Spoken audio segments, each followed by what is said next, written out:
get this cut down and done well within the next week. All this stuff is nice to work right now that's frozen, but the moment it starts to thaw, it makes it a lot harder and more expensive to work it.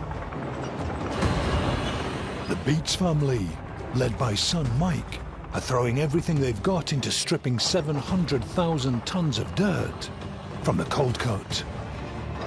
All in the hope of hitting Paradise Hill's fabled White Channel Pay in less than a week. If we don't get this cut done in the time allotted, sucks to be us, we're just gonna have to work harder.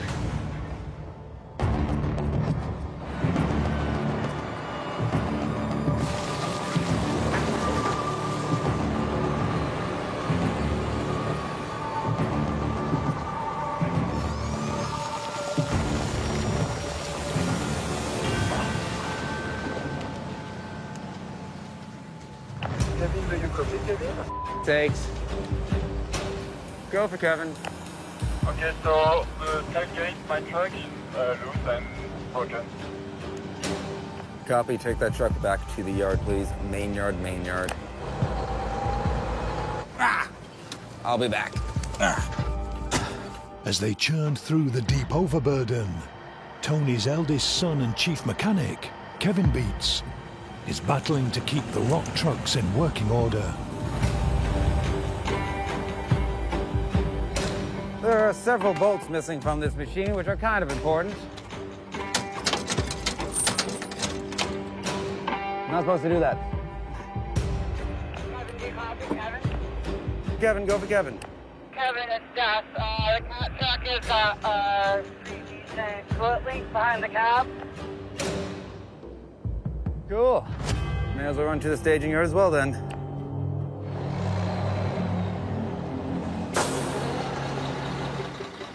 Oh, that's not good.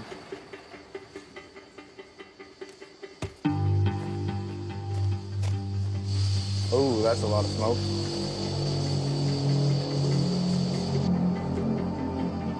Hey, Kevin, copy, Kevin. Go for Kevin. Yeah, I just blew her Head up here in the cut. Give me a minute, I'll hop in a truck. I will be right there. Change of plans. Never fails.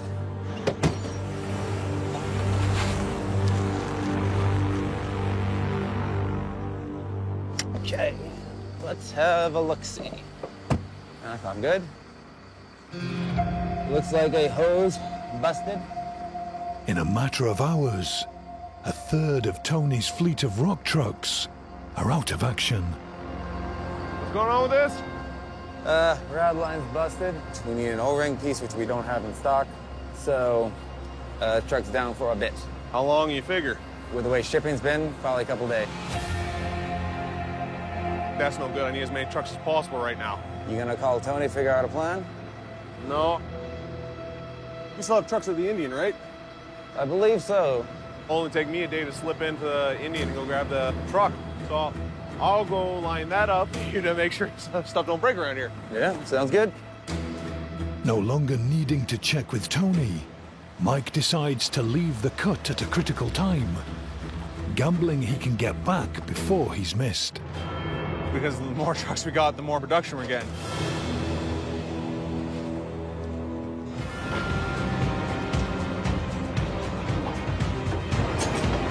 As long as that trommel's not spinning, all we're doing is spending money and gaining nothing. I just want to get the job done. On Paradise Hill, the Beets are striving to get on the gold. Expert operator Ruby Mahoney has been digging for 10 straight days, reaching 70 foot down in the cold cut.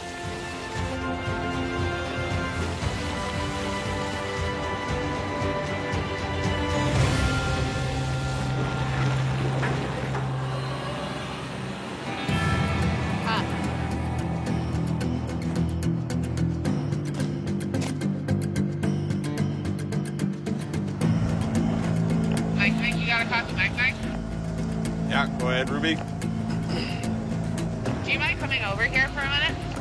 Yeah, I'll be over there in a second.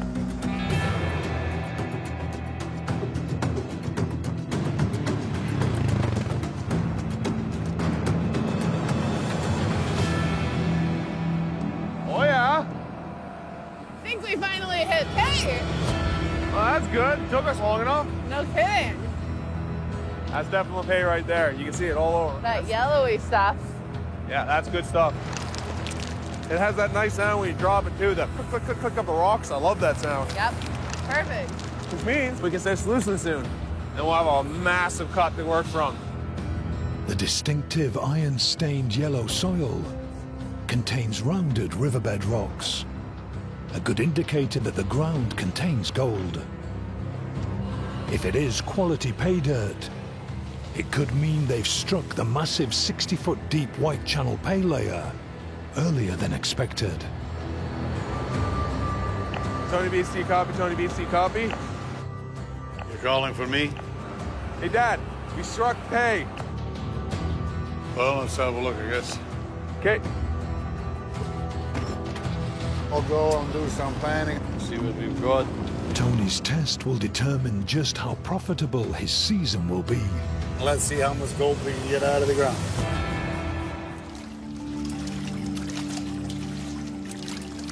You gotta remember, you gotta get at least an ounce of every 100, and that's not even that great.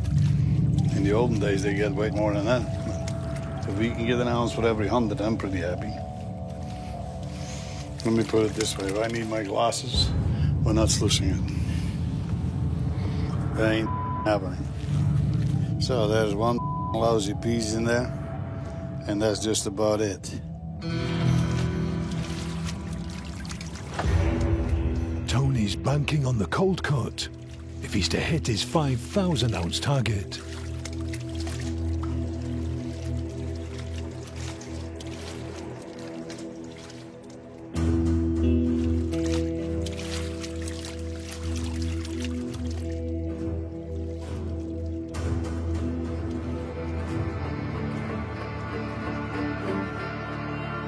That looks pretty good. Nice fine colors. There's even a couple of flakies in there. I mean, they're all through the pan. I think I'll sluice that. I'm happy. Nice to see some colors out of the cut. After hitting pay early, Tony could be on for a bigger payout than the king of the Klondike expected. We're gonna have to get that trommel going because I like to see some more of this. That is always a bit encouraging that you have the first pan is that good. Then you know you didn't spend all your money in vain, right? Mine boss Fred Lewis is struggling to figure out how things have gone so wrong. With just weeks left of the season, he's only pulled in 118 ounces, well short of his 500-ounce goal. Winter's coming way faster than we had hoped, and we're in a crunch for time. It's just not going as planned. In order to make this work, we're gonna have to push every second of every day. We've got to get enough gold to at least pay for all these bills to keep us going next season and to pad the guys' pockets. Because no one's going to come back if they're not getting gold. To make his season a success, Fred needs at least 60 ounces of gold a week. But plagued by faulty equipment and shutdowns, he's averaging just 15. In a desperate bid to up his gold, he's calling in a favor from one of the Klondike's big guns. I just got a call from Parker. He's passing by our mine site on his way to his Alaska claims. I asked him to come and check out the operation.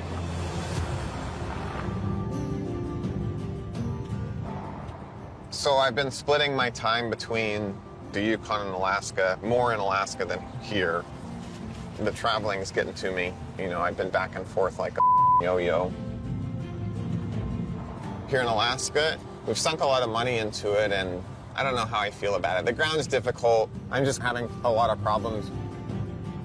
Fred's mine site here is just on the way between Fairbanks and Dawson, and he asked me to pop in and said he needed some advice on something. Good to see what he needs and see what's going on. Last time I saw him, he pretty much told me to go myself, but it's always good to get a guy like that's opinion. He knows a lot about mining, and you never know what he could see.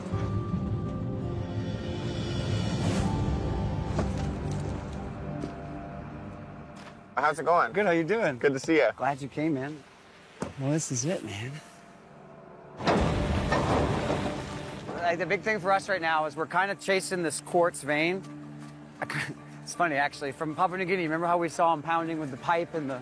Uh-huh. I actually built one of those to test the quartz because I was like, I'm not going to chase quartz if there's no gold in it. And there were some flakes. Huh. Gold seems to be better on that line. Off to the sides, it's kind of like, 0.5, 0.4. The biggest we've What had... do you mean 0.5 or 0.5 ounces per 100, half an ounce 100. So what do you need help with? What's your issue? Biggest thing is my wash plant. If we don't feed it exactly right, it doesn't work right. And I don't know if What do you mean it doesn't like if they work overfeed right? the wash plant half a scoop, What happens? it overflows the sluice boxes right away. So we're just stuck basically feeding 1 bucket every 2 minutes. So what is that, like a 1.5 yard bucket? 2. Well, it's supposed to be a 2. And we're barely getting any gold at all on the bottoms. If you'd have pulled a rock like that out of your sluice box, like you've got a tiny little flake of gold fighting a rock that size. Okay. Nothing's coming off your top deck. There's no point to having it, really, is there? Well, depends. There's huge gaps. That gap right there, yeah, the screen keeps sliding down. We even tried welding them together, they keep breaking. Big part broke off right here.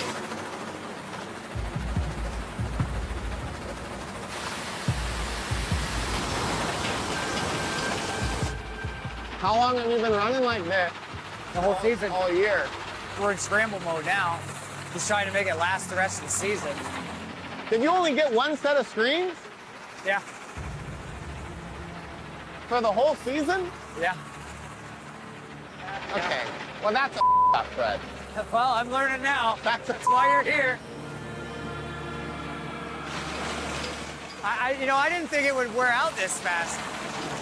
We've gone through 100 grand worth of screens this summer. Whew. Okay. 3 weeks ago, It's got a lot of large material going down the sluice runs. Parker's crew discovered the same problem on their plant, Big Red. Yeah, we've got a bad screen here. Normally, shaker deck screens separate large rocks from the finer gold-rich material. But when worn away through months of running, the large rocks fall down into the sluice runs, where they block the flow of water, preventing the riffles from catching gold and sending it off the end of the sluice runs. Now Fred's plant is losing gold too. Do you think it's worth looking for new screens this late in the season? No, you won't get them in time.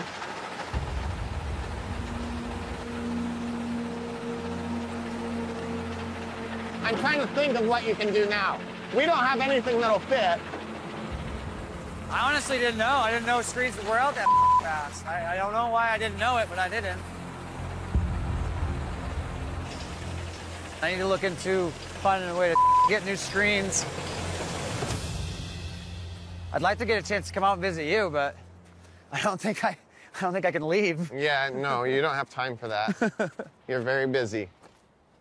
All right, I gotta run. Yeah, dude, thanks for coming, See man. ya. No Yeah, it's worries. really nice seeing you. Take care. You too.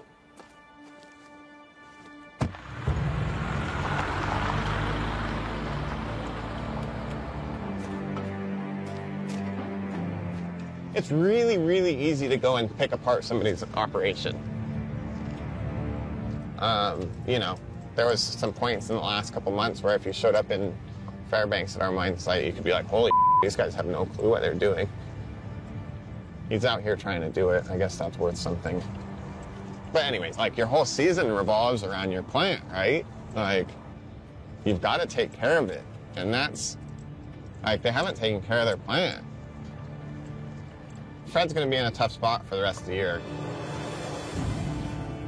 You know, it's hard as a gold miner hearing from another gold miner that you're up, but at the same time, if you don't learn from those mistakes and fix them, you're always going to be a gold miner.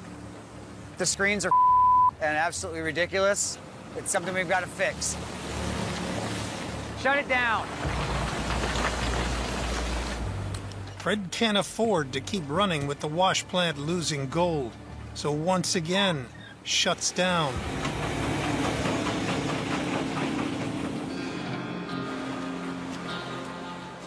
Buzz! Yeah. You just missed Parker. He was talking about the plant and showing me the problems. He said our screen's Yeah. and that's what's causing us pretty much all the problems. Buzz Legault built Sergeant Sluice with Fred in his yard at the start of the season. Hey, yeah, I got a piece of them in my home, man. Kind of rough, wore out, bent up, but hopefully they'll do.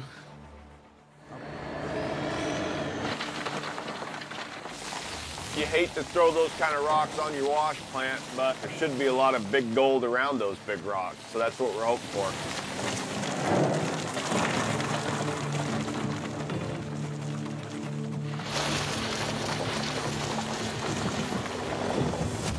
Belt stop, belt stop, belt stop.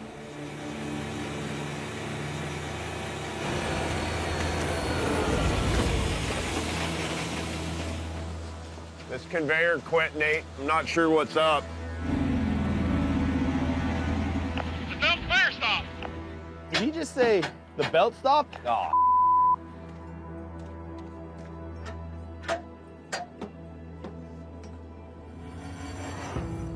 Just one big one? Looks like we got a rock in the tail pulley. Keep prying. No, okay. We're gonna have to loosen the belt. Try to spin that tail pulley in the belt so it'll kick that rock out.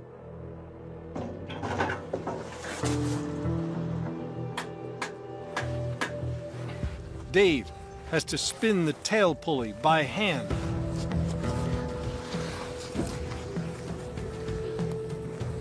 Keep loosening. Yeah, you know you're good. Good. She's moving.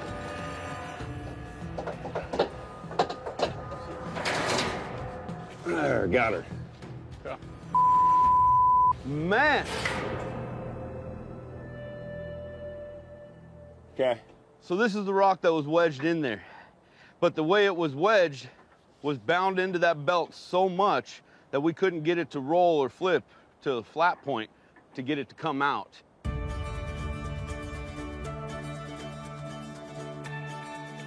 Hey, Jason. Yes, sir. Come here. There's some little pieces in there. It sure looks like it, doesn't it? I'll bet that's gold.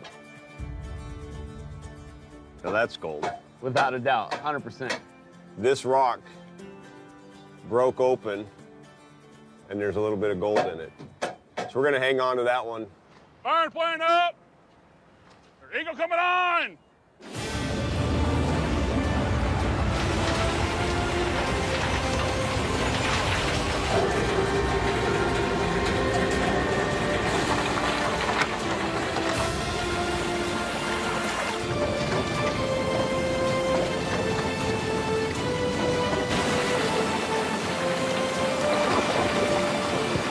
Kind of frustrating. We are really limited on the amount of time that we're going to be here. I need to get gold right now. You know, it's going really, really smooth right now, and that's the scary part. Nothing ever goes smooth in mining. Yeah, bring me some pay, Nate.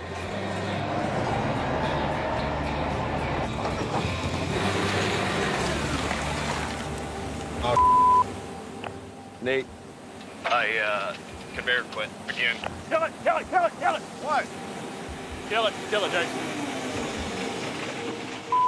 Piece of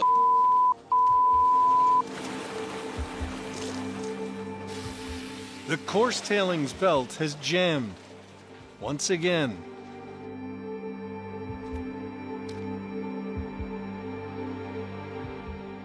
Well, we thought we fixed it, but we didn't fix it. Once again, we got a bunch of rocks in the tail pulley. Dave must now clear the rocks by hand.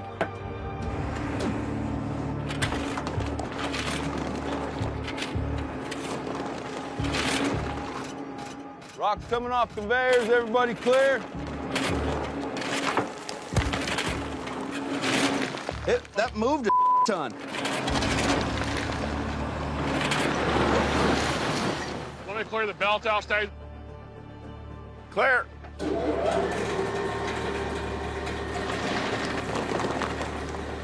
Yeah, it's just a piece of rubber that keeps flopping open. And the rocks get down and then they fall into the tail pulleys. Yeah, it's just wear on the machine, wears the rubber out, and then what happens is you create a little hole and the little rocks get in there. Pretty soon it grows. Now you got a problem. When you run 1 million rocks over rubber, the rock will always win. So right now we're patching that hole. A rubber flap on the edge of the belt has worn out. Instead of steering rocks up the conveyor, the flaps ripped open, allowing rocks to fall through, jamming the tail pulley. To get the Eagle back up and running as fast as possible, the team fix a rubber patch across the gap.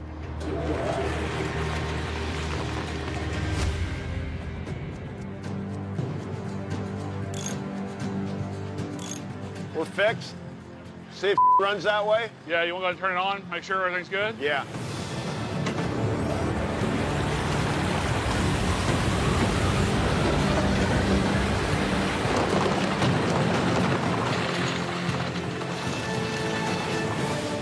Dave's back in the game, but the shutdowns have cost him 8 hours in vital sluicing time. Now all he can do is hope this spot pays out. Hey, Shell. Hi, guys. Tell me it looks great. I was thinking it was going to be a bit more than that. So what do we got on in the box, Nate? About 20 hours on it. 100 yards an hour, there's 2,000 yards right there. Last week, Team Turin ran 1,400 yards, delivering 5.58 ounces. This week, they've mined deeper, hitting bigger rocks, and Dave thinks they should pull in significantly more than their last weigh. Now let's weigh it up. 1, 2, 3, 4, 5. There's 6. 6.86 ounces. Worth $11,000. Shoot. For sakes. Explain that. Just not a lot of gold. I was hoping for double figures. The way I understand it, and what all the old timers have told me, every time there's a storm, it's depositing gold. And this river's flushing it down. The river continually is depositing gold. I believe that, Dave, but I hate to say it, it's not financially feasible for us to try and wait for it to deposit enough for us to make money off of it. Really, if you look at everything that we have in front of us, you might not be able to sell this for 20 years, Dave. I just don't know this is where I want to be. I really don't. I had said I'd follow Dave to the end. Well, that could be the end. I hate to say it, it's somewhat embarrassing. I do believe there's virgin ground under there. I think we're going to get a lot better gold, down deeper, and we're only at, what, 12 or 15 feet? So that's what we're going to do. At California Creek, a quarter-mile long, 30-foot thick ice sheet blocks Fred Lewis from mining his claim. He's cut a path across the ice to reach vital equipment on the other side of the creek. You know, there's just never a time in my life I see something as impossible. Improbable? Definitely. Impossible? Never. This is just the latest challenge for Fred and Stu, who served on tours in Iraq and Afghanistan. Well, there's multiple times where I'll be like, but I've broken both my legs, Fred. You're like, so? Well, you know, I took a round to the helmet in Afghanistan and they ended up finding out I had a bruise on my brain. The biggest compliment I ever get is when people tell me I don't look disabled. It's also an insult because there's no such thing as a disabled look. That whole stigma of there being no visible disabilities needs to go away. Like, I'm sorry you can't see the bruises on my brain. I'm sorry. I wish there was a sign on my head that said, hey, his brain's bruised. But when I introduced myself before gold mining, I had a really hard time. People would say, what do you do? And I would say, I'm a disabled veteran. And that got to the point where that was how I identified myself. Now when people ask me what I do, I say I'm a gold miner. After cutting a path through the ice, Fred leads his crew to the 6-inch pump, which he plans to use to melt the ice holding their claim and pay dirt hostage. We got her.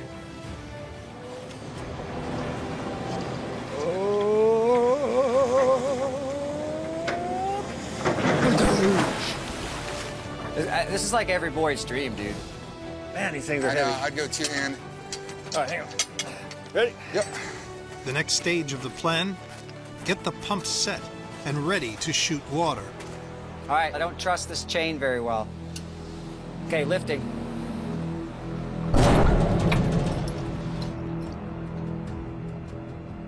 I'm gonna swing it around. Everybody clear? We drop this pump, guys, we are done.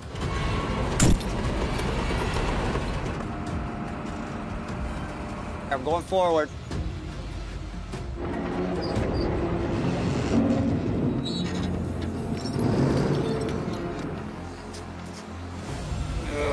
Yeah, good. Careful, careful.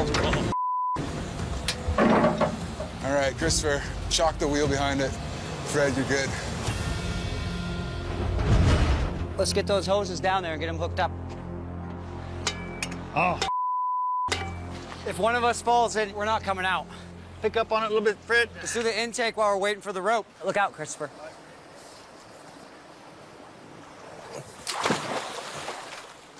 That's deep.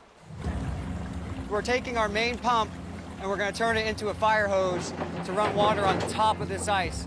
I thought this was the most dangerous part, but it's really not. I'm gonna tie a rope to myself and try and get up over here because our hoses need to be going that way. Not exactly the best place to be, but there's no other way to get up here. So once I have a rope on me, if I fall, they can at least pull me back. Fred, am I clear to back up? Once I get up there, I'm not really concerned because it's about 20 feet thick. But like we're saying the whole time, you look under here, there's some crevasses, some caves. Could be unsafe, so I'll get a rope tied to me and hopefully they can pull me back like a fish if I fall. What I'm thinking is we tie one, like to you as you go tether, and then somebody kind of go down a little bit, so in case you do go through, you have one more opportunity to grab a rope before you go in the snow tunnel. If you go underneath, they're gonna have to let go of you, otherwise they're gonna drown you. And you're gonna have to shoot out through, and then that will be your last chance to grab a hold.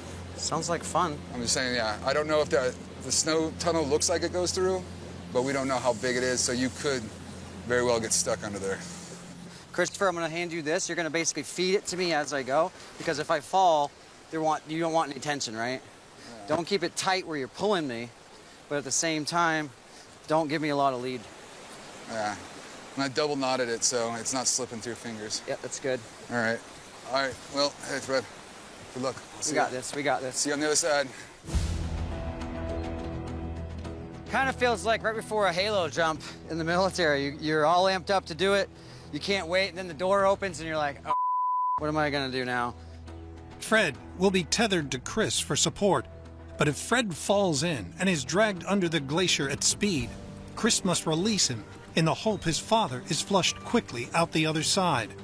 Put this so you have just this part around, and then you've got. I wasn't sure if you wanted me to. It's like a brake. You got this, and if you have to let go, you just let go. And then there's not an extra tail, because if there's a tail, it could catch you and then pull you in. So just use that as your guideline, and then it's gonna be a little complicated. Obviously, if you feel a lot of pressure, if it starts pulling you, you need to let go of me, right? I don't think it's as dangerous as... Famous last words, Christopher. That's what everybody that died doing anything extreme has said. What's the worst that could happen? Drowning. Hypothermia. Oh yeah, this is like your biggest fear. Yes. Drowning. Yes. Love you, son. Fred's first challenge, clear a crevasse that could plunge him straight in the freezing water. Slack. I'm jumping. Chris, you got me? There's a big hole up here. Is there? I think it might be like top melt, but there's a big hole with a bunch of water in it.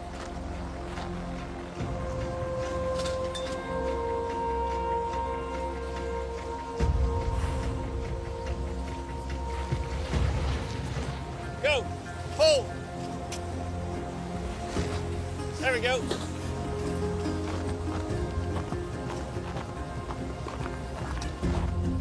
I'm just gonna jump onto the bank. It's only like a 4-foot gap.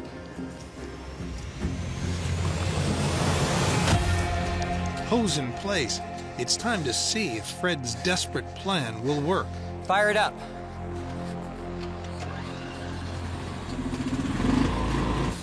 Oh, here it comes. Here it comes. We got water.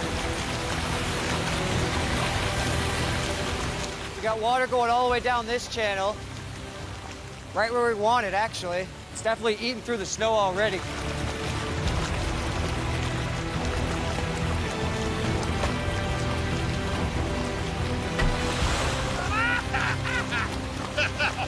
I'm happy you made it. You safe. Fred, it's cutting through, right through. No, it. it's cutting it through. Yeah. It's cutting right through it. It's cutting right through it. Is it really? Already about a foot.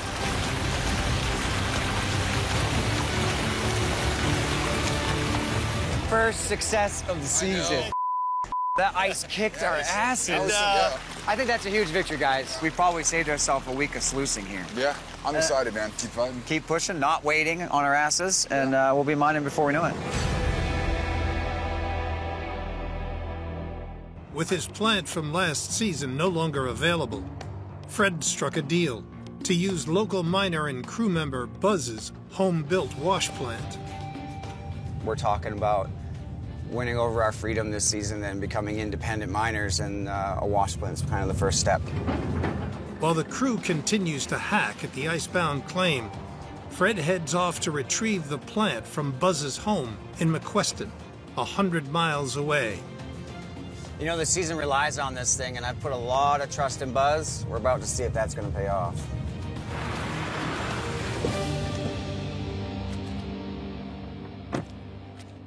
Buzz! Hey. Will that thing even run? You know, it doesn't look like a whole lot right now, but me and you, the work that we're gonna do to this thing, man, it's gonna be a beauty. It's gonna be the cat's meow. Buzz's plan to bring his wash plant back to life? Step 1, build a 12-foot-high, 19-foot-long steel frame from scratch. Step 2, place it on top of a set of skids and weld it together.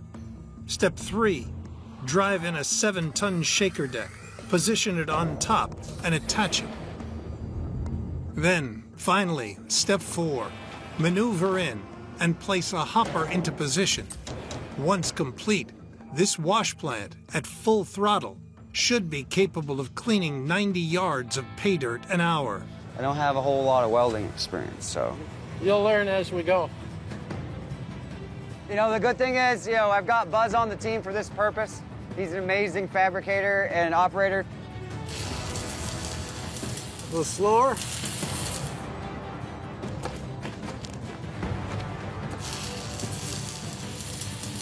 That's not that bad looking, though. Fred and Buzz work into the night, fabricating the new frame and skids for the wash plant.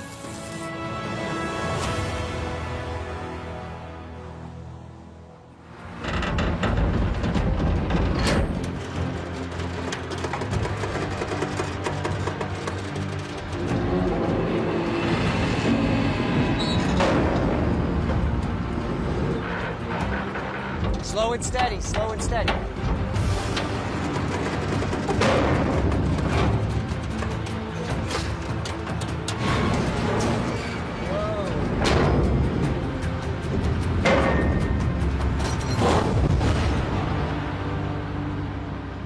It fits. We're sure this is gonna hold?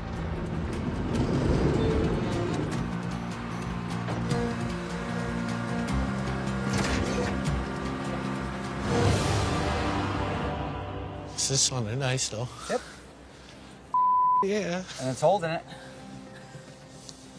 That's a good sign. Nothing fell apart. I'll tell you what, Buzz. It's, instead of Freddie and Juan, it's Fred and Buzz. We just did this all by ourselves. It's pretty impressive. But the job's not done yet. They still need to paint the rusty frame and fix up the hopper.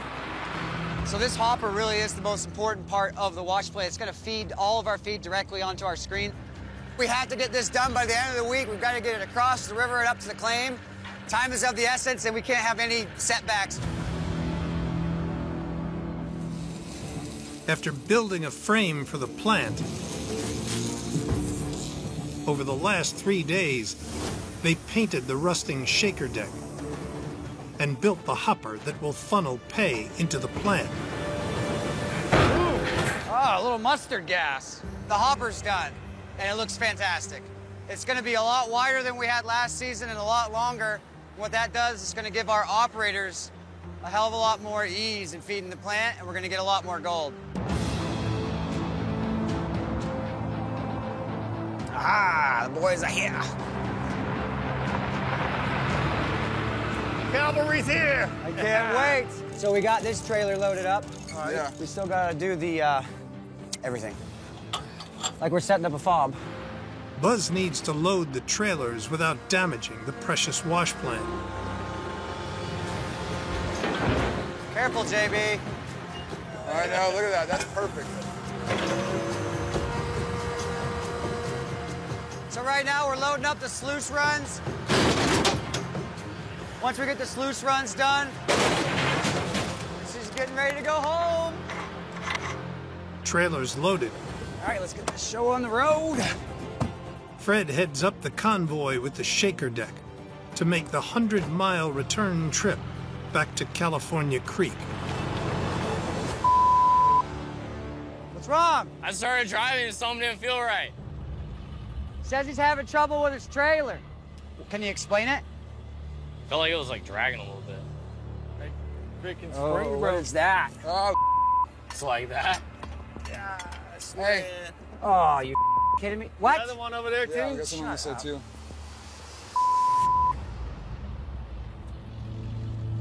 JB, tell me you can fix this. The whole leaf spring's broke. Oh, my. Yeah, just gonna set us back there a little bit. I know Buzz in his junkyard, man, he's got a lot of stuff. He could have a set of springs. All right. Right now we're trying to source leaf springs, which Buzz may have, actually. For that trailer, for some reason, those leaf springs decided to bust. I think it's all the weight that we've got putting on those. They look like they're the same size. If not, we'll make them fit. That's right. All right. Do what you gotta do. This isn't gonna kill me if it falls, is it? Get out of there, Fred. Oh, that was bad. That close, bro. Lucky I'm small. Holy no, it's a lucky that we shot that. Otherwise, Fred's dead. That is that close, Fred. Whew. That's why you block Holy Fred. block there. Fred. That close. We had put chalk blocks underneath this just in case something happened. Had we not done that, I probably have a smashed in head right now. But I'm done with the. I just want it to be over. I want to be on the road. Look at that. There we go. Look at that. After a 3-hour delay, Let me just get the tire on, man. And... We sure this is gonna hold? Oh, yeah. Fred and his crew can finally get on the long road back to California Creek. Let's get the out of Dodge.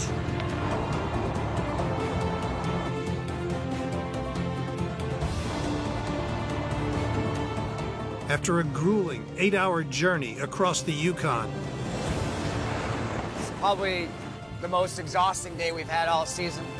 the crew arrive with their wash plant. Behind this truck is everything we need to install our wash plant on the claim. I want to be running, I want to be sluicing, I want to be weighing gold. I'm excited. Hey, Mike, how high do you got the feeder? Turn it right up. Having spent $2 million stripping the 130-foot deep cold cut, Tony Beats is finally running the pay dirt he hopes will deliver half his 5,000-ounce season goal. Well, this ground is pretty frozen this spring.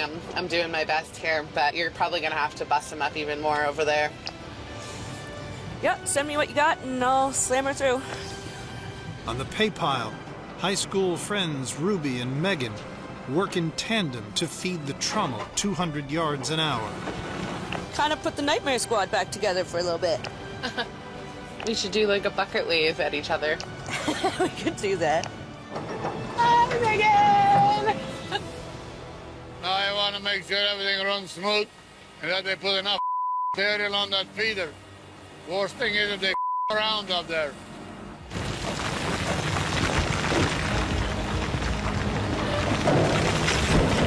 Holy Ruby, do you look at that thing going up the belt? Pay attention to them, would you please? They've had to learn how to feed it, because if I catch them like that too often, they're off the hole. You gotta sort it before you do it. They got no time for that crap. You got a second jump? I mean, what in the does it take? This season, Tony's looking to 31-year-old son Mike to step up and run the crew. Make sure that everything runs smoothly, right? When I'm gone, it's nice that they don't have no problems. Right. See you guys in the yard. I'm watching the feeder and the conveyor to see if any big chunks I have to worry about gonna pop out. The haul upper is supposed to watch them, but I understand why she misses some sometimes, because they are literally just frozen chunks of pay.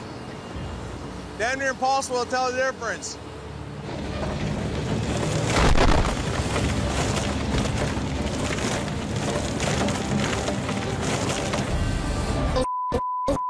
Watch out!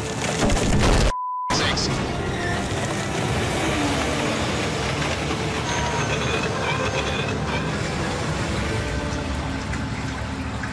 At Paradise Hill, Tony's left his sons in charge of running the trommel, but a chunk of frozen pay dirt has jammed the top of the feed conveyor, forcing Mike to shut down.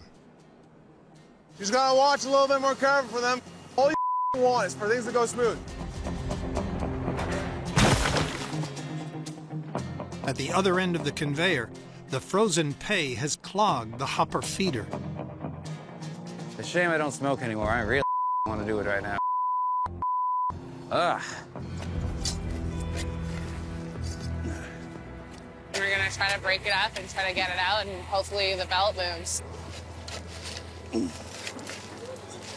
He is moving. Yeah. Let's try bumping it. See if we can get everything to move.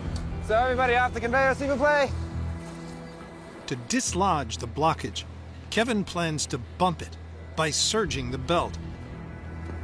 When it's really bound up and you just press play, the belt's gonna either spin and get stuck, and it's just not gonna go. You bump it, short little boom, so strong pull stop, strong pull stop. Get a little bit of a roll back and then boom, and a boom. It's definitely frustrating whenever we're down. We give or take lose about $25 a minute whenever this thing is down. 50. Pardon me? I think it's 50 these days. It's 50 these days, so great. So yeah, we're losing $50 a minute with plant being down. Right now, it doesn't seem like we're having a whole lot of luck.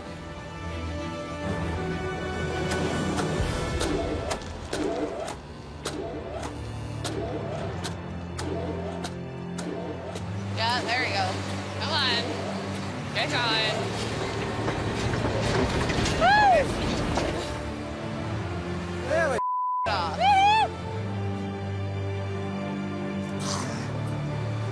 There we go. Throw it off. Yeah. All right.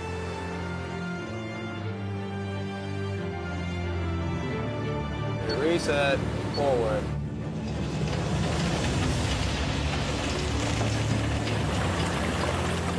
Mike and Kevin have got the wash plant back up and running. Tony's taking a bit more of a step back, so there's a lot more pressure on me and Mike this year. We spent a lot of money getting new equipment so we can strip that cold cut. So me and Mike are gonna have to hit it hard to keep this trommel going. Jasmine. Hi, honey, sweet girl. Num num. We Hi, come. guys. Long time no see. I'll start the first one of the season. Well, that'll be good, huh? At least we have something to weigh. On the Beats claim, it's time for the family's first gold weigh of the season. So, how is things? Pretty good, I think. And we only sluice daytime, right? Yeah, no nights yet. It's a No little dark. nights. 3 full days, I think. days, Three yeah. full days. What did we spend this year, you think, to get going? 2.5 Yeah, a million couple bucks? million. Yeah, a couple million bucks. As you spend, and nothing comes in, and your piggy bank gets smaller and smaller, I like to replenish it. Oh, yeah, it can't all just be going out. No. Let's see the money we're gonna get back, at least the start of it. I think you guys should weigh it up, see at least what we got in them 3 days. Having spent $2 million getting down to pay, Tony hopes the Cold Cut will deliver more gold than last season's first week of running, 80 ounces. Everybody ready? Ready? So, let's do this thing.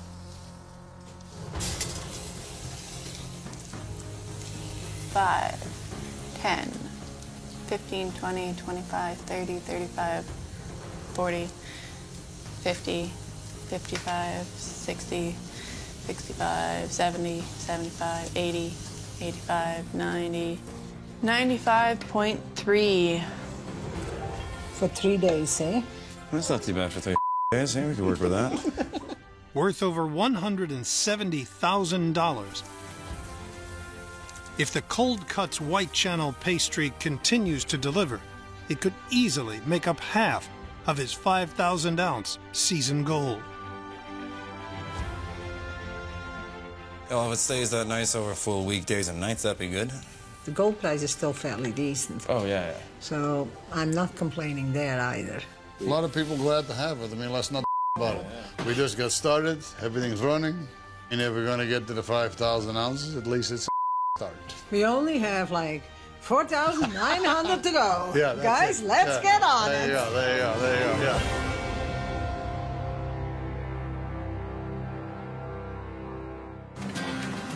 Last week was pretty much our best gold weight, but it isn't going to come out of the ground itself. Third-year mine boss Fred Lewis is finally on a roll. He's banked 37 ounces of gold so far this season, but it's a long way to go before he hits his 500-ounce goal. Fred's crew are on good pay in the Freedom Cut. Last week, they doubled their season gold haul. Now, they must keep up the pace, feeding Sergeant Sluice. So we've got the 250 over at the wash plant, pump and pay, but we need the 220 over there. It's got to be pulling the overburden and the tailings away at the same time, so without this over there, we really can't run.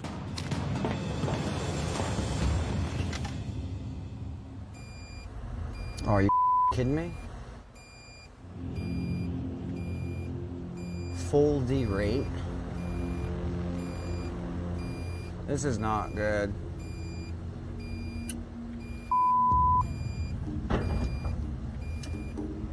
Stop beeping.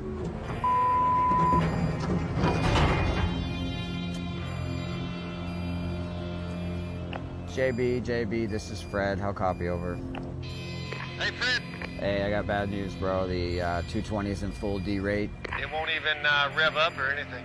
Negative, and it's beeping. It won't shut up. Without that computer, we can't reset code and it won't do nothing. Roger that. That really is right there because it's not just a mechanical issue. It's not something we can just put the new part in and go. It's something we absolutely have to have a certified technician to reset the code. In full D-rate mode, the 220 is stuck on low power and can't lift heavy loads. What's up, guys? Oh, please tell me great news. Okay, well, see ya. 220 is full derate. What? 220 is in full derate mode. It's not good. What that means is, Christopher, it's a lot to ask, but you're going to basically be stuck in the 250 indefinitely, feeding the wash plant.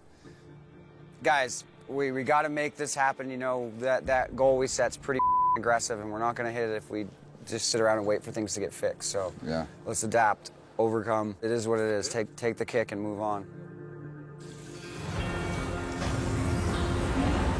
The 28-ton 250 excavator must now do the job of two machines. It'll have to feed the plant and clear the tailings. As much as I like being paid and getting gold and all that cool stuff, I hate feeding the plant. This boring-ass job. 22-year-old Chris Parker became Fred's stepson when he was 7 years old. You know, people who think that, like, oh, my you're the boss's son? Yeah, that must be so nice. No, it sucks. I can get the axe just as much as anyone else can.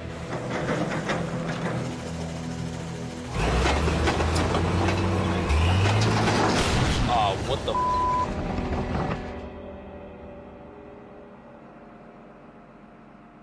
Hey, Buzz, you got a copy? I think I just broke the pin off the 250 track. Show up for my shift.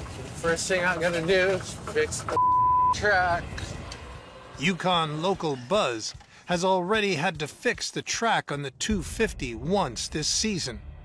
Just popped off. Might be a bit of a hassle, but we'll get it. Pick it up, flip it over, hopefully get it back on its sprocket, roll it on, tighten it up, get back to work. Yep, like that. Now push in up. Oh, I came up over the hill hoping to see this wash plant running, and instead I see everybody huddled around. Other side, go, keep it. Go, go, go. Yeah, come on. Go, it's on. This season, Fred's been hit by breakdown after breakdown. Stewart, stop the truck. Gears on his rock truck's wheel imploded. Holy. And the bracket on his dozer cracked. There's only about an inch of this piece holding together. What the is up with the 250? Like, I don't know. Christopher's been a little hard on it. Do you think that those track pin issues are related to operator error? Do you think Christopher's doing something he shouldn't? It has a lot to do with it, yeah. All right.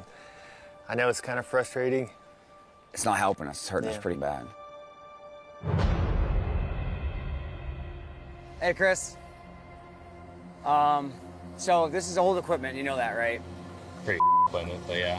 I agree. But I've been talking to JB about it, and the consensus is that we're going to pull you off the pile. We think that you're operating the equipment a little bit too rough up there. How? How am I operating a bit too rough when I'm barely even moving? Well, I just said that this equipment is garbage. I know you're not going to like it. We're going to pull you off the pile. Just keep it running. This is pretty ridiculous, in my opinion. I'm not blaming you. What I'm saying is I'm going to pull you out to see if it is you. If the problem stops, it was obviously you. And we'll figure out why, and we'll retrain you on it, and we'll move forward at that point. Don't hit me with the retrain. I'm not trying to insult you. I don't need to be retrained. This is sounding pretty insulting. Well, I'm not trying to insult you, Christopher. Right now, the fact of the matter is we need the plant running, and if it's a problem that's caused by an operator, we have to figure out why. All right? Well, that's a pretty decision. I'm done with it. I'm sick of it. Not gonna deal with it no more. So we're looking at 2,100 yards this week. Obviously, we had a lot of problems with that damn 250 track. We had to put it up on the mound. 2,100 yards is what we should be running in a day and a half, not a week. Equipment issues can't be the reason why we're not hitting our goal. We gotta figure it out. If we have to adapt our mining plan to work around these dead weight pieces of equipment, that's what we're gonna have to do. All right, Ray, on that note, you ready to read this bad boy out? 1, 2. Fred needs to deliver roughly 9 ounces of gold a day to hit his 500-ounce target. But this week, he only sluiced a day and a half's worth of pay. There's the 9, 10, 12, 13, 14, 15, 15.5, brother. Hey! Worth over $26,000. It's pretty damn good, actually. Yeah. So if we run 2,100 yards and get 15 ounces off of it, and we keep replicating that, we're above our 9 to 10 ounces a day. Easy. So the goal is there, guys. That's cool. We just got to get our fixed. Yeah. You know, that number is nice and all, but I'd rather be seeing 50. Wouldn't we all? And we can do that if you get back to work. I'm off shift, bro. I'm going back to bed. Man, let's get the out of here and make it happen. Come on, Samson, you got some digging to do. Let's go. So what are you looking for? I got a bunch of pay to sluice, and our water license is up next year, so I'm looking for a plant. I thought I'd give you a try, see if you had anything kicking around. Well, we got a couple of them. I saw your kiwi plant sitting on the side of the road there. And I know it needs a little work, but I can make it work. You think you can make it work, huh? Oh, yeah.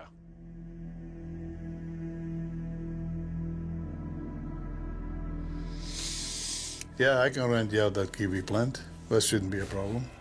No, that'd be awesome. I would just love that. I mean, no wonder they call you the king of the Klondike. Yo, I don't know what they call me. I don't care what they call me. No, I say I very well know what it feels like to have ground out there that you can't touch. Yeah. And money invested. It's not fun. Right. No. Anyway, we can load that thing up, bring it down there for you. Let's make a deal on it. I get a little bit of money out of it, but more so I would like to see you get that gold out of the ground. Awesome. That would be great. Shane, done deal. Awesome. You betcha. Appreciate it. Thank you, man. Age before beauty, young man. Tony's 25-ton Kiwi wash plant has sat idle gathering rust all season. Len, you get on the winds line. Okay. Mike, you get in the loader for a second. To get the plant hauled quickly to Shane's claim 20 miles away at Dominion Creek, Tony assembles his best crew from the 80 Pup Cut.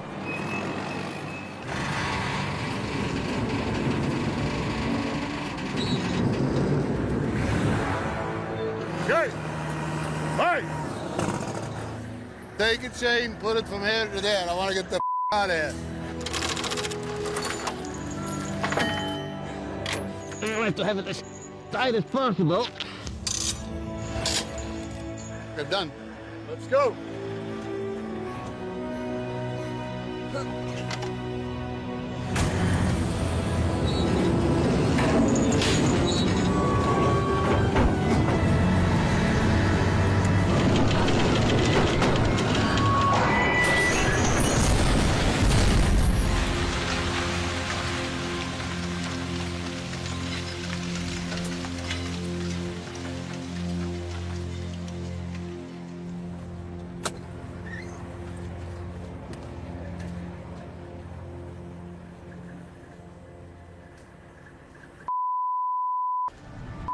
Look at that.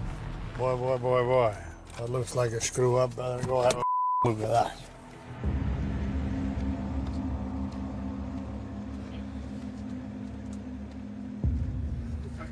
Huh? No, it actually didn't take that much damage. It's just pain in the Okay, Len, to get this truck out of the way, huh?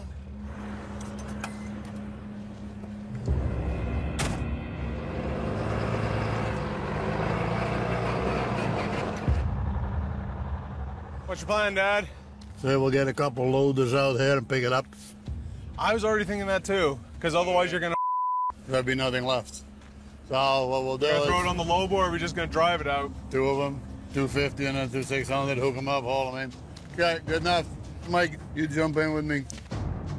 What should have been an easy money-making 4-hour job will now take the beats twice as long. We realize we got 300 grand laying on its side there. They're making money part of already.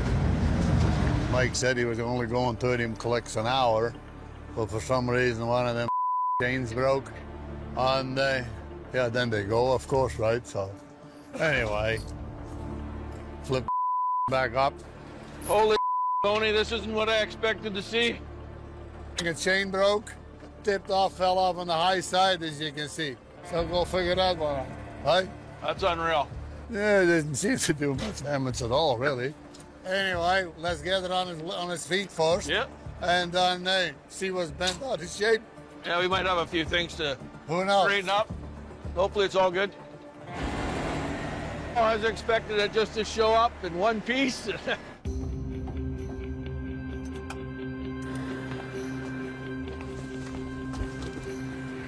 Okay, Brandon, let's go. Mike, let's go. Operator Brandon Carr joins Mike in the loaders to flip the plant back upright, ready from Maestro Tony's direction. Hook that piece of chain to the other end of the chain. Okay, Nick, bail out. So all they gotta do is we got chain hooked down to the top. Both loaders are gonna back up. Once it tips over, they'll catch it with the bucket. Anyway, you guys are ready? Okay, gentlemen, tighten some chains and back it up. Let's go. Pull. Okay, slow and let it fall in the bucket. Pull it, pull it, pull it. Back it up, Mike. Back it up. Bucket down a bit, Michael. Keep it pulling, gentlemen. Pull, pull, pull. Grab it up, Brendan. Brendan, back up. Keep it coming, Brendan. Okay, Mike, back up slowly. Keep up slowly. Slowly, slowly. Mike, let it down a bit. Mike, down a bit. Let it down a bit, Mike. You have the whole thing, Mike. There you go, gentlemen. Now you got it together. Let the thing down. Perfect. Gentlemen, take the chains off. Give them a hand, throw that in there. Well, first we're going to put it in the middle of the road so we can get equipment on both sides. And we can line it up with a scissor neck. And then we'll just take it from there. Up a bit, guys, up a bit, guys, up a bit, guys. Mike up, very good. More up, Mike, more up. Up, up, up, up, up, up. Okay, hold it. Gentlemen, slowly let it down. Both of you, even. Down, down, down, down. Length, pull at the same time. Okay, gentlemen, hold it, there you go. Brendan, push. Okay, hold it right there. Good. Good now, chains, gentlemen, chains. Well, we're gonna cross chain it a little higher than the last time, and so it should be okay. Okay, so you're good and tight. There we go. Perfect. Take it nice and easy, gentlemen. Okay. Didn't go not bad at all, but there you go. If you get the toys, then you can play, right?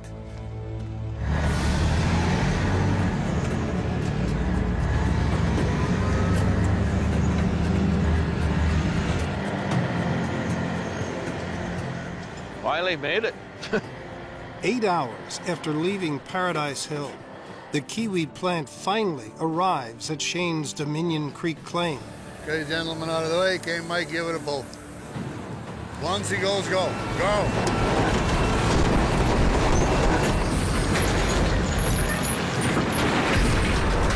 Perfect. Not bad, huh? Well, I said we needed something bigger. I think we got something bigger. At California Creek, third season mine boss Fred Lewis is taking delivery of a piece of game-changing equipment. This is something a guy can smile about. That he's gambling will propel him to his 500-ounce goal. Well, I made a decision. I'm gonna go all in. We need a big machine that we can rely on, or we're never gonna hit that goal. 3/4 of the way in, Fred's season is finally on the upswing. He's banked 111 ounces, more than his entire haul last year. Now, he's investing his slim profits on a lease for a 460 excavator, a 51-ton dirt mover with a 5-yard bucket. That deck is huge compared to our other one. Everything about this thing is huge. I love it. Man, look at all the grease points. Holy.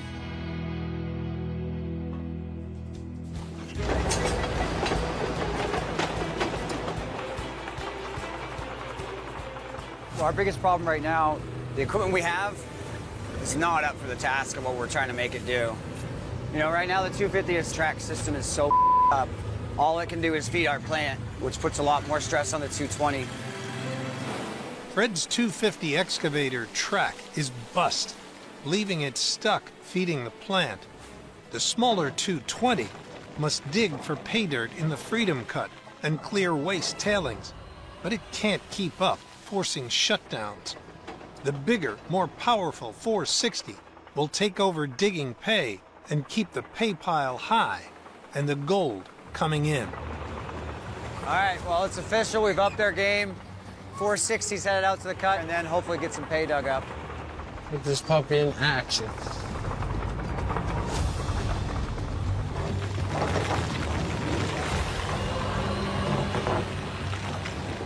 There we go. That's the shiznit.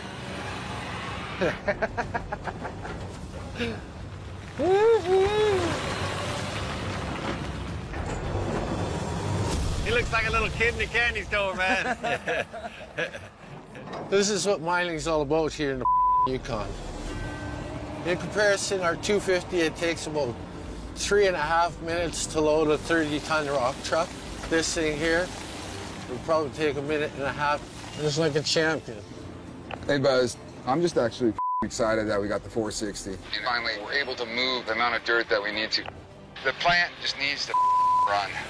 The 460 excavator fills the rock truck in half the time, doubling the gold-rich pay to the wash plant. This is gonna make things happen. It's amazing, you know, what a 5-yard bucket will do, bro. We're definitely running circles around the 220. It's a big gamble getting in here. We really don't have the money to cover it, but hopefully the work it's going to do is going to pay for that gamble.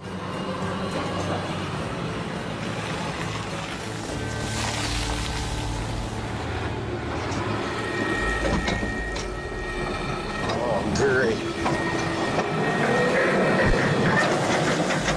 What the? Oh, doesn't sound good. Sounds like swinging issues. This sucks. Yeah, JB, man, I got some issues here with the 460. I'm gonna need you to come over here and give me a hand so we can assess the situation, see what the hell is wrong with this thing. I'll head right up there in a second. Man, this machine is supposed to be our major game changer. That pisses me off.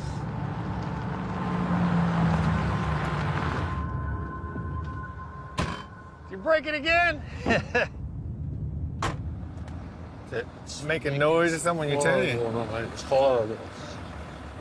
I need you to jump up there and freaking swing it. Okay, all right. Check this out. What do you want me to do? Just kind of turn it nice and slow? Yeah. Yeah. Yeah, just take it easy and freaking. Sounds good. See what it says.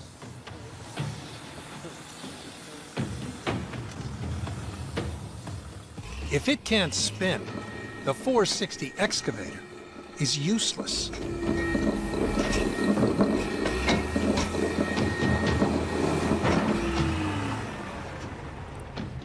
Great. That don't sound good at all. No, man. Holy smoke. The swing transmission on the fuel tank side. You can feel, you've narrowed it down which one it was. Yeah, you feel it, man. It's horrible. Wow. The 460 excavator has 2 swing transmissions. They connect to a ring under the turret to spin it 360 degrees. One transmission has broken. It needs to be hoisted out and a new one slotted in. We know we got to replace that. Who knows how long we'll have to wait for parts on that?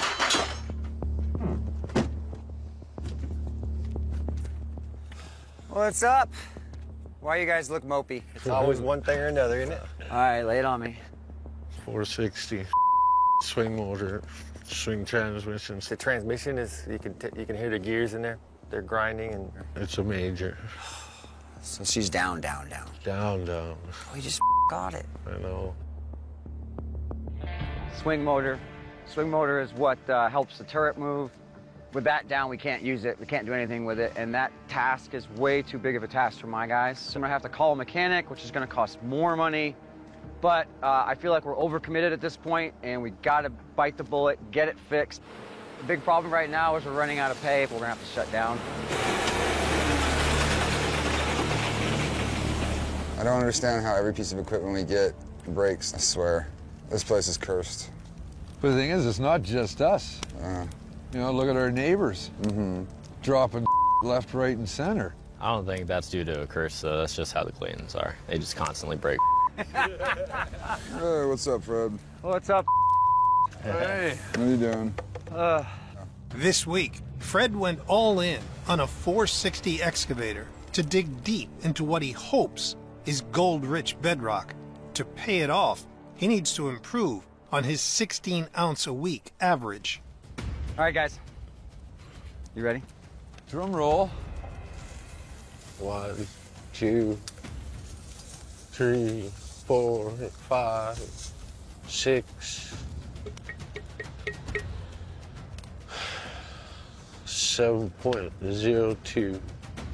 worth $12,000. It brings their season total to 118 ounces, but way short of what he needs. Well, I don't know what to say, guys. I think that's one of our worst goal weighs up in the Yukon. That sucks. Honestly, this doesn't pay the fuel we ran last week. Yeah. 28-year-old Parker Schnabel is stretched thin, running 2 mines in different countries. The last 2 weeks, I've been in Alaska. You know, we had a rough 10 days startup, and now it's starting to smooth out. We've got a plant running over there. There's gold coming in. In the Yukon, his crew are racing to mine out the massive airstrip claim before the water license expires at the end of the season. We have to get all of this mined this year, so it's basically use it or lose it. It's important that we get everything that we have left to mine this year stripped and on pay. 500,000 square feet of what we have left is not stripped, and this is pretty late in the year to be stripping. Parker's crew have already mined out 48 of his 90 acres at the airstrip, the Keyhole, Easy Street, and Bear Cuts. Now they're running pay dirt through Slucifer from the 18-acre Payback Cut and continue to strip the last and largest of them all, the 24-acre Runway Cut. They need to get at least 5 acres down to pay this week before they can fire Big Red back up. So Big Red will sit until all the stripping's done. We really can't afford the time, but it's just going to mean sluicing later in the year. Down to just 1 wash plant, it's all hands on deck at the Runway Cut until it's completely stripped, except for 1 crew member. So right now I'm in the Payback Cut. You know, there's a lot to do, and I'm pretty much over here on my own, so trying to keep the wash plant going. While Slucifer plant boss Tyson Lee digs out Payback Cut pay dirt in the 750 excavator. You know, it's just a struggle trying to keep ahead. Parker in the D11 and foreman Mitch Blaschke in the 700 strip overburden in the Runway Cut. This is probably the most behind we've ever been in opening a cut and having things ready. We've had so much on our plate, and you know, here we are just trying to get through it all and trying to do it before the snow flies. And what the? Oh! Whoa, whoa!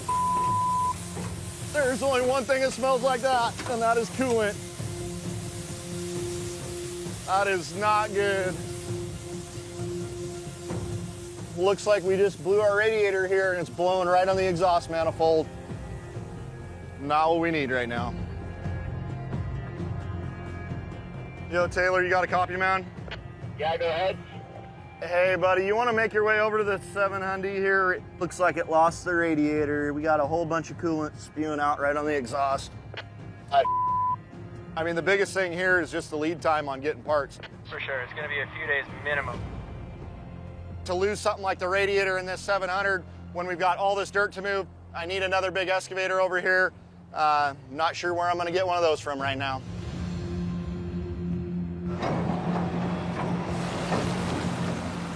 Hey! How's it going, Mitch? Oh, we've had better days.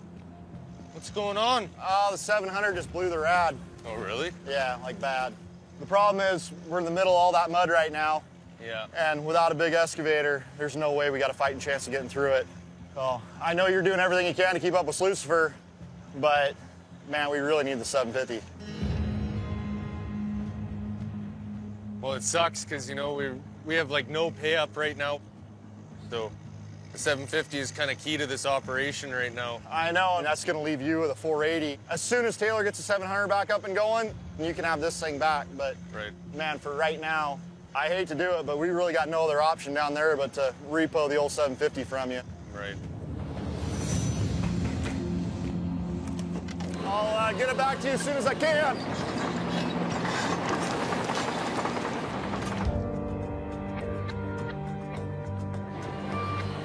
Losing the 750 leaves Tyson with just the 480, reducing the amount of pay he can send to Slucifer.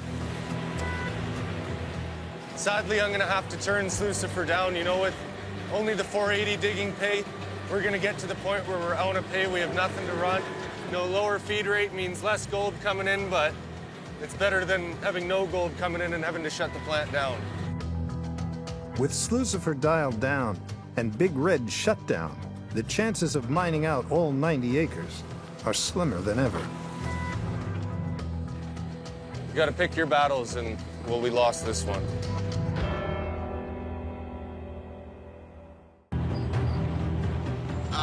Right now, we're just stripping the runway. Seems like pretty deep mud. You know, I think there's probably a good 20 feet of mud in here, and it's a bit late in the year to be opening up the ground that has 20 feet of mud. So we're just loading that out, and we have nowhere to push it to, so it's all getting loaded out. I wouldn't say going fine, but it's going. Parker Schnabel's crew is rushing to strip the 24-acre runway cut down to pay so they can start feeding wash plant Big Red. I've got Big Red sitting on that hillside over there, waiting to wash rocks. If we had thawed pay dirt right now, it'd be up and running. I know it's really put Tyson in a tough spot here taking the 750, but it's so important that we get this ground opened up. If not, we're going to leave a lot of gold in the ground. With Mitch's 700 excavator still in for repair, Tyson's stuck in the smaller 480, struggling to dig enough pay to feed Slucifer. Had to dial down Slucifer's feed rate a little, and hopefully I don't have to dial it down anymore, but at the rate things are going, I might have to make that adjustment. And you know what, sadly, getting Big Red going is taking priority over keeping Slucifer fed. Taylor, I hope you got some good news for me, man. Hey, buddy. How's it going? Oh, well, you tell me. I see we got some parts here. Do indeed. Rad's dropped in. She's ready to go. All right, sounds good, buddy. Appreciate it. Thanks. Catch you later. Hey, Tyson, you got a copy? Go ahead. Hey, buddy, I got a present for you if you want to meet me over by Slucifer. Sounds good, man. I'm on my way.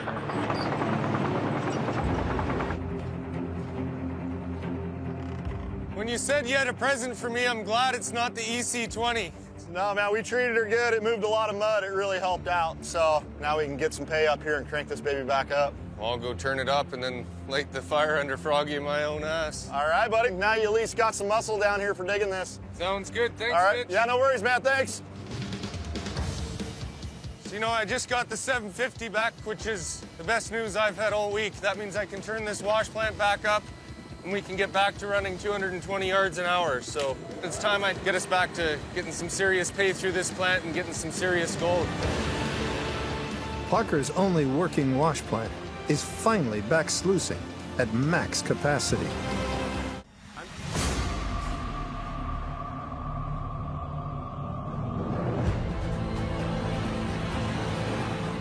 Just another day in the office. Come on, glory hole.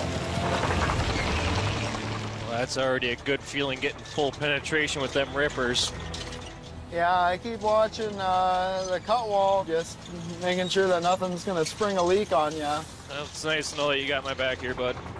After patching a hole in the wall of the Wolf Cut, Parker Schnabel and his crew are racing at breakneck speed to mine out the cut.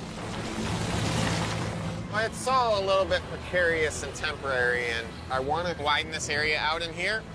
It is sort of working, sort of, kind of. I'm just going to rip out of here, clear up a few things that I need to deal with, come back and give them a hand until this is done. Like, we are at 111 loads out of the Wolf Cut right now. Depending how soft the bedrock is up here, I bet we'll get another 40 loads of pay out of it, too.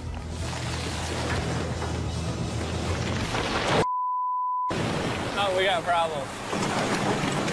Oh, that's not good. We have a breach.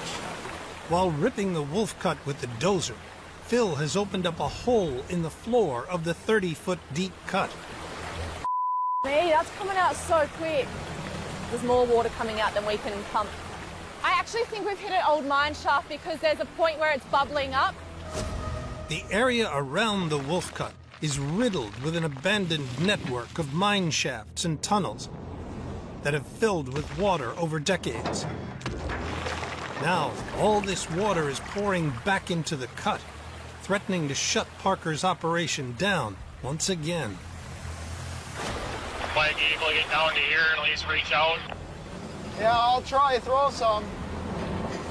It's the second time in just 2 weeks that the crew have struck an old-timer's mine shaft.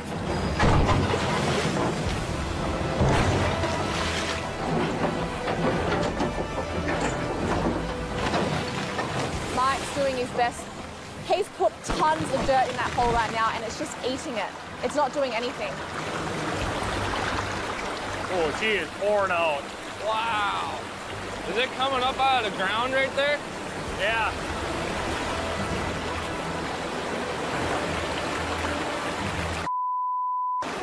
I'm just worried about this whole thing coming down. You guys will have to evacuate out of the cut.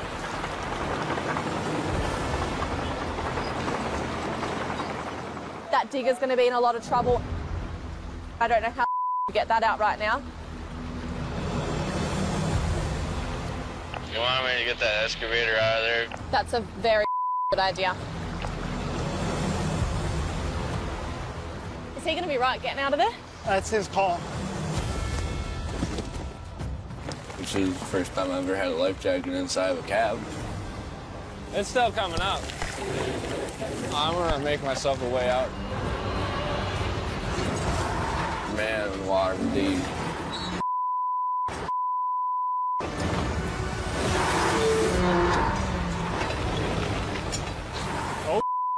Oh my, that is actually so deep. When's too deep? When it's in the cab. Pull yourself up. You'll have to probably push your tracks up to get up onto that. Hell, you've got this, mate. Come on.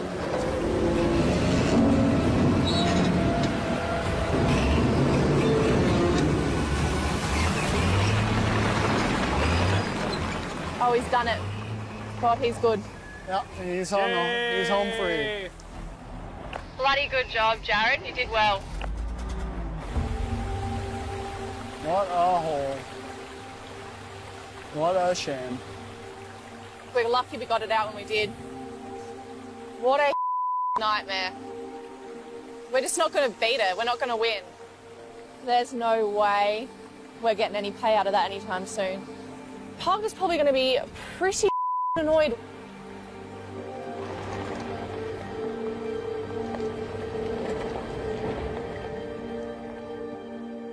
Parker's $250,000 cut is again drowned in nearly 30 feet of water.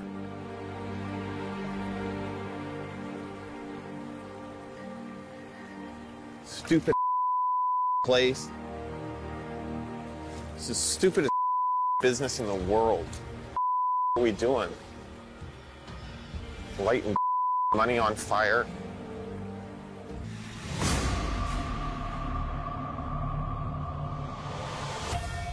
I know, all that hard work. Hopefully there's some bloody gold in it.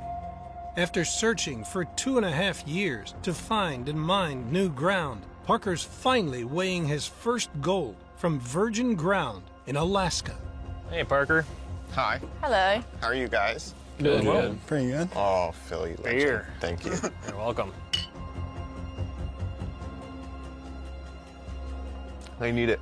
I don't really know what to think. Like, it's just that's a lot of water that was coming into the pit multiple times. Yeah. Yeah. Multiple. Yeah. So let's see what this is. So far, Parker's crew have only recovered 108 ounces from old-timer tailings, far short of his 1,000-ounce target.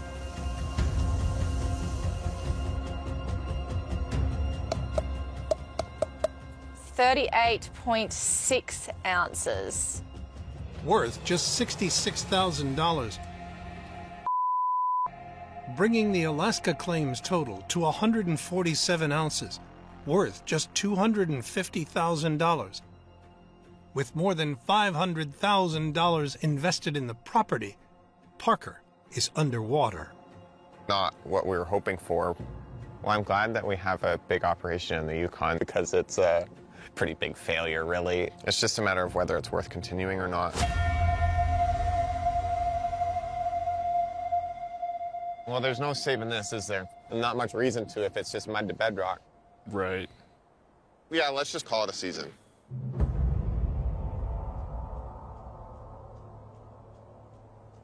And whether we continue this project, find a new one next season.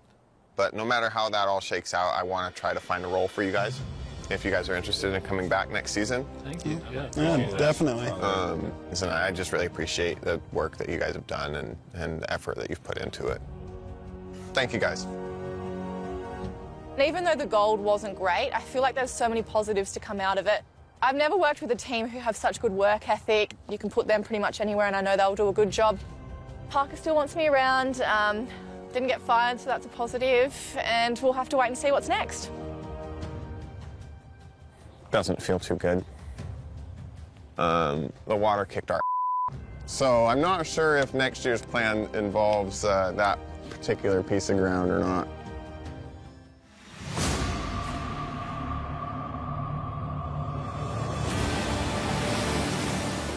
We've been running these wash plants hard all year, but we're gonna run them the hardest right now, right to the finish line. That's it down there. Hopefully there's a little gold in this ground here.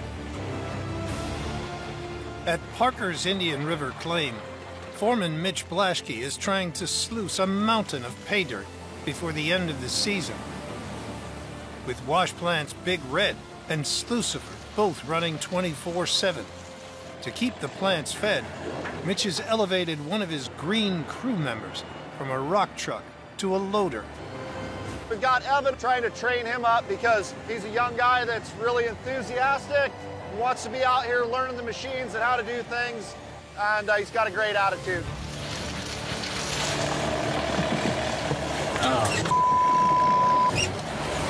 What the is going on? Tyson, you got a copy, Tyson? There's a bunch of rocks in the sluice runs. We're gonna go ahead and shut her down. Hit it!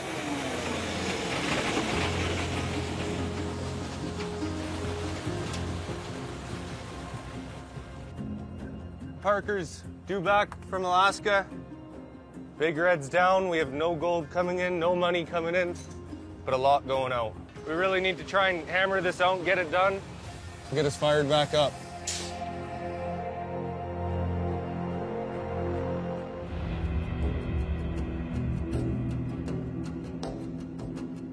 Oh, we got Big Red down this morning. It's got a lot of large material going down the sluice runs. At Parker Schnabel's airstrip claim, Mitch and Tyson have had to shut down Big Red after Evan spotted rocks in the sluice runs. Just gonna take a look at it. You know, you see all these here? That means we have a blown out screen and it's gotta be a pretty big hole for rocks this size to be coming in. And when the rocks land in spots like this, it'll create dead spots where the gold isn't being caught. So, as you can tell, the runs are littered in rocks, so I'm gonna have to go and hand pick all these out and get up in the screen deck and change that screen. You know, the material that we're running right now, as you can see from the tailings here, is really sharp, aggressive rock. So you think about all that material working its way across this wash plant hours and hours a day. And, you know, these screens are pretty thin to begin with. And then when you go and work that material over the top, eventually it cuts through them. So we're going to remove the old screen, bring the new one in, get her bolted back up.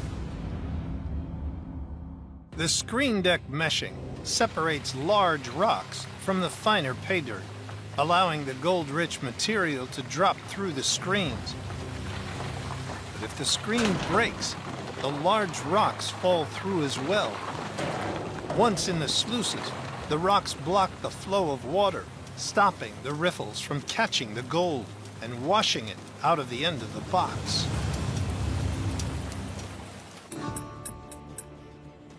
You see it?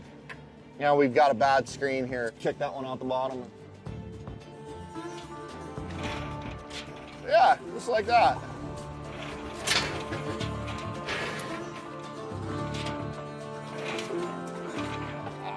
looking good. It's been a fight getting Big Red set up, but hopefully the fight is over. She's fixed. Time to fire it up. It's a good feeling.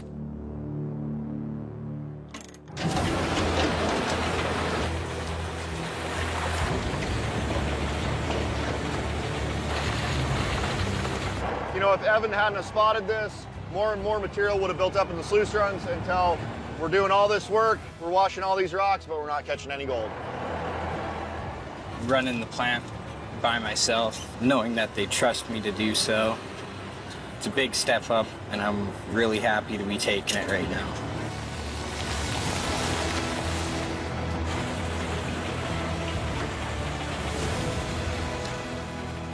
Just need to keep working everything on that. Hello, guys. What up, buddy? You got our baby back in action? Back up and rolling. Well, it looks like you got her turned up.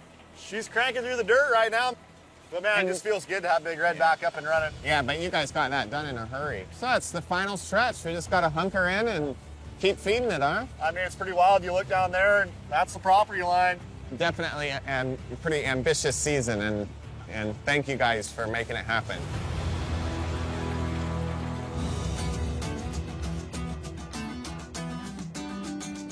Got 2 of them running again. How good is that? Hopefully we can keep it running. Hey, Parker. Hey, man. Happy birthday. Oh, my gosh. For me? Thanks. It's an ashtray. Oh, is it real gold? It's our gold. Are you kidding me? No. Holy cow. Oh, my gosh. Happy birthday. Thank you. So everything's made out of gold from here. A golden ashtray. Holy cow. You guys can expect something similar in 30 years, 40 years. $6.95. Yeah. Worth $12,000. Seems like saying thank you is not enough. You're everybody's friend out here, you know? Yeah. And we all really appreciate that. And Thank you. That's from the crew. Oh, thank you. Got Big Red set up and just got it up and going. So Big Red didn't get a whole lot of runtime? Day and a half. Oh. Yeah. Want to see? Sure. Now, it's time for the first gold from the runway cut. 10, there we go. 20, 30, 40, 51.6. Worth nearly $90,000. But if they can run Big Red for a full week, it could deliver $500,000. And Lucifer's been pouring right along, too. There's been no majors on that, so we got a good number here, T.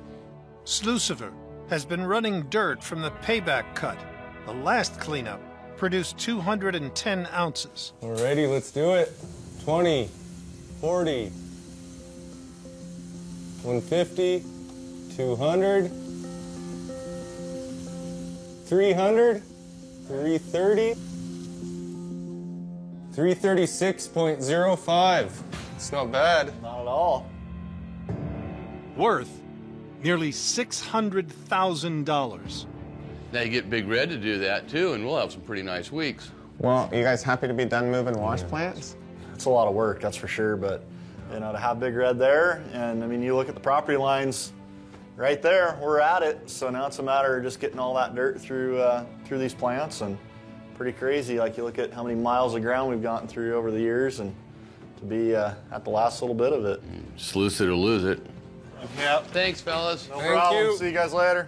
What are you doing, man? I saw your truck on the road. I didn't know if you were broke down or something. That's always a fair chance of that. What are you finding? We're just painting this road every year. I've driven by it and been like, should we mind that? No. But now it's the last year that we can't say no anymore. If we say no this year, then it's never going to get mined.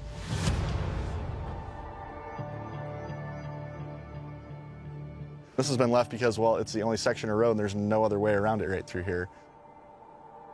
We have so many other things going on. But the stripping crew has a little opening, don't it?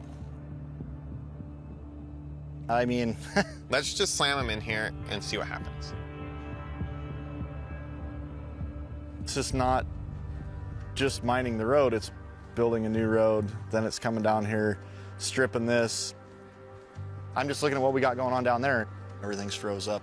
I feel like every day we're a little bit further behind. I think it's going to be thawed. Like, the sides have been exposed. Like, I don't even think that the pay is going to be frozen. If it's thawed, that's going to be huge. If it's not, then I'm going to eat a big dose of crow, Mitch.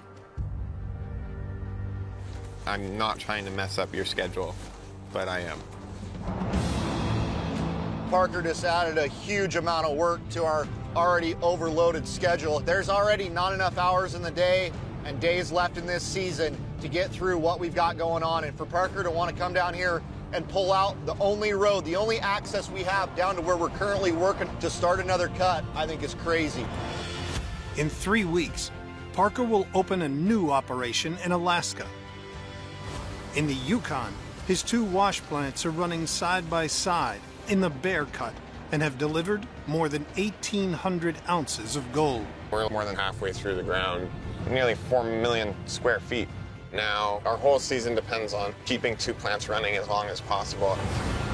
His crew have already stripped 48 acres, 36 football fields of the massive 90-acre airstrip. Now, Parker has tasked foreman Mitch Blaschke with opening even more ground. There's a whole bunch of little pieces of ground here and there that could probably make us a quick buck.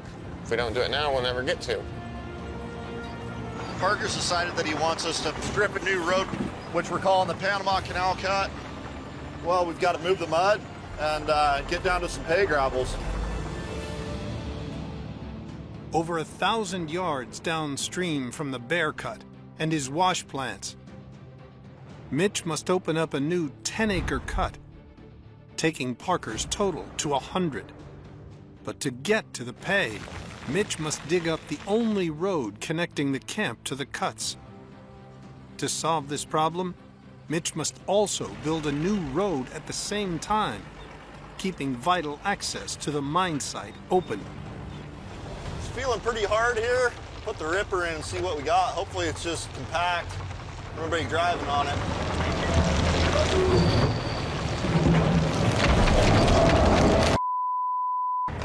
You know what that is?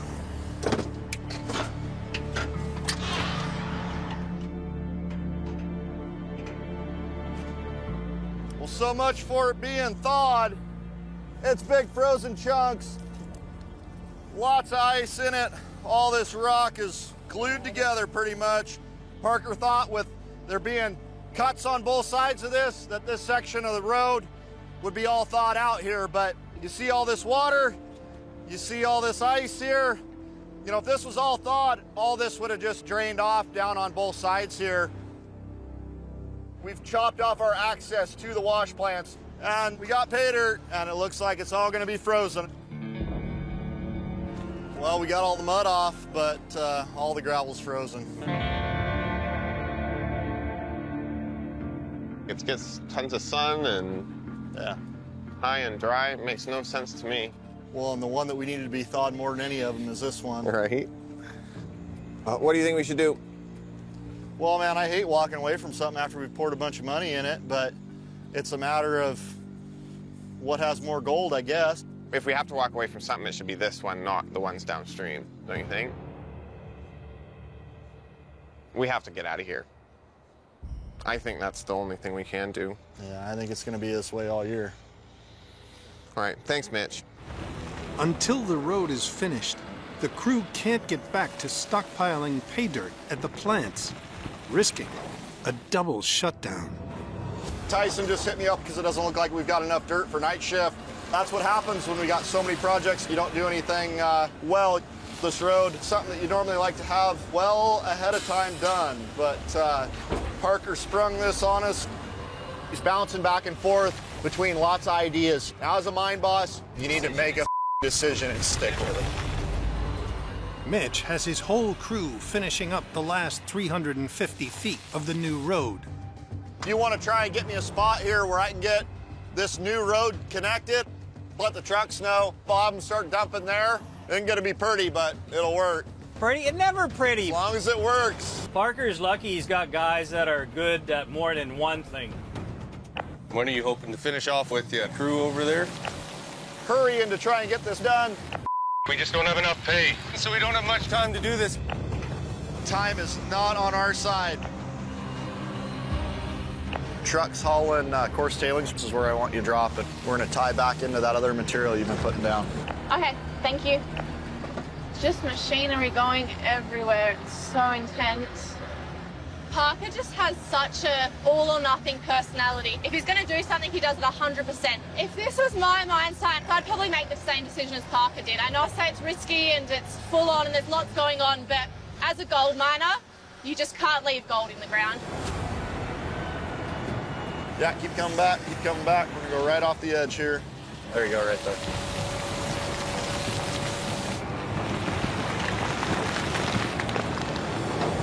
This will be a road.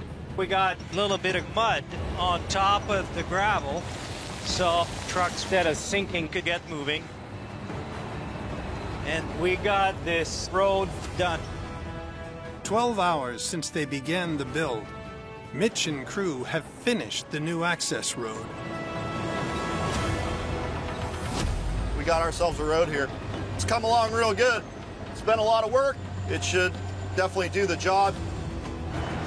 Mitch was sending me back to the wash plant, moving the old road and building a new one. That's just like insane. I'm actually stoked I actually helped such a huge project. Hey, Tyson, you got a copy? The road is finished and the trucks are heading back over to you right now. Yeah, sounds good. I'll meet you at the wash plants. Just in time, buddy. You know, I'm pretty happy with how this road turned out. We just had to do it quick and fast, but we've got good access back down to the wash plants. One more thing that Parker's added to our already busy schedule, but somehow we were able to make it all happen. It's been a hell of a day, but you know, I'm really happy with how things turned out here. I see some frozen chunks of pay up by the plant. It sounds like Justin and Tyson are having a real hard time with frozen material. It's just been a really cold spring, and that's, you know, it's bound to come with issues. Get out and stretch your legs. In addition to slowing down the operation, frozen chunks of pay dirt running through the plant aren't melting, leaving gold trapped inside the tailings. Hey man, I was just coming to talk to you about this exact problem. It's called permafrost for a reason, right? Because it's permanently frozen. I mean, it would help us a lot if it was more than like 35 degrees for at least like 4 hours. We need some warm weather. Trying to keep up with stripping and sluicing at the same time. And that's the problem, is that we're using a lot of our manpower right now to just try to keep the plant fed. I really feel like we should shut the plant down and just focus on thaw and stripping. But the thing is, with this much area, if we shut the plant down, I don't know if we'll be able to get through it all by the end of the year. But we're just going to fight it all season if we don't put our foot on the brakes with the sluicing and focus on our stripping, you know? We're never going to get to the point where we're just digging nice, clean, thawed pay. So let's go ahead and just shut it down. It's a gamble that we're just going to have to take. We'll fire back up when the sun decides that it's summertime and make the best use of everybody that we free up. Well, I'll go up there and shut it down now, and we'll just start working on getting everything taken care of down here. All right. Thanks, all right. Mitch. Yep. So it's not really something that I like to do. Our rule is always that, like, once we start sluicing, we are running 24/7. But given the price of fuel and where things are at, we're much better off shutting it down for a while. Parker's gambling that shutting down Big Red will focus his crew on getting more ground stripped and exposed to the sun so that it can thaw. We're really just hoping the weather warms up for us so we can get this ground thawing out, because right now, we're not making any money, we're just spending it.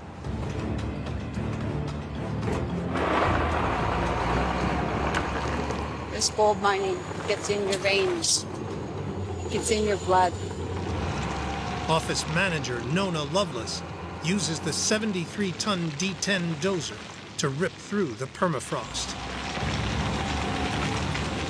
I started operating, my dad was teaching me on equipment when I was about 12 or 14.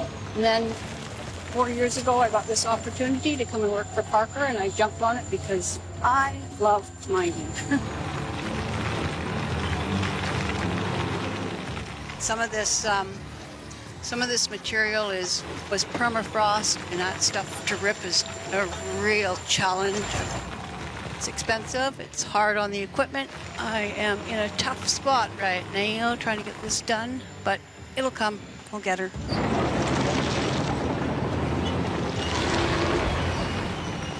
Holy, come on. That doesn't seem to be wanting to come up. Whoa, what the heck? What? Oh my. What the hell is this? Are you kidding me?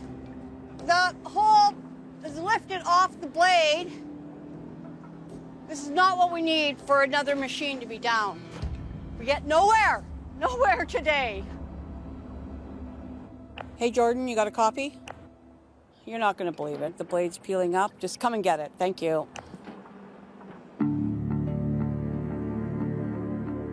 This is really thin, and it wore the welds off, so you have to take all these pieces off and then put the new pieces in that we have. What's going on, man? Why are you pulling that thing out of here? The skin's peeling right off. Obviously, that frozen just grabbed the bottom and peeled it up. Oh, no way. It's crazy how abrasive that stuff is to wear the steel down that hard. Yeah, didn't think it was going to go away that quick. Well, yeah, the sooner we can get her back in action, the better off we're going to be. Yeah.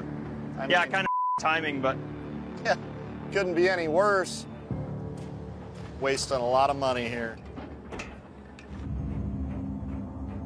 This is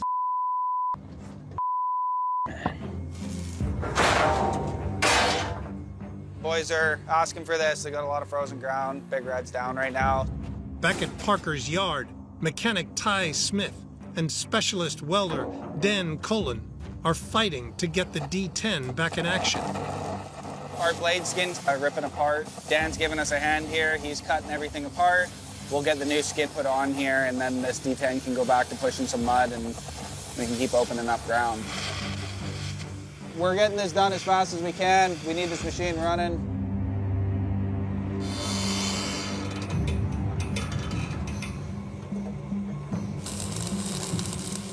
It'll be nice to get this thing back out in the cut and ripping some dirt.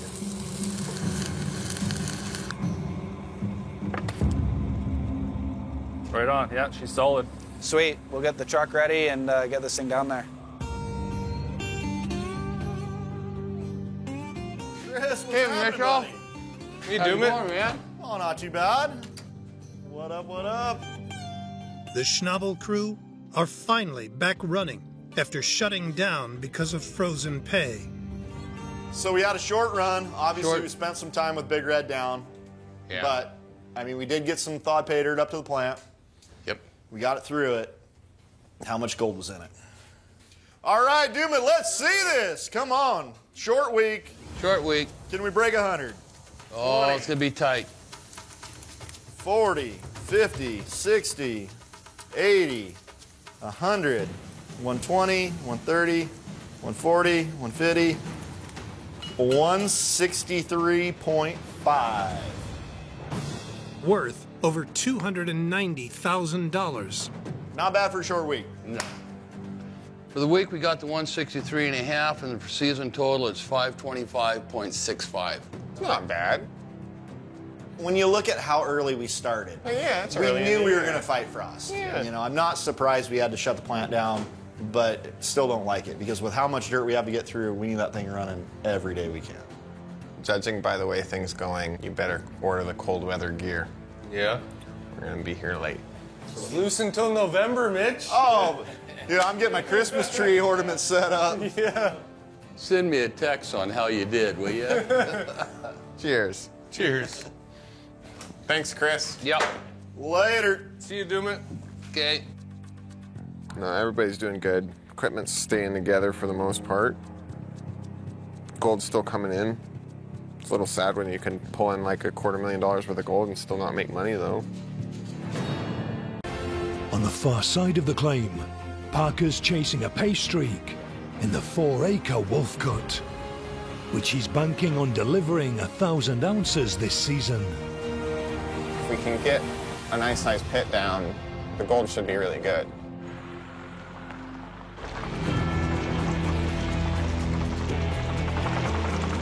Kind of late in the year, so we got to get going on this. To access pay dirt 30 feet down, the crew must haul out 100,000 yards of overburden.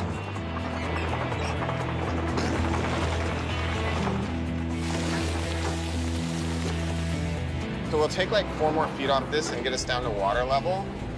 And then it's like 30 feet to bedrock from there. We want to sluice the bottom 6. Working right next to this pond, the water's gonna be the #1 problem in here. The perfect situation is partially frozen mud because it keeps the water out. I'll do whatever it takes to get everyone some gold here.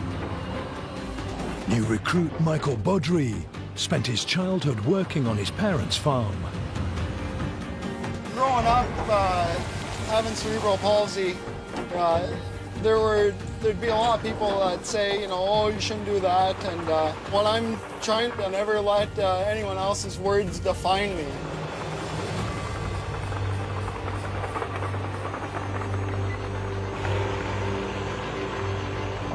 This cut's getting muddy. The biggest thing is just trying to keep from getting stuck. A guy can't sit in one spot for very long. Kind of like I am now before the track starts sinking away.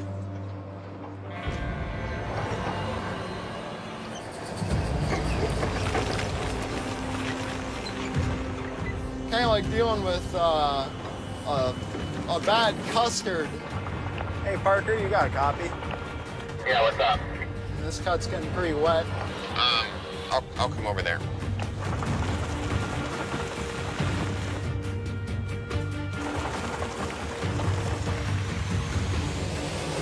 Jesus Christ.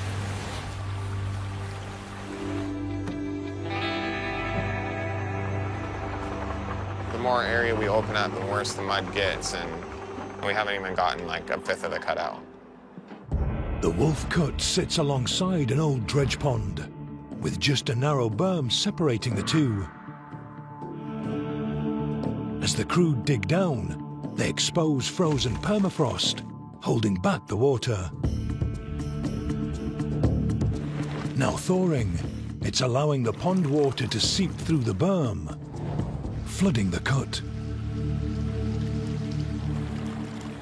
There's going to be a lot of water soon. Yeah, the best thing to do is get a sump in there. Yep, we'll give it a try. We'll put a pump sitting right there, right? With a discharge going up there? Yep. Perfect.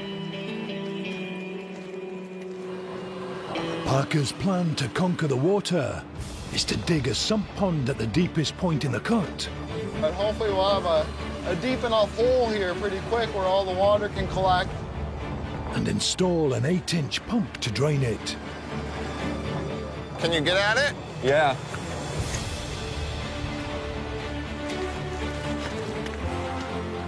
It's really cool to see Parker being hands-on and wanting to get this cut opened up as bad as the rest of us. There you go.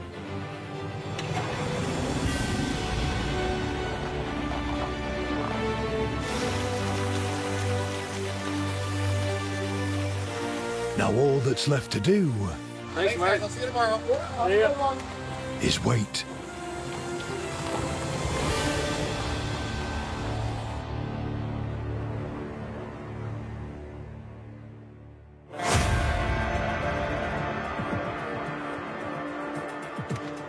Oh. Where's our pump?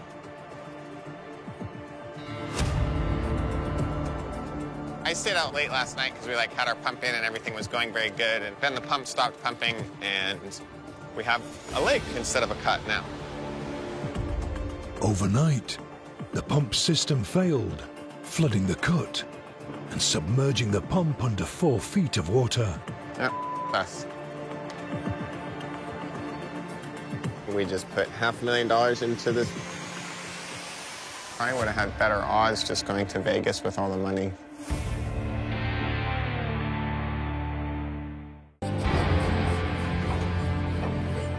The pump was like completely underwater, and I couldn't get out to it to walk to it. Got a little kayak over here, paddled out there with a chain on the excavator and get it up on dry ground so we could work on it. It must have shut off, or the silt got in there and plugged it up. Foreman Mark Fours reckons the suction filter at the end of the hose became blocked with debris, causing the water level to rise, submerging the entire pump. In an attempt to get it going, he stripped and serviced the engine.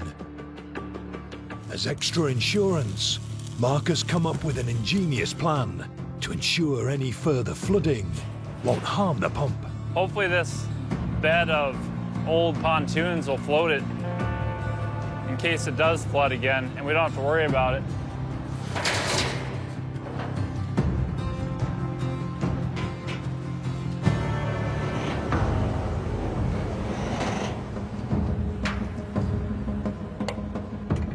I think it'll work.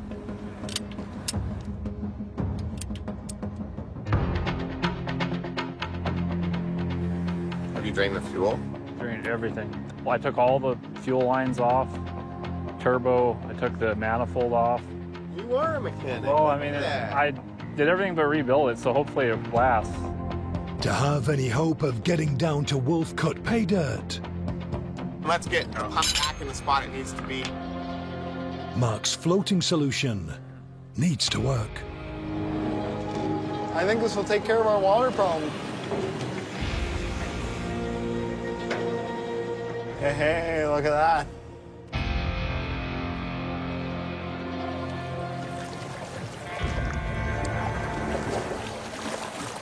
Ready to fire it up.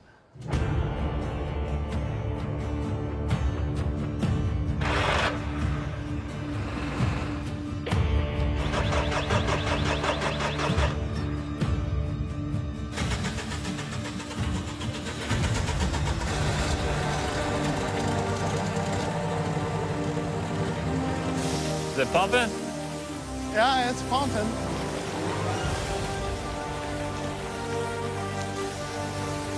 Pump back in service. Good job.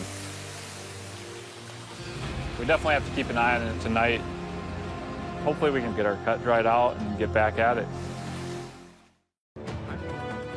It all comes down to getting the two plants running and needing to really push through as much of this ground as we can. I'm gonna just talk to Mitch about all this stuff and make sure that they're on track. To get both plants running, Parker turns to foreman Mitch Blaschke. How's it going? Good, how are you? Oh, not too bad. Trying to make some headway here. Getting two plants up and going, this is a critical move of the year, right? I'm gonna go over to Fairbanks, so I'm not gonna be here. Do you feel comfortable about where you're at? Big Red's doing a good job down there, but we're falling behind on getting through the square footage we need to without two plants going. Yeah. When you get back, hopefully we've got wash plant pad done, sluice first setting there, two plants going. Two plants banging. All right, see you, man. Sounds good, man. Have a good trip. Parker's leaving to get the wheels in motion on the Alaska claim he plans to open in just weeks. Mitch is left with 5 days to get Slucifer running. You know, approaching the middle of summer, pretty soon here, the days are going to start getting shorter. So each day, it's just clicking by faster and faster. We need to have Slucifer on that new wash plant pad. To hit Parker's target, Mitch plans to drag Slucifer onto a massive 30-foot-high pad.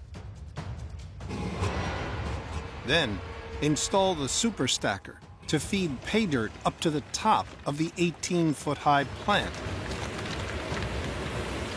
where it will be washed, cleaned of its gold, and the worthless tailings can fall to the ground out of the way, making them easier to remove.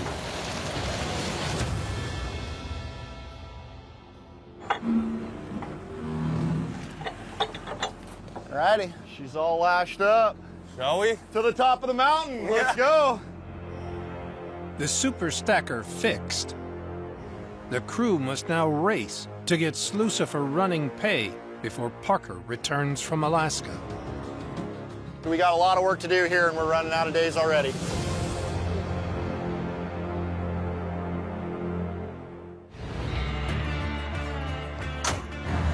Here we go. We got the super stacker heading down to the cut. This is the last piece of the puzzle.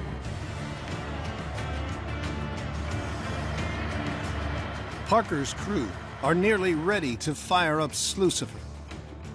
First, they have to connect the 120-foot super stacker. Looking right there, Mitch.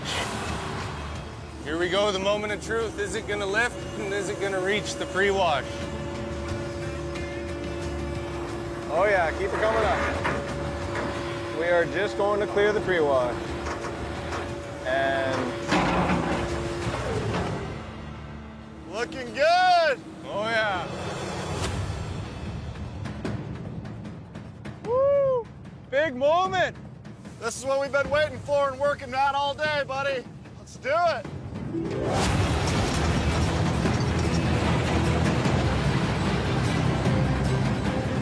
Hey, here we go. My first scoop of 2022 season in Slucifer. Game's on. This is what it's gonna take if we got any shot at getting through all this ground. It's 2 wash plants running. So it feels good.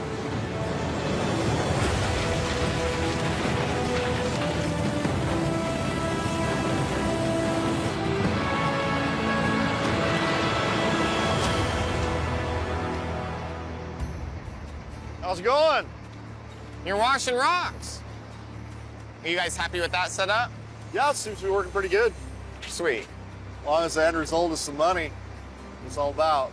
Well, we're sure spending it like we're making it. How things been going in Alaska? Good. Just me and a couple others, 3 of us. But we'll just start stripping and build a plant pad and get some stuff sorted out. You're thinking a wash plant setup over there in a week and a half or so? Couple weeks. All right. I'm gonna go work on a training plan. Do we all need training? For the first time this season, Parker has both his wash plants running pay dirt and is one step closer to mining out the 90-acre airstrip and opening up his Alaska operation. Boys have wash plants sorted out, so with Slucifer up and running, we stay on schedule here.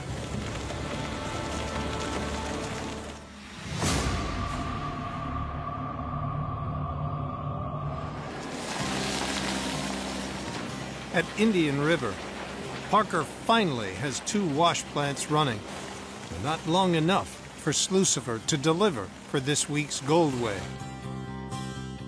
Hey! Stay out of there. The next thing you hear is, "Kush." Well, doom it, back to work for you. Yeah. So what happened with this conveyor?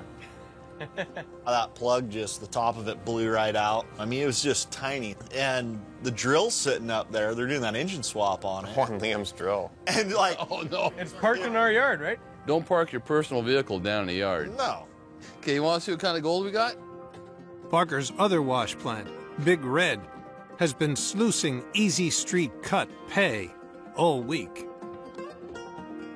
All right, Chris, what have you got for us? So here we go. 30, 50, 80, 100, 120, 140. Keep her going. 162.85. Worth over $290,000. For the season, we just broke 1,506.6 ounces. Last year, at this time, we were at 863 ounces. Wow. But you got to remember, we also started sluicing, almost almost 2 weeks earlier this year. Well, that's the idea. Yeah. We got to keep the push on. 1,500 ounces this early in the season. That's not bad at all, guys. We're almost double what we were last year. Exactly.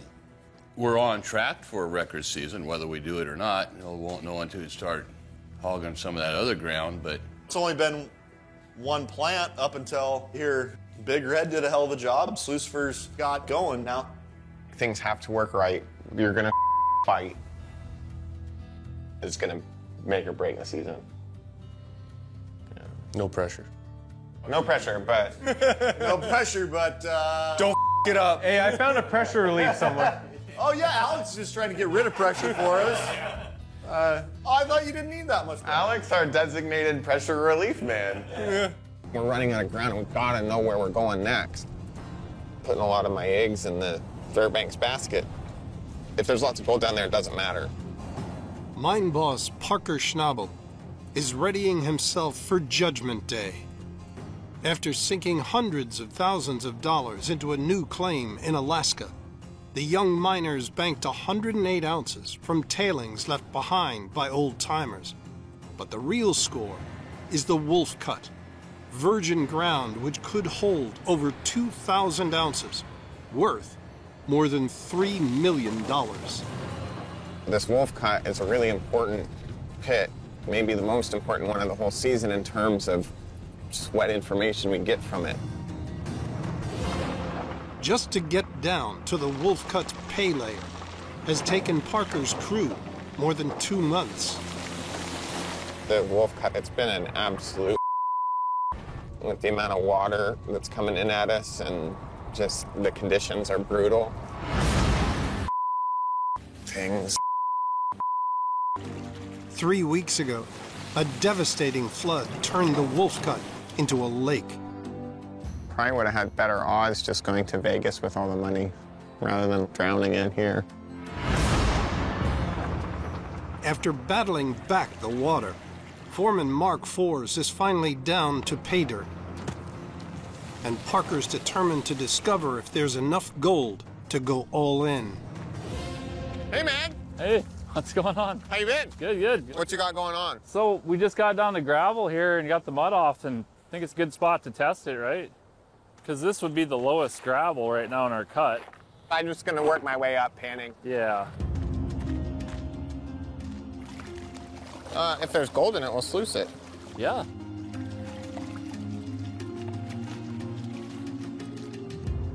So that just had 2 tiny little fly in it. Too small. Where were you panning at? So right over there.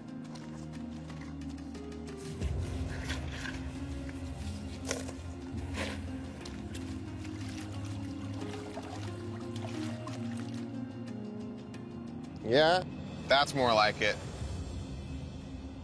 That's super fine, but there's 35. And like 35, even tiny colors, is a really good pan. Yeah. Because we're panning some gold in it and some of it doesn't have gold in it, just haul a couple thousand yards up. Okay. So I'm just gonna rip out of here, be back in 2 days. And I wanna see what's in it. Yep, sounds good. Okay. Bye. Hey, Mike. You know, it's puking in the hole on the wall there. It is. Okay, that does not look good. It looks like our good friends Mother Nature and Murphy's Law are at it once again.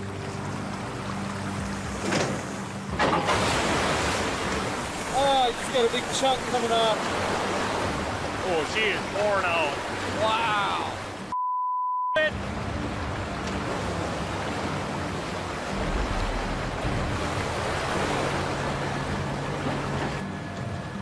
Hey, Mike. About to get out of here fast. It's come up 8 inches in the last 10 minutes. Me. What's going on, Tyler? Zach, I don't have time for this. Our cut's about to flood.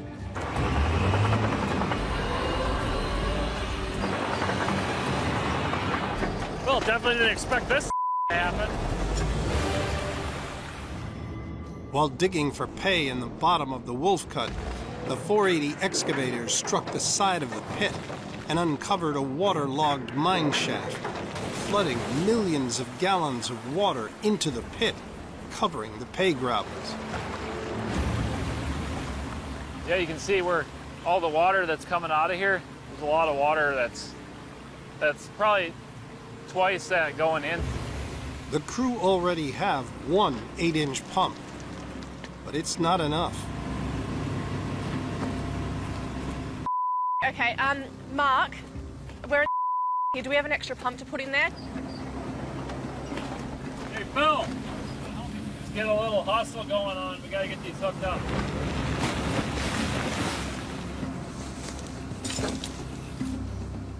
Good, Mark? Yep.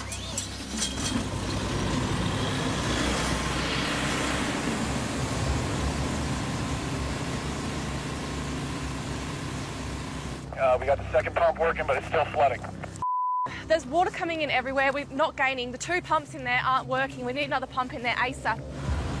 After firing up 2 pumps, Parker's crew are still losing their fight with the water. We're in the absolute now. It's chaos. The 2 pumps we got in there just aren't working. They're not gaining on the water. I think we're just going to have to pull the pump from the wash plant, which I just don't know if that's the right decision. I'm trying to call Parker, but he's not answering me. And I don't want to be the one to make this decision. This is his gold, it's his mine site. I just don't know what to do. This is a huge call. I think I'm just going to have to pull that pump out of there. It might piss Parker off, but right now we're about to lose all the pay in the Wolf Cut. Tyler makes the hard call and shuts down wash plant Red Rocket to steal its massive 10-inch pump and double their draining power.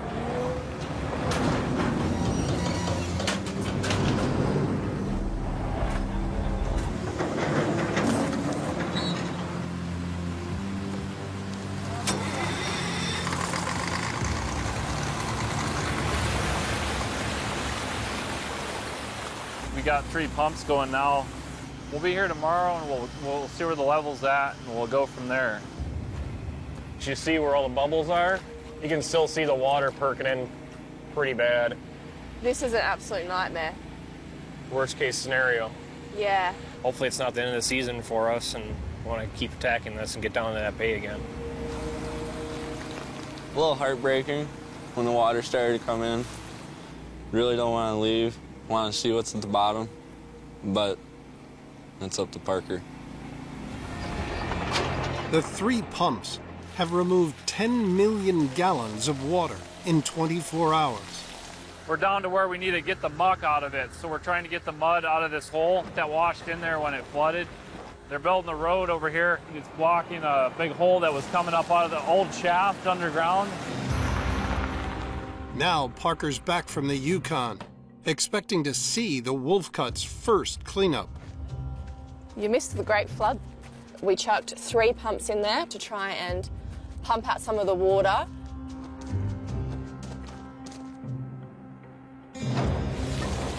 That ain't good. Yeah, so much mud. Got a mess on your hands, that's for sure. Yes, we have like 4 foot of muck in this last section to get off. What a pain in the Early tests indicate it could hold over $10 million in gold and keep them mining for years to come. If it pays out this summer. We're hoping to do 1,000 ounces here. We have a lot of stripping to do though. So in the meantime, we've just been stockpiling old drift tailings. So hopefully there's lots of gold in them. Parker has split his Alaskan greenhorns in 2. His Wolf Cut crew is opening virgin ground holding high-grade pay, but it's 30 feet down and will take weeks to get to. Across the claim, his Drift Cut crew is on the hunt for a quick score to bankroll the whole operation. The wash plant we've leased is coming to site. And this is the pad it's gonna sit on. Oh, I hate leasing wash plants, and it's never worked out well when I've leased them. But the plant we are getting built isn't ready yet. Gonna have this wash plant coming in, and then we'll be ready to sluice this pile over here. So there'll be plenty for the plant to do. We gotta get it going here. overseeing the setup of Parker's leased wash plant. New foreman, Mark Fours. I'm always excited when we have new people showing up, you know, and a fresh chance at finding another ace guy. Mark, you want to move forward just a little bit? There's also a chance at finding a big dud. You know, the biggest issue is that Mitch isn't here. I need somebody that I trust to take this on. The next thing here will be putting this wash plant on the pad, and we'll see how she sets up there.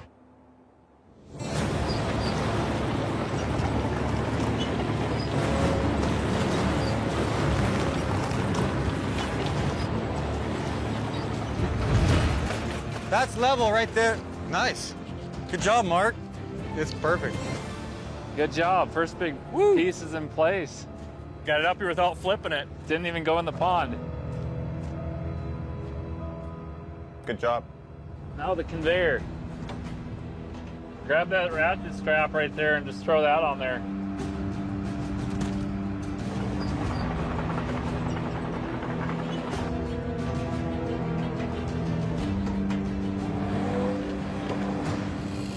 We need to go 6 inches out, that way.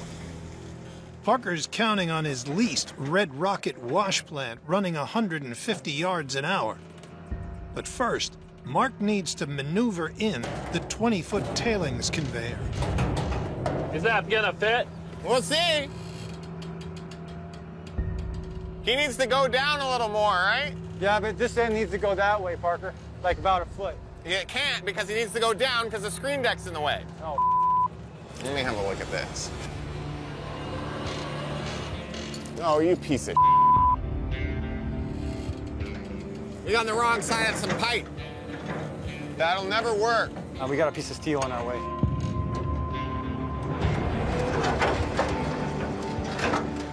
This is These things come up. Oh, that's it. You have to take the outside ones out. That helps a lot. Obstacle out of the way, Mark can lift the conveyor into position. Straight down. Straight down. Just not on me. I'm not trying to kill you, I promise. You're not the first. There we go. The final piece, the 4-ton hopper that will feed pay dirt into the plant. All right, out that way a little bit. There you go. That's dead nuts. I just need a rock. Yukon hammer. Look at that. Woohoo! Let's go. Fire it up. This coming together. See if the thing works.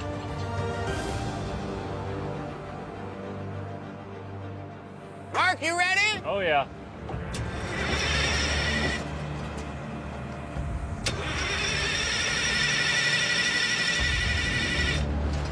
You've got to be kidding me. This always happens.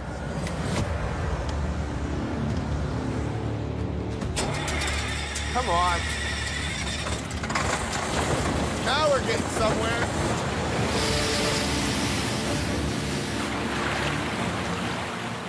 You want me to throw the first scoop in? Yeah. All right, let's make some money. Or lose more. 2 years in the making. Parker's Alaskan mine is finally up and running. All right, here's the first scoop going in. He's one step closer to finding out if his new operation will secure his mining future. It's good to be sluicing, but I'm just nervous about the ground. It's drift tailing, so we didn't drill it. We have no idea what's going to happen.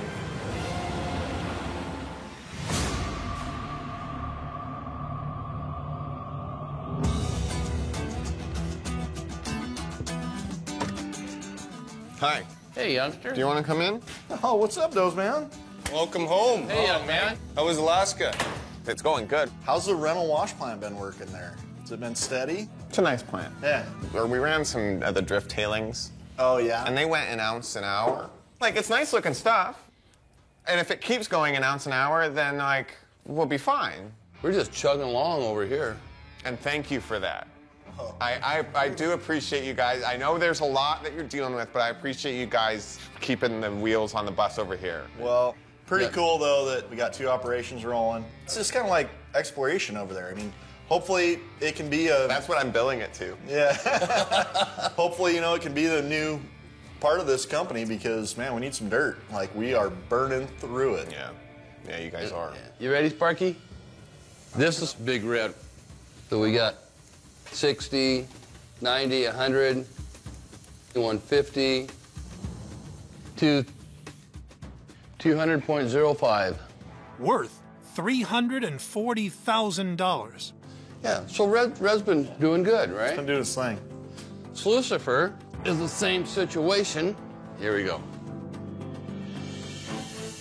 10, 30, 90, 100, 150, 200, 257.25. Worth over $430,000. A combined total of over $770,000. Good job. We're getting there. Bringing Parker's season total to 4,788 ounces. Now, what you need to do is find us some more dirt. Yeah. So hopefully it's in Alaska. Well, thanks for funding my hobbies, guys. You know, it makes me feel better about blowing a bunch of cash over there. It's so nice to be over there and know how much pride, you know, you put in your work, and it shows. I really appreciate it.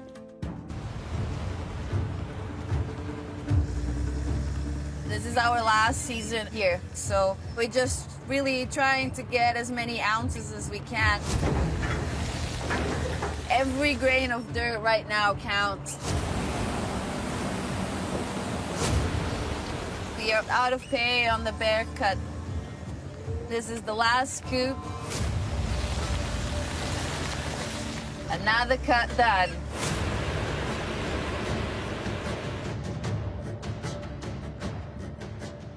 How's it going, Chris? Hey, Mitchell, just wait for the thing to run out and we'll shut her down. Man, the bear cut's been a huge cut, but we're to the end of it right here. Yeah, no kidding. You got through that pretty quick, man. Yeah, so now we got to get that runway cut opened up. How's that coming along? We still got a lot of overburden on the runway, so we don't have any pay dirt ready for Big Red right now. We're looking at least 2 weeks downtime minimum. Wow.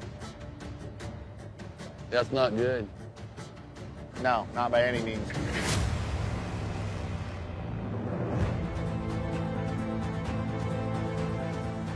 "28-year-old Parker Schnabel is stretched thin, running 2 mines in different countries.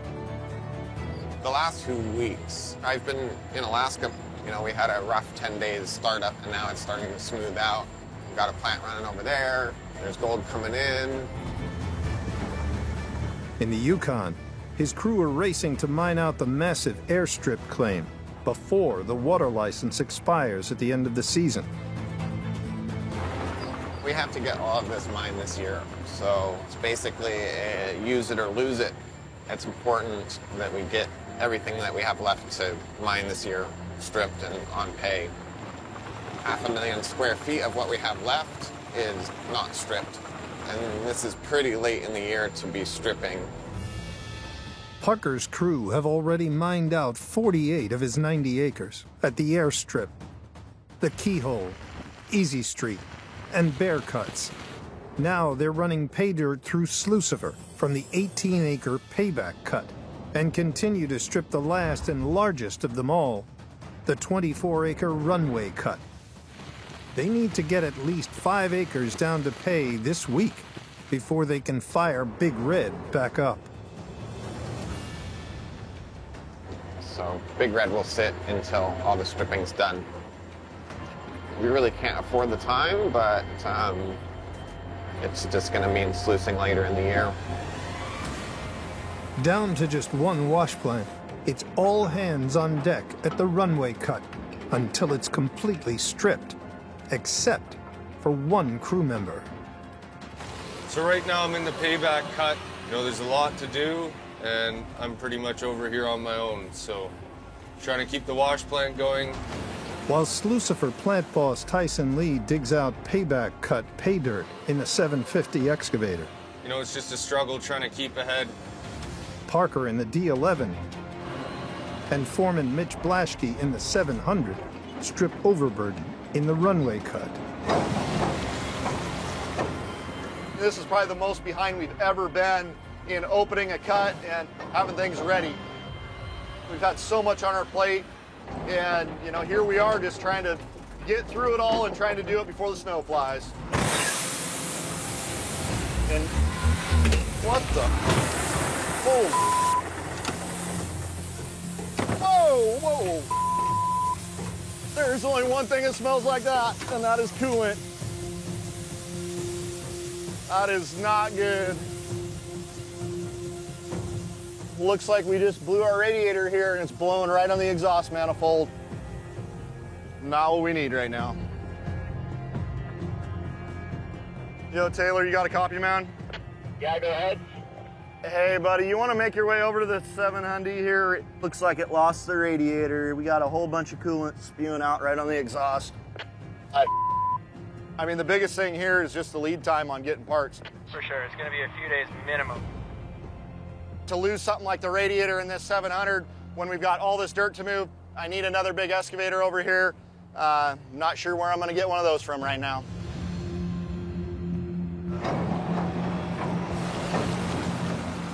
Hey! How's it going, Mitch? Oh, we've had better days. What's going on? Oh, the 700 just blew the rad. Oh, really? Yeah, like bad. The problem is we're in the middle of all that mud right now. Yeah. And without a big excavator, there's no way we got a fighting chance of getting through it. So I know you're doing everything you can to keep up with Lucifer, but man, we really need the 750.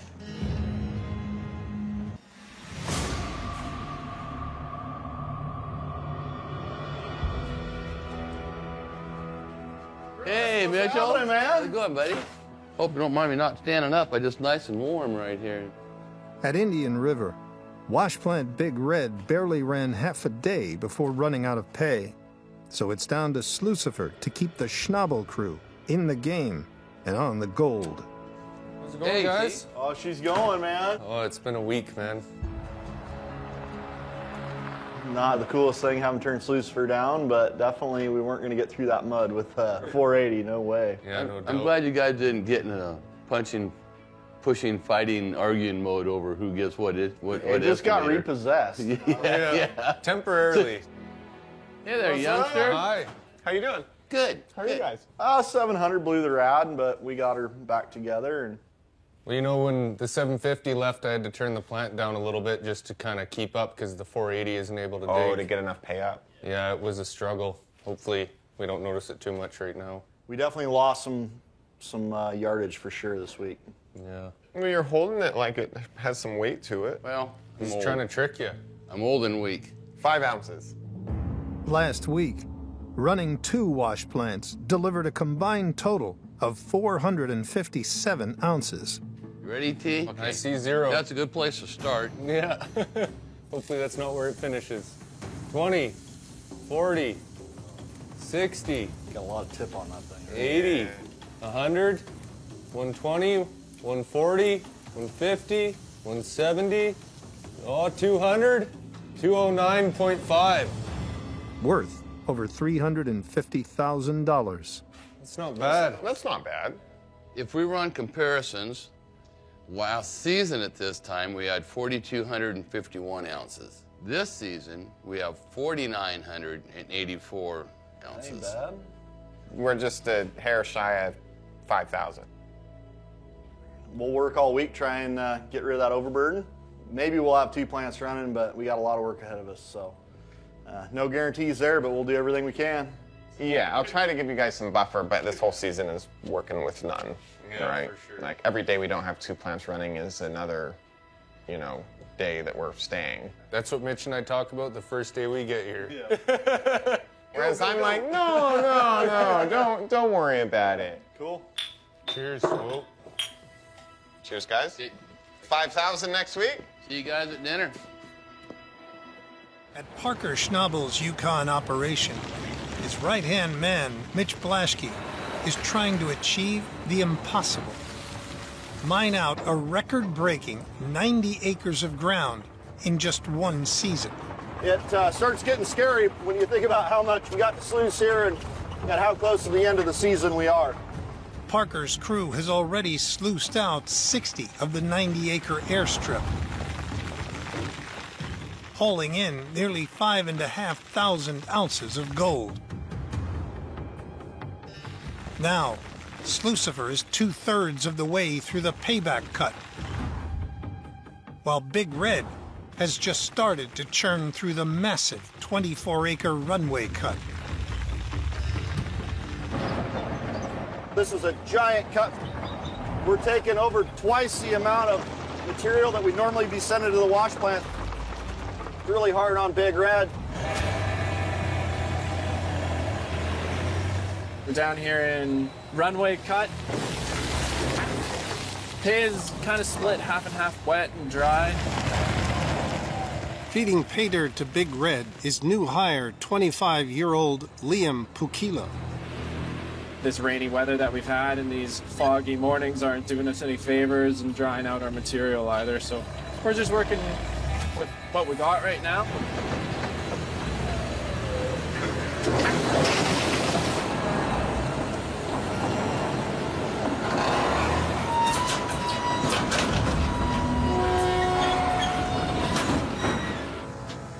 Hey, Mitch, these grizzly bars are acting up and sitting sideways. You think come take a look? Yeah, man, I'll be right there.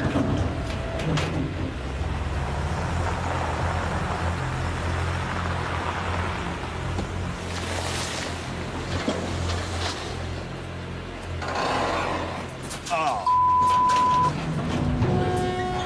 Hey, man, no more dirt, no more dirt. We got to shut it down here. That thing's ready just to peel right off there. Now we've got to shut the plant down. Our grizzly bars are the only thing that protect it. And, well, they're about ready to leave that hopper feeder.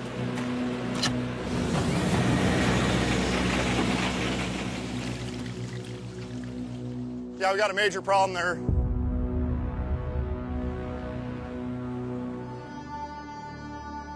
Hey, Ty, you got a copy, Ty?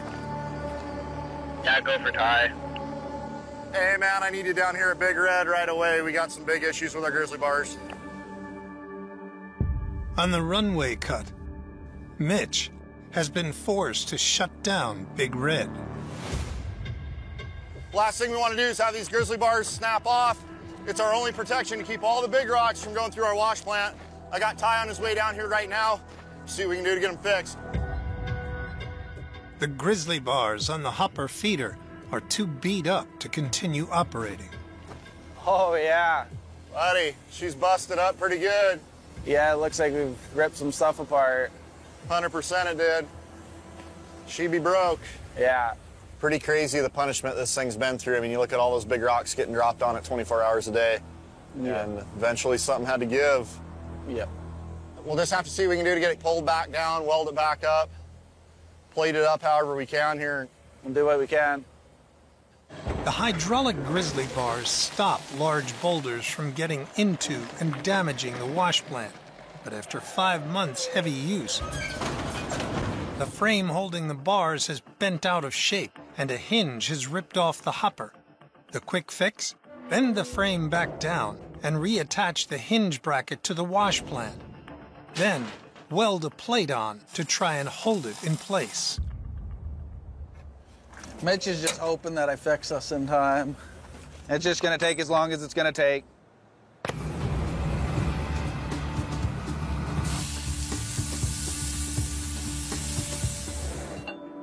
This is definitely not ideal. After 6 hours, Job done. That ain't pretty. Ty has finished repairing Big Red's grizzly bars. We're firing up. Should be good for the rest of the year. We hope. We got to make a change here, so the only thing we can do to really make that work, probably slow the feed rate down. We're going to send some of this material to Slucifer and to run that wash plant at max capacity. He's kind of in a tough spot. Running some of that material down to Slucifer. It's expensive, it's time consuming, it's hard on people, but we don't sluice it, we lose it. So right now it looks like that's our only option.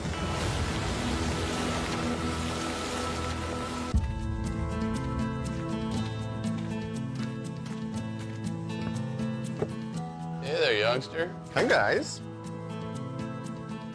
So how have you guys been? Good, man. Things going okay? It was an interesting week. We had a rock truck almost land on the water. He was driving down the road trying to eat a sandwich or whatever, and he's like, man, next thing I know, I was off the road. I'm like, well, at least thank you didn't tell me that you saw a moose and you swerved off the road like so many other people do. I'm like, at least you're honest. There's a lot to be said for that.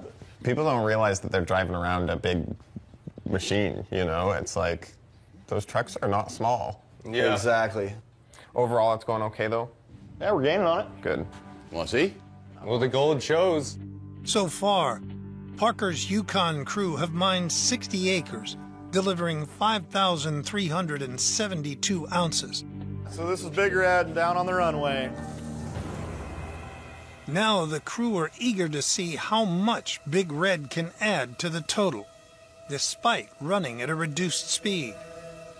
70, 80, 100, 130, 160, 170, 200, 220, 250, 270, 277.3. Not bad. Not a bad run. That's good. Not bad at all. Especially turned down. Yeah. I like seeing that. But anyway, come here, T. This is Lucifer. Let's see what she did. 40, 80, 120, 160, 200, 220, 260, 280, 300. There we go. 320, 330, 342.8. I think we want some hot ground. Sending the extra pay from Big Red to Slucifer has paid off, giving a combined total of 620 ounces, worth $1 million. That gives us a season total of $59.91. Thanks for coming over. I just wanted to let you know that I'm going back to Alaska. Okay. So when you get back, you want to see old airstrip out, new airstrip in? Well, the new airstrip in, and hopefully we can start stripping on the old one. Gotcha. I mean, it's still a lot of work to finish. I know. I mean, your existing one's pretty terrible, so as long as it's an improvement on that, you're fine. Okay. And it's not very flat. No. And it's not very long. Yeah. And it's very narrow. Okay. But you are going to be the one flying in and out of it, so I don't want to see, oh, that wasn't quite long enough for... End up upside down in the pond. No, I don't want that either. Parker heads back to Alaska to keep his new operation on track. Back and forth like a yo-yo. When he returns in 5 days, he wants to tally up 2 weeks' worth of gold. Parker's crew have finished stripping the Bear Cut and are running the dirt through both of his wash plants, but need to open up more ground to stay ahead. Starting with the 2,000-foot-long runway that Parker uses to fly in and out of the Yukon. 1,000 feet southeast, his crew must now also build a new airstrip to keep the skies open. We're using whatever good material we can find to build the airstrip out of. Tyson Lee paves the way for the new runway. Make sure it's smooth and level and 1,000 feet long. But without the power of their D11 dozer, Parker's crew won't be able to keep up with the wash plants and risk running out of pay. Jordan, what's happening, man? You're probably gonna tell me. Well, so I was running this thing down on the runway. See how loose this track is? She looks like she's about ready to let go. We're kind of in a pickle without it. I do have spare used tracks in the boneyard. They any good? They'll probably string on this thing and it'll move. I'll go look at them. Ryan's in the yard, so we'll go dig them out and see see what we can make of it. Well, the sooner you can get her back running, man, the better off we are. Getting replacement tracks for the D11 will take weeks. Mechanic Jordan Sands is gambling on a rusty set of spares to do the job. Think of it like a train track. Hook the new one up in line so it just train tracks right onto the next track.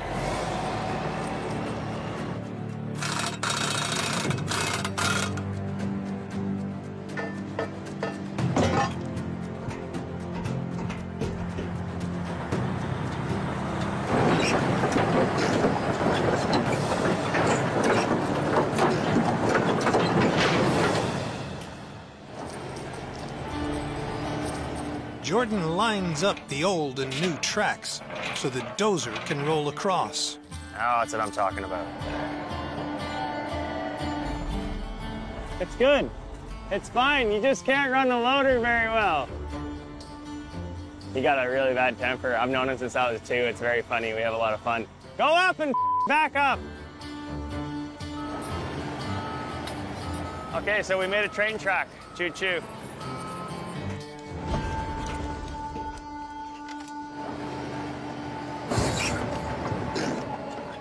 I'm just making sure that the idlers and the rock guards are staying square in the old track so that when he comes onto the new track, it lines up perfectly and we have no issues. If it falls off this track, it's a horrible event and it'll take hours to get it back on.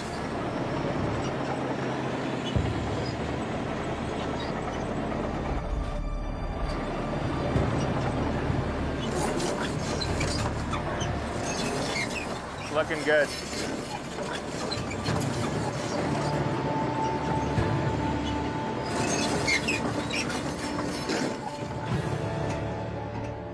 Just gotta get her on.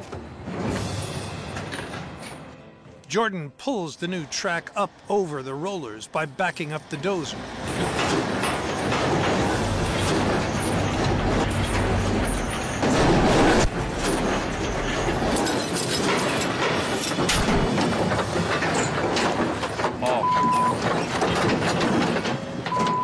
We got to redo everything again.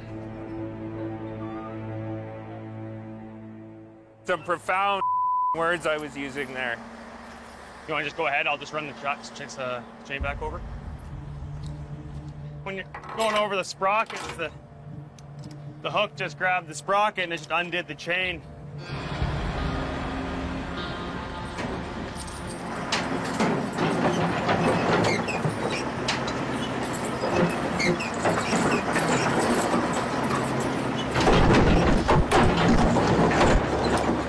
She is so close.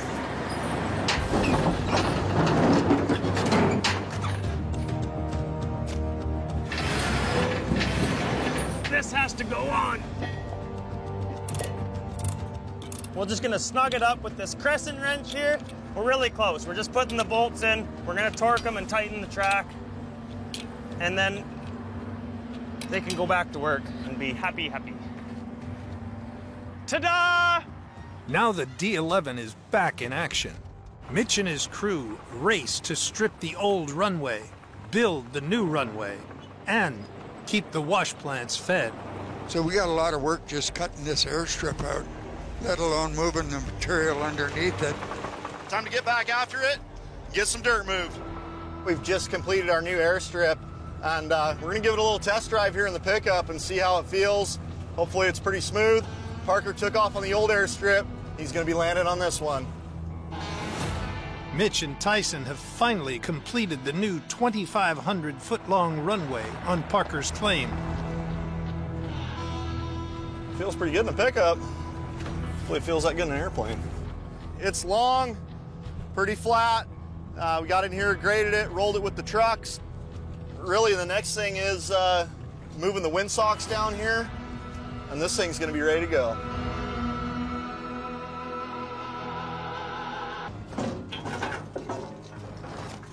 Did it just kind of back up? Yep.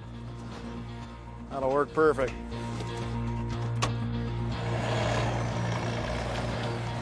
There it is, right there. That's the finishing touch. Hopefully everybody likes it. Parker is back in the Yukon, ready to see how much gold his crew has banked in the past 2 weeks. Well, it looks like the boys got the old airstrip out and a new one in, and we landed on it, and I'm alive. So, guess it works. We'll see what kind of trouble these guys got into while I was gone.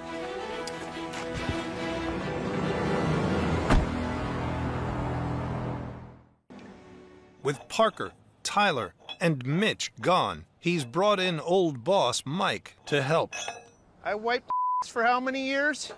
Now you can wipe mine? How heavy is this thing? Old man noises. Grunting, yes, the grunting comes with age. Don't you worry. You're my eyes. Let's do this. It's the moment of truth now. Okay, you got her. Coming away, 2 inches. Try and go up a little bit. Yeah. Keep spinning like that. Yeah, just reposition. Yeah, yeah, yeah. Bingo, okay. There we go, attaboy.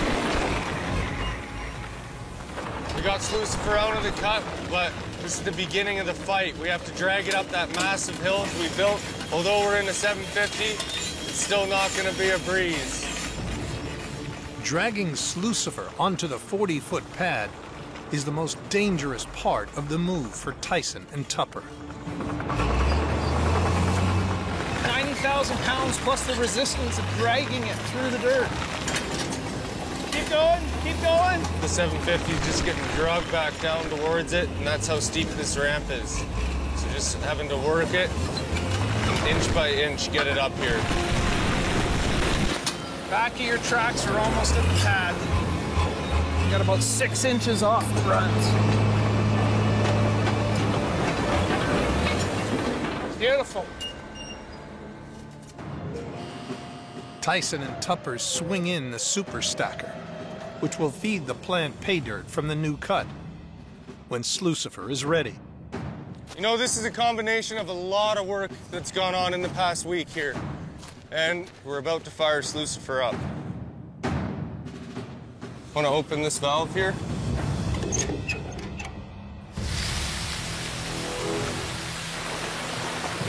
It's looking pretty good. I'm gonna go ahead and fire up the shaker deck.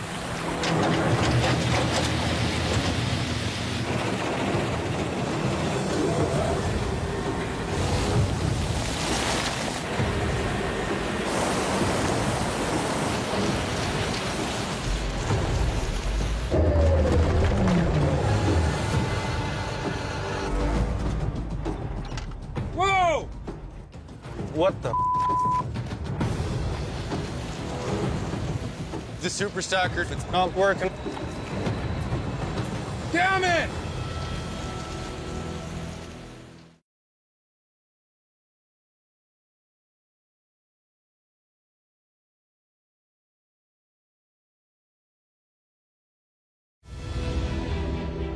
There's no power on the screen here. Stand-in mine boss Tyson has successfully moved Slucifer to a new cut. But the super stacker conveyor has lost power. And to make matters worse, his boss Mitch has returned early from a family vacation. What's happening, guys? It's not up and running. The generator shut down. Just got fired up here and the wash plant was running and all of a sudden everything shut down. And our generator here is not running. No power on the display here. You want to grab your voltmeter there and see what we got on the battery? I'll keep shaping that. Okay, sounds good. Strange that we have no power at all to that panel. Like, I think I found the problem. Look at that, man. It's like, was never hardly crimped. A loose wire has detached from the alternator, cutting power to the super stacker. It must have just been the heat shrink was holding it. We just need to put it back in there and crimp it. That'd be a wild fix, eh? You know, sometimes you get lucky and it's an easy fix. Just Watch your gently, fingers. yeah. Okay. You happy with that crimp? Well, happier than what it was before. Pretty crazy. You got just, you know, a couple dollar fitting there that's bringing the whole operation to a standstill, but. Good thing Parker's in Alaska. Hey, you know what? If this is all of our problems, I'll be very happy. Come on, baby. Oh yeah, there we go.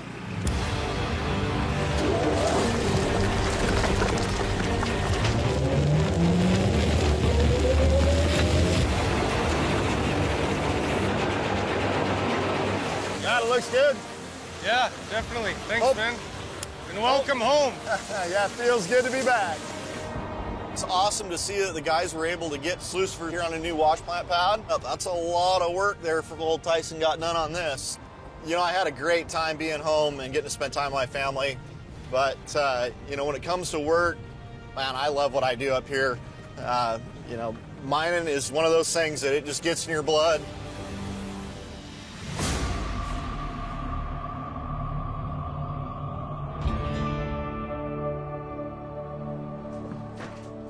Chris, what up, man? Hey, shouting, Mitch. Welcome back, man. Thank you. Short-staffed, Tyson has been running Parker's Yukon operation, while foreman Mitch has been visiting home. So Slucifer's moved, and we got Big Red still chugging along, finishing up there at the Bear Cut. And I guess, what are we calling this new one?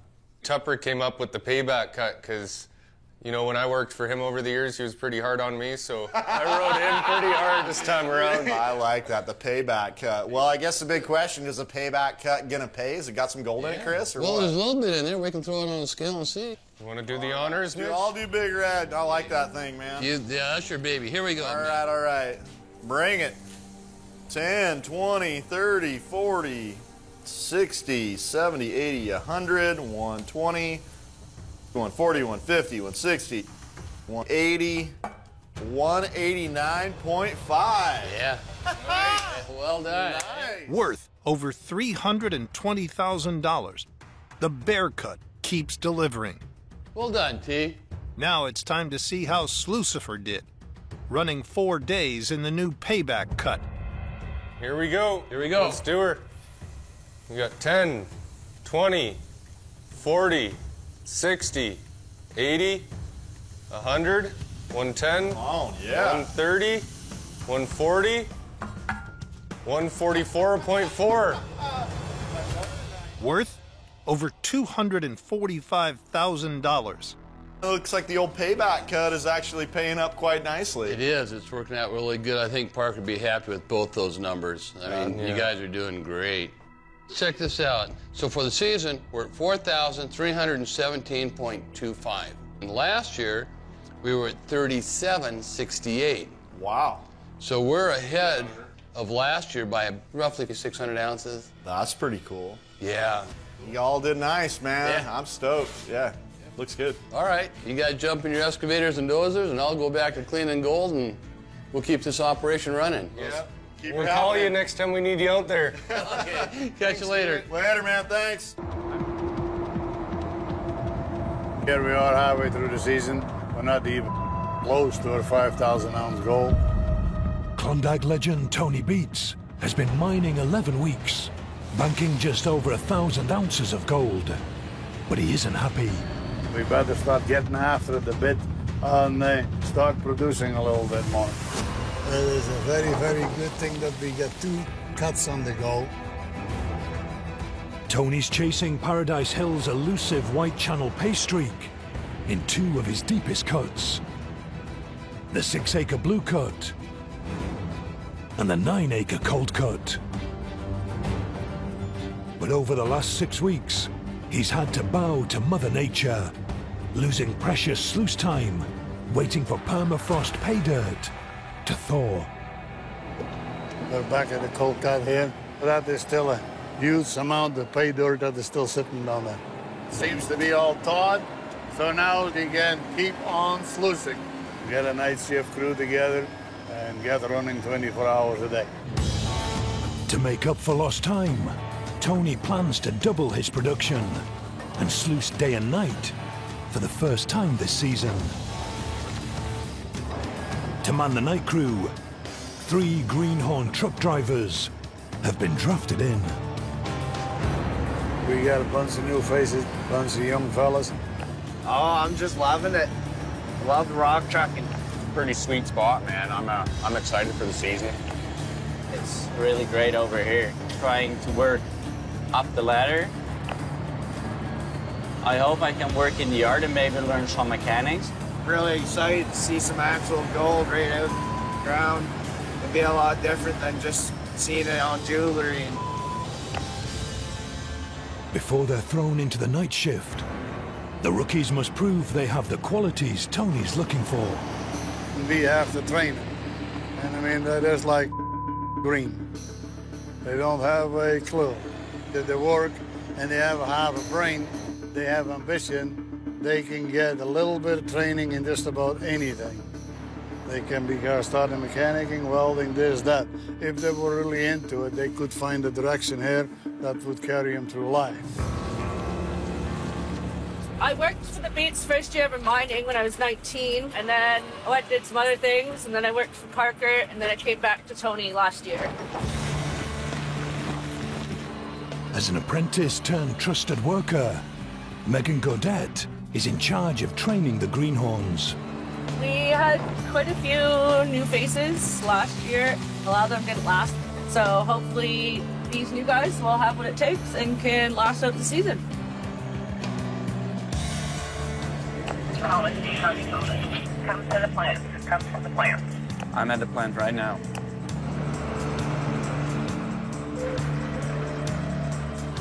So don't go flooring it or anything, but start being more efficient, please. We really got to get going. Tony needs each greenhorn to haul 15 loads an hour to the wash plant. We are only getting maybe 8 to 10, so we've really got to step it up and get moving, okay, guys? Yes, sir. Sounds good, man. I have to keep a good pace going to keep up with Megan.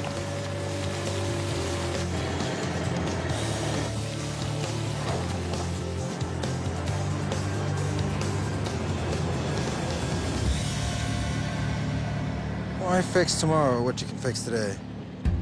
Machines run and last way better when you take care of them, so a little bit of love goes a long way. Back at the yard, lead mechanic Kevin Beats is servicing the trucks needed for the Paradise Hill Blitz. And it's truck number 4. Okay, everybody listen, everybody listen. Truck number 4 is broken and overheating. Who's driving it? Thomas is running it. Thomas, who signed the tag on that truck? Who signed the lockout tag? I don't know. Can you check? Or is it not signed? Because those are two very different things.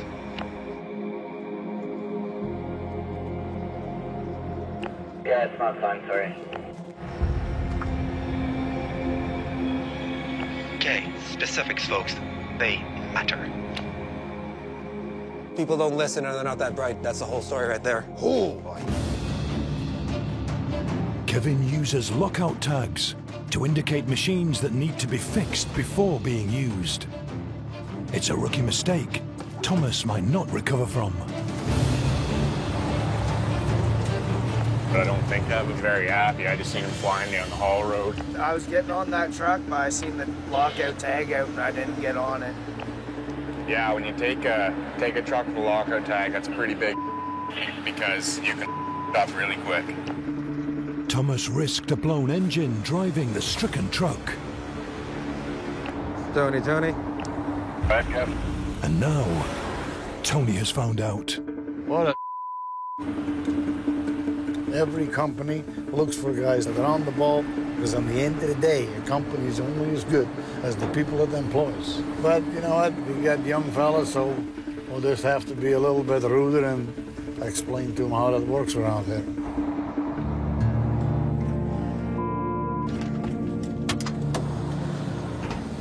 Yeah, I don't really know what to say. Not sure what's going to happen. Hopefully he can get back in a truck or we're going to be short on trucks again.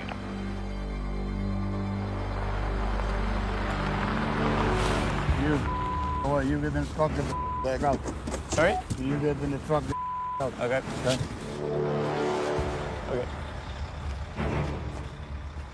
Then I have to go. should have paid attention. Because if it was something else and that list would keep driving around, they blow engine on you. It's that simple.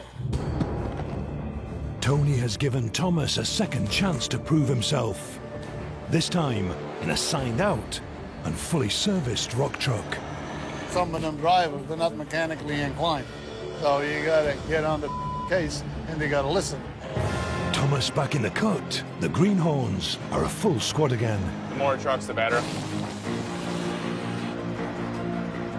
We're all trying to do our best as fast as possible.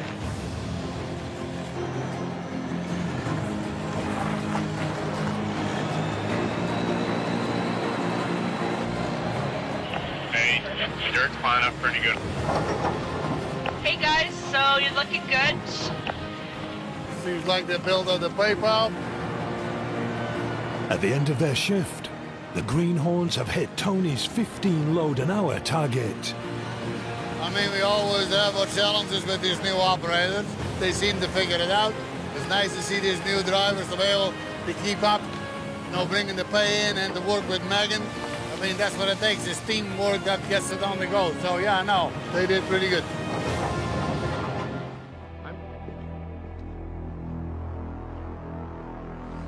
How's it going out there, Mike? Steady. Time is getting shorter. Winter is on the way. I would like to find a piggy bank with some more pay in it.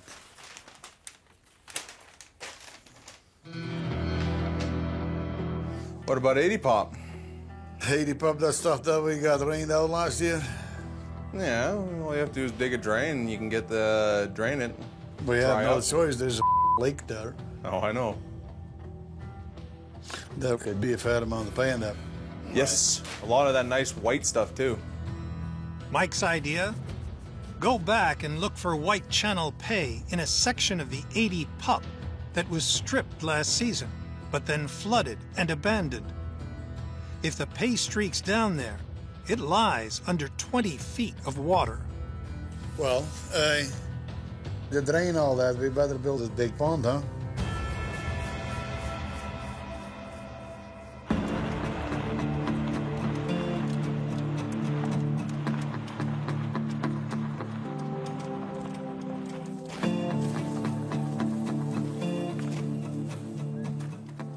I'd say there is 100 acres down here. It's been dredged out. Yeah, you already got one of the walls built, and then you got to build up one side, and you're pretty much good to go. Okay, Mike, I think that's a good plan. Let's build a new pond.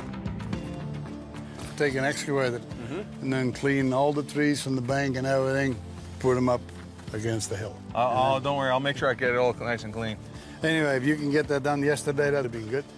Yes, yeah. Okay, Dad, I'll go get my time machine. Okay, you go do that. Tony wants it done in just 5 days.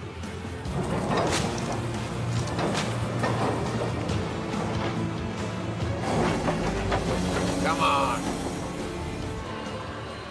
This thing was designed to rip out of ground.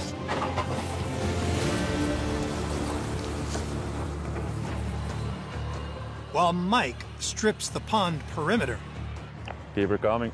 cousin Mike directs rock trucks hauling in gravel to build the dike. Dump it there. Fine tailings mixed with gravel, and it's really good for building because it has the fine sand in it, and when you drive on it, it packs and it becomes really hard. This season, Tony's lost precious hours using iron from the cuts to build dikes. To speed things up, he's invested $700,000 on 2 new secret weapons. Belly scrapers. Awesome. Hitched to a couple of 469 horsepower rock trucks, Tony's new toys are ideal for building dikes and roads. We're gonna load them up, and we're gonna go try them out. See what it can do. Oh! It is a multi-purpose thing. You know, you can do more than one thing with them. Basically what they do is, when you unload them, they just keep on driving. They just they spread out and put the material, and then bingo, they're gone. A 12-foot blade underneath scrapes and flattens the gravel, into a smooth road. Usually you have to get a grader or a dozer to level off a new path. In case you'll be able to make a pass through and just scrape the dirt just a little bit, and that would make for a beautiful road. And half the time without using a grader. Okay, how is that scraper doing then, Mike? Not too bad.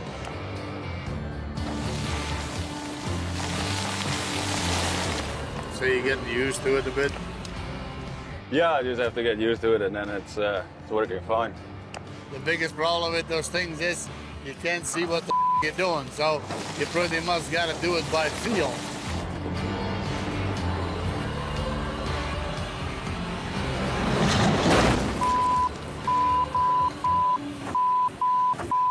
Piece of Tony just hit me with his counterweight. That's not good.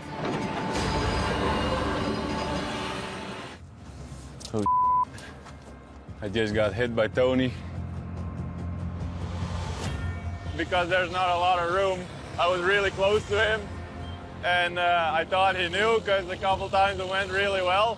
And then when I left, I think he forgot that I was there or something, but then he hit me. No, I swung into with a counterweight when he was behind me, yeah. Actually went pretty good because I hit him down there too, you see that? And these are still alive, so it did okay. After a close call, Tony's belly scraper is back to finishing the pond to drain the cut. So far these things seem to be doing a pretty nice job. You gotta try new things. You cannot be stuck in the past.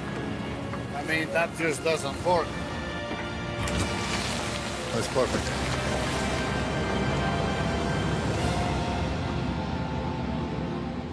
With the flooded 80 pup cut draining into the new pond, the beats gather to weigh a week's running 24/7 from the Blue Cut expansion. So I hear Cousin Mike had some excitement with the scraper. Well, he cut the corner a little tight, so he had tipped that thing. You got to pull out, get this, get that. So got it out, nothing, nobody hurt, nothing broke, so it's good. That's the most important thing, isn't it? Right. Anyways, that's all being said and done. I think we should weigh some gold. Weigh it up. You counting today, Mom? Yeah, I'll count. 10, 20. To stay on track for his 5,000-ounce goal, Tony needs at least 350 ounces a week. 210, 30, 40, 300, 320, 350, 400, 430, 450.36. Worth $766,000. That's not bad, really. That's pretty damn nice. Bringing Tony's season total so far to 2,547 ounces, worth over $4.4 million. Now we can get the 80 pup cut to produce until the end of the season. We should not have any problems getting to a 5,000-ounce goal, I think. I just hope there's enough there to keep us going, so I think it's on the up and up. Looking good. I should be able to buy all kinds of with that. Like, can I pay some bills first? From the you bought before? Oh, okay. I know. Okay, let's roll out.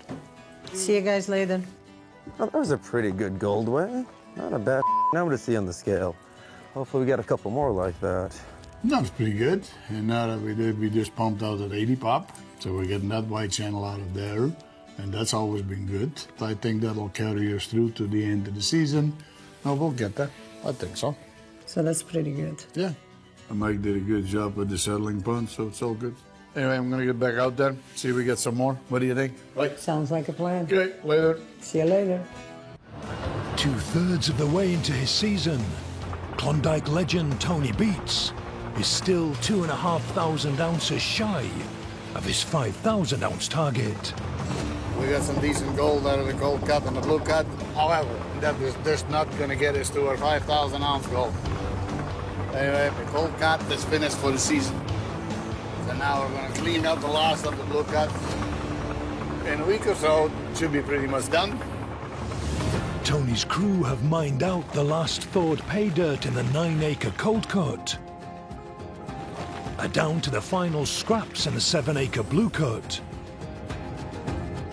and have drained the 80 Pup Cut to chase gold-rich White Channel Pay,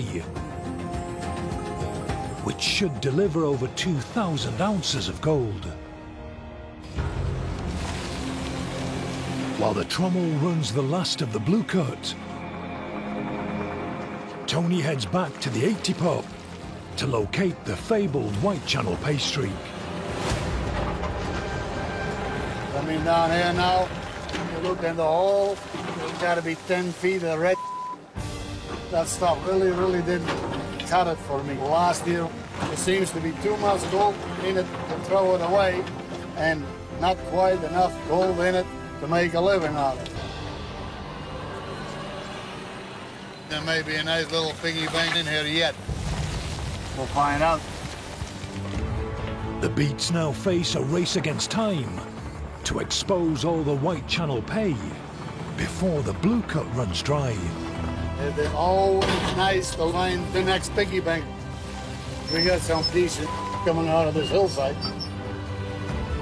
Whoa. I believe I found a marmotusk.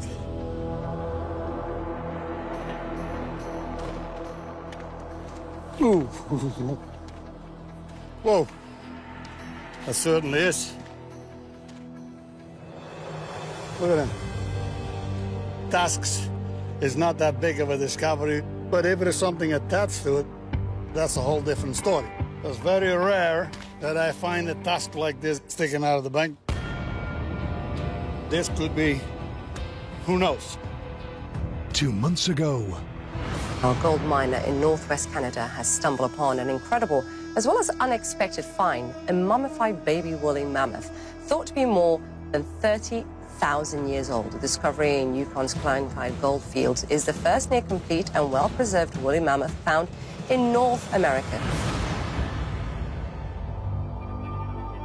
The baby mammoth was unearthed just 40 miles from Paradise Hill and isn't the area's first groundbreaking discovery. A couple of years ago down here, we found a horse head here that is related to a donkey and a zebra by DNA. That was one of the older skulls ever discovered. I should phone the kids. I mean, they like to see like that. Kevin, Monica, Mike, the Igabi. Okay, can you guys come up here? I just found a mastodon tusk sticking out of the bank.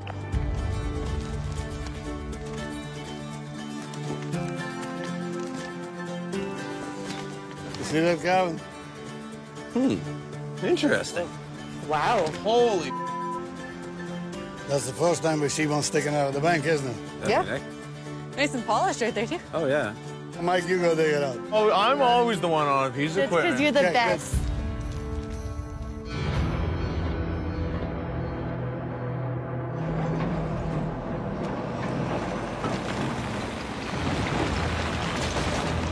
Not too close, not too close. You got another one?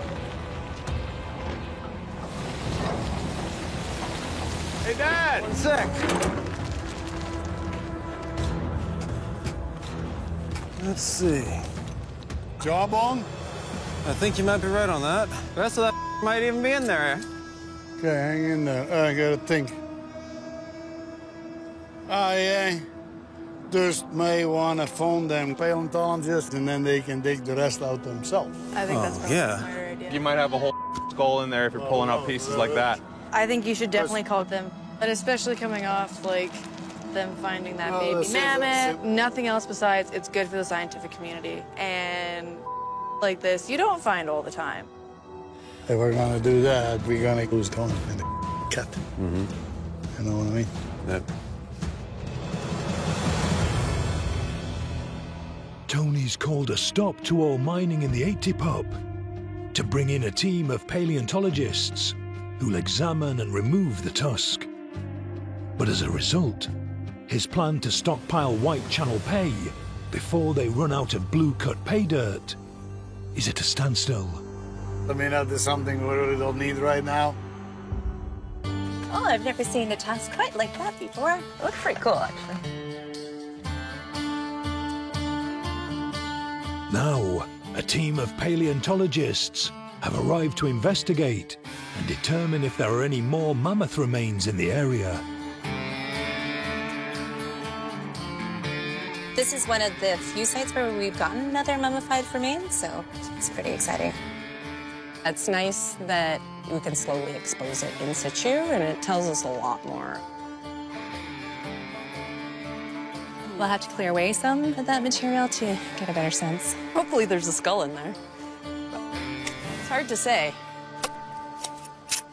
You want to put it down right here? We followed the rest of the tusk to the back and found the end of it. It's just not attached to the skull. Okay. 295. 295. And that is 53. Based on the length and also the circumference, you know that it's male. Probably 30 years old. The team haven't found mummified remains this time, but they've unearthed a 10-foot-long tusk belonging to a magnificent beast that roamed Paradise Hill over 30,000 years ago. It's a good candidate for further analysis. We don't often find a lot of big mammoth pieces. There's Tony.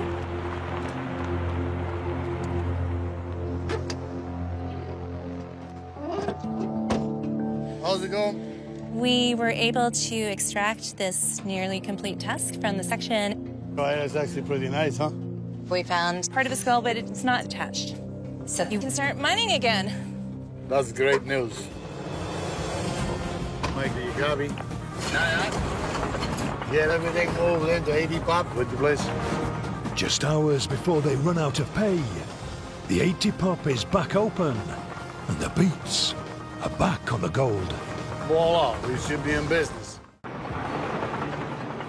This year we're aiming for 5,000 ounces. You know, we only got so much time to do it. King of the Klondike, Tony Beats, is betting his season on 2 big cuts on Paradise Hill. So far, they've delivered 828 ounces. There's still a couple of places that may be a foot of dirt on it. Just scoop it up, put it in the sluice box, get rid of it. I'm gonna sluice the roots, I'm gonna sluice the willows, I'm gonna sluice the dirt, and put it in there. Lisa or James, Lisa or James. Go ahead, Tony. I need at least 2 trucks over here. Let's get this bit of pay out of this cut here. I mean, you can only do so much screwing around. At one point, you know what? Just bite the bullet, so to speak. I mean, the trommel really don't care. I'll take a chance on that.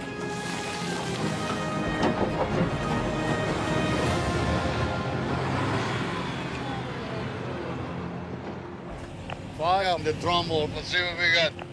Cool. Firing it up.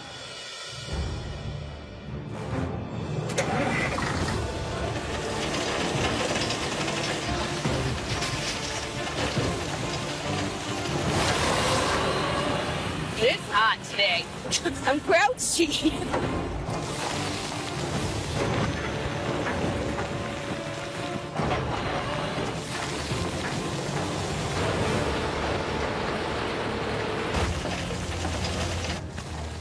Tony has tasked Eric E. Jolia with clearing waste tailings to stop them building up at the end of the trommel.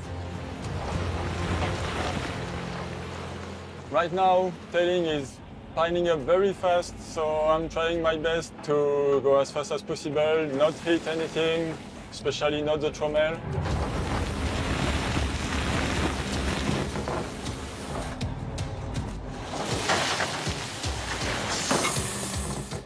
Oh, like, oh, looks like nothing is moving anymore. My excavator arm, it's stuck. Oh, it's really not the best time because now tailing are piling up and I'm completely stuck. Mike, do you copy, Mike? Yeah. I don't know what's going on. My excavator kind of stopped working and tailing are piling up. I don't really know what to do. Maybe someone have a look.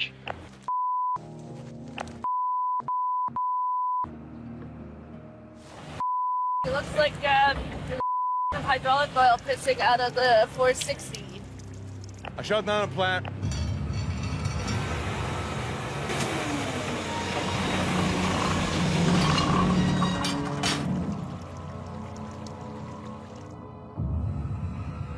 Mike, do you copy? Michael Beats, do you copy? Yeah, go ahead. Why is the plan down? Our excavator broke down. And we shut the plan down for that. You gotta kidding me. What are you? I'm at the plant. We have a problem. I'll dealing with it. Okay, I'm on my way down there. Do me a favor. Get out of my face and leave this. Leave. Why bother? I get chastised every time. Every single time. Kevin, do you copy? Kevin, do you copy? Can you get over there and fix this piece of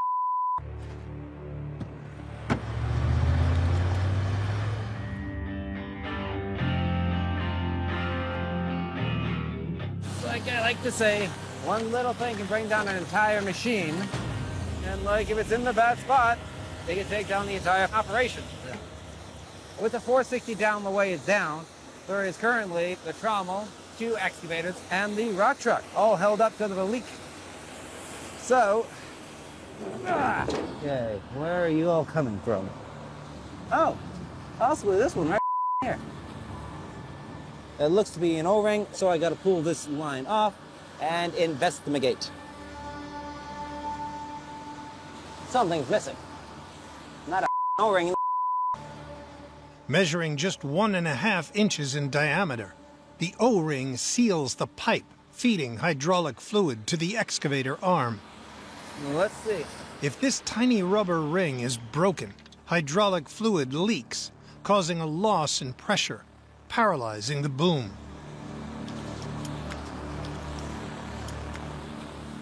Fire it up. Let's see what she does. Oh, she lives! Beautiful. Hey, Miss Megan, firing up.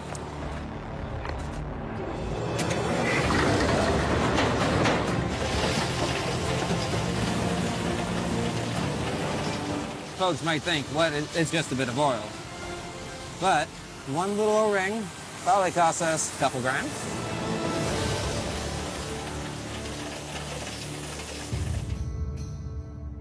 Hi, guys. Hey, everybody. Hey, guys. After a week of frozen ground and shutdowns in the Swallow Cut, Tony Beats is eager to see if his piggy bank will pay out. So I'm sure you noticed there's not a lot of gold. I mean, we were down for a bit this week. How much is a bit? Well, must have been quite a bit. We should wait a Hey, and then pour get it in on there, with let's see what we got.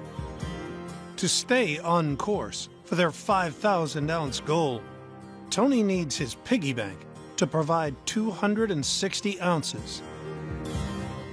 Ready? Let's do this thing, twins. 10, 40, 60, 70,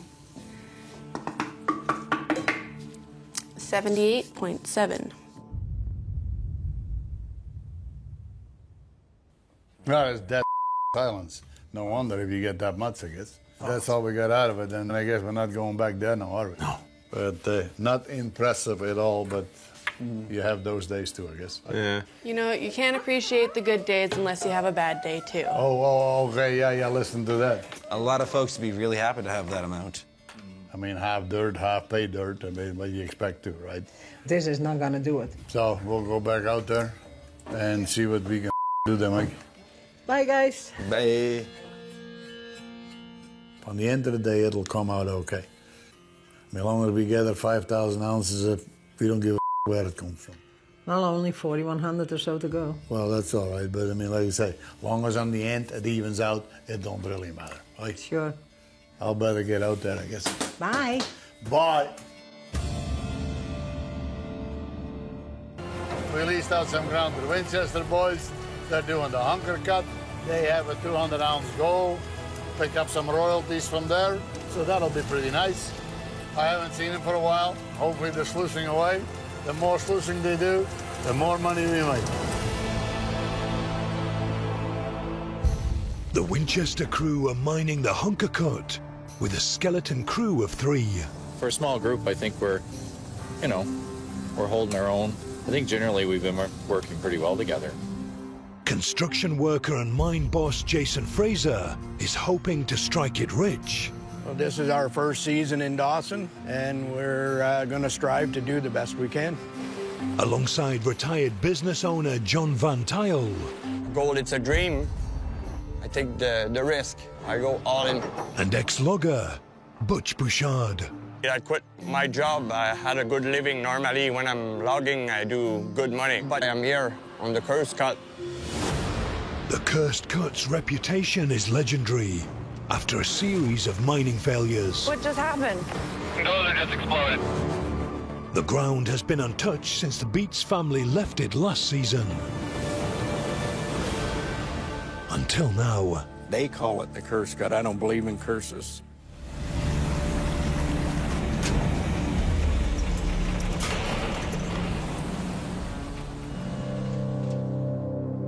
Sand.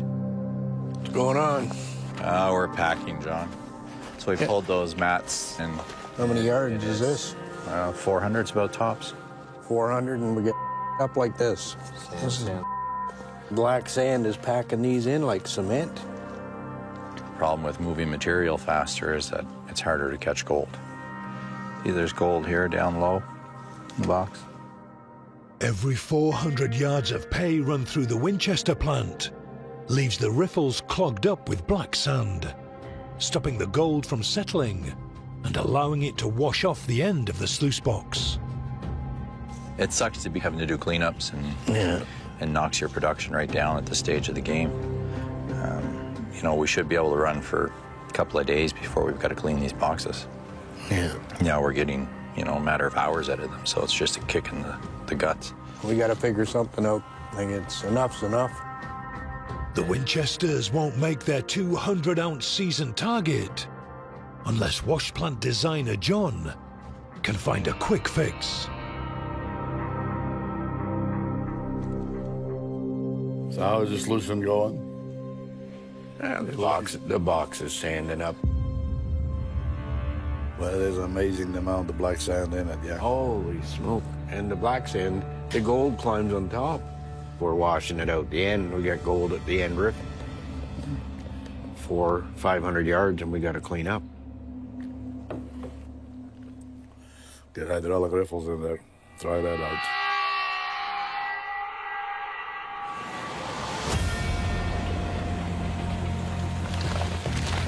Tony's suggestion is to replace the expanded metal riffles that keep getting blocked up with black sand with hydraulic riffles.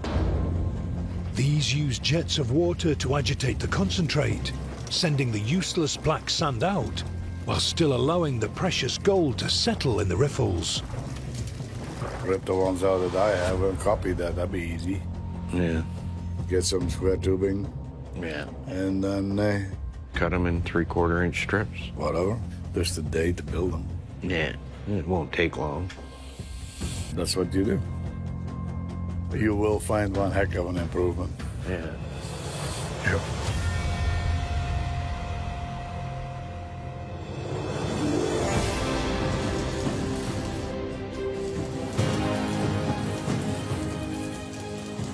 People that have done it for 30, 40 years give you advice. You can't say, well, I don't think he knows what he's talking about.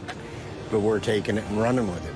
Following Tony's design, John uses 3/4-inch tubing and steel plates to weld a hydraulic riffle frame together. Good. Awesome, they look good, eh? They fit great. Yeah. Give it some water. See what the water does.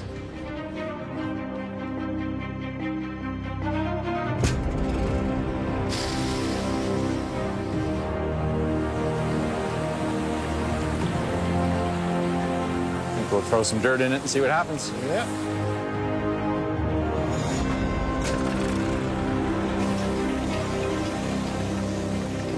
We're going to get at it. We're going to start running some material through, and we'll go from there. 2 hours from now, we'll know if they work or they don't. The Winchester crew run 100 yards of pay to see if Tony's idea has saved their season.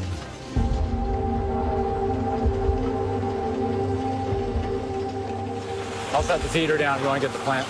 Okay.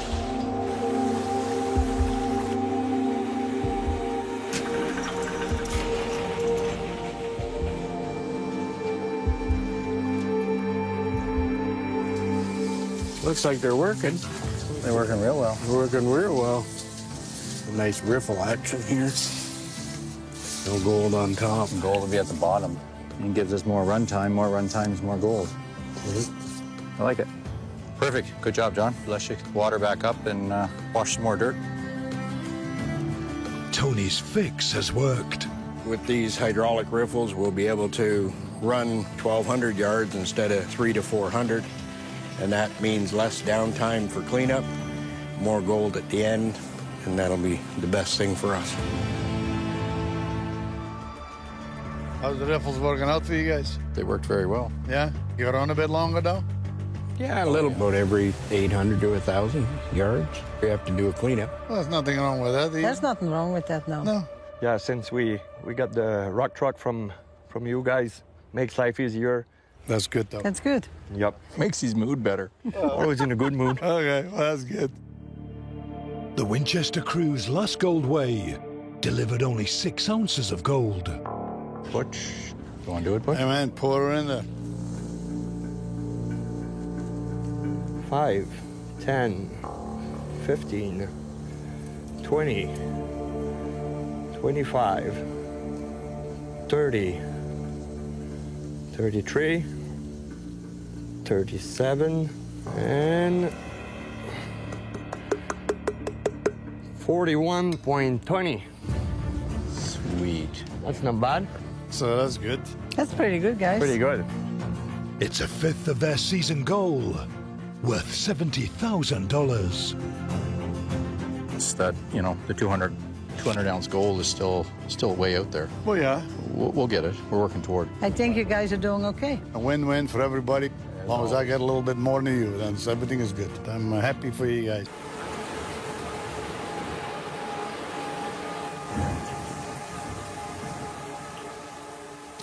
We're getting close, but the weather is...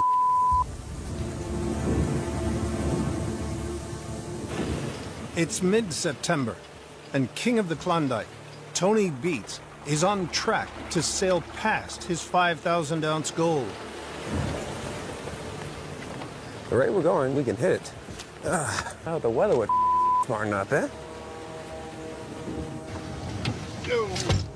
Only 900 ounces short, Tony's all in on the 80 pup cut, which last week delivered over 500 ounces of White Channel gold. I mean, we got some great gold weights coming out of 80 pup these days. That is nothing but great pay in there. Piles of it. And I would really like to see that continue. But with all this rain in the water in that pond, there'll be a bit of dike work. We had some issues with them already this year that we had to build them up and fix them. 12 weeks ago, Tony started sluicing 24 hours a day, doubling the water flowing from the trommel into the settling ponds below. Tony, do you copy? We've got multiple breaks in a dike. They're gonna have to build these dikes up and we'll end up with a pretty decent road. Forcing Tony to shut down to build up and strengthen the dikes. That looks good. That looks good. Now, with water levels rising again, Tony is going on the offensive. You don't want to with your ponds, so better make sure everything is in A1 shape. Nick, do you copy? Nick, do you copy? Yeah. Yeah, take that 220 to the dikes, right by the pump area there, because all this water coming down these days, sure as we're gonna have to do something down there. Yeah. Weather is it has been raining a lot, so water is gonna keep coming in. So I do gotta hurry up so this dike doesn't break.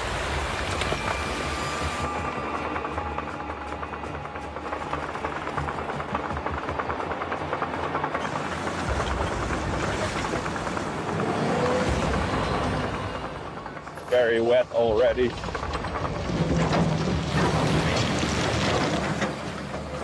Hope I won't sink here.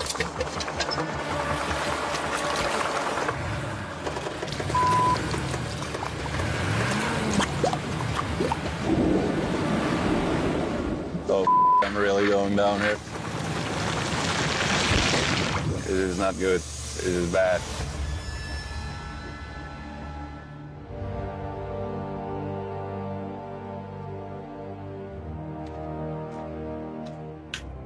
We have to get that thing out of there because, well, that is nicely sitting there stuck.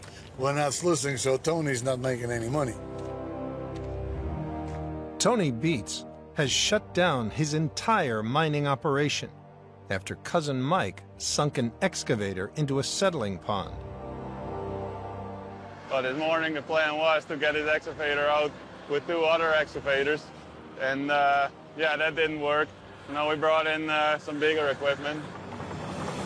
To drag it out, Tony's bringing in reinforcements. The 18-ton D6 dozer and the colossal 115-ton D11. Okay, Mike. Yeah. What I'm thinking of doing is I'm going to bail this water out. Yeah. Then what you should do is take that other hole, start bailing coarse tailings. Okay, yeah. I do think we're going to bring in the 6 to put some gravel in the hole, and then we'll just build a ramp in there. And then the D11, we had a 100-foot cable on it, and then we should be able to pull it out. Tony's plan? Use the 349 excavator to bail out the sediment surrounding the stuck 220. Next, use the D6 dozer to push coarse tailings into the pit and create a solid ramp. Then, drive the D11 onto the reinforced ramp so that the 850 horsepower monster can pull the 220 free. In order to get the excavator out, I'm going to bail the water out. But as you see how wet it is in there, it's a swamp, it's a settling pond. But we are making a little bit of progress here, I think. It's starting to look better already. But at the same time, Mike will backfill it a little bit with tailings, so we get a bit of a ramp going. Then I'll move that dozer in place. Might as well get the power. We have it, let's use it.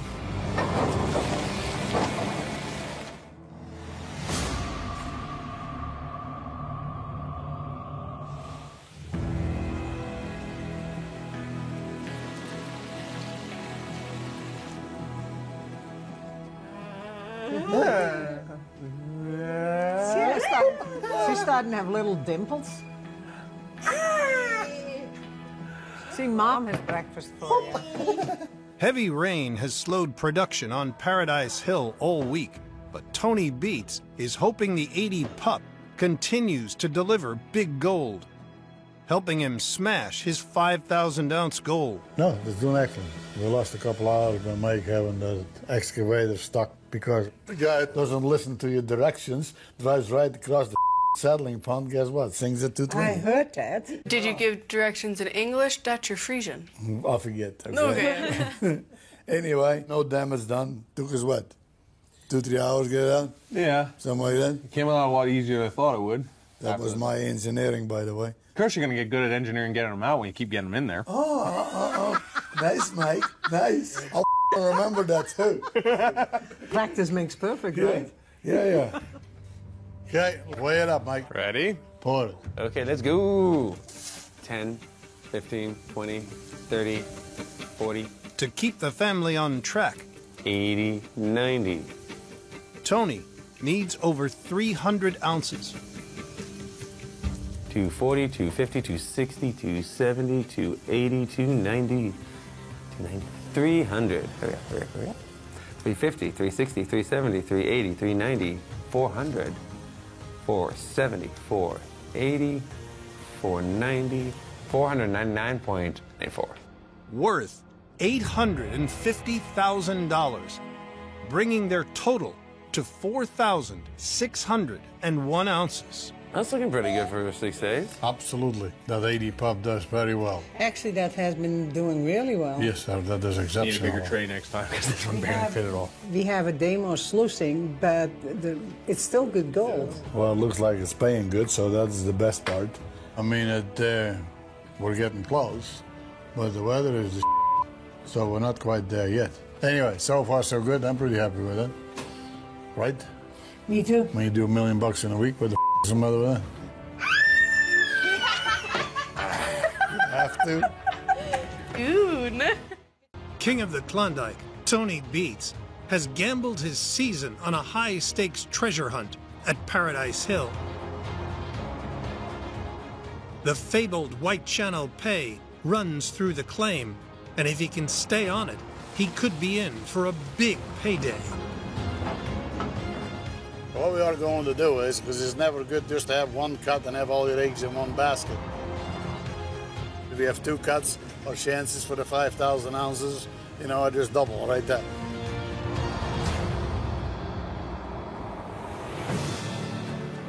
In the 9-acre cold cut, Tony's crew have already stripped almost half of the cut down to pay.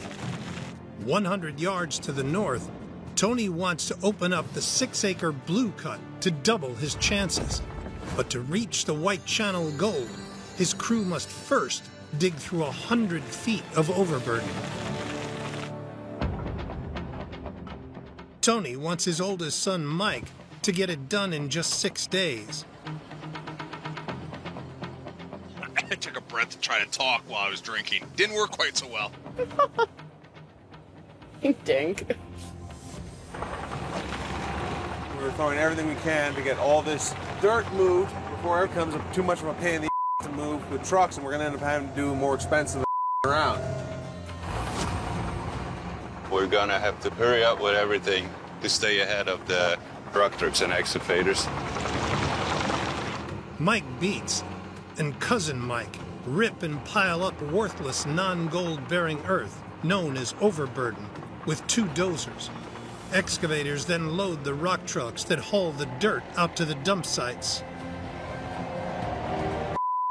Move, man. Go. You're way too close to me. There's always the beginning of the year hiccups. That always happens. If it didn't happen, it wouldn't be gold mining.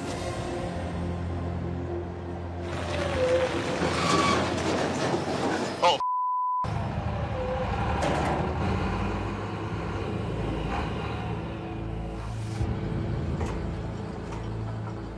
What's going on here? Mike, need a copy.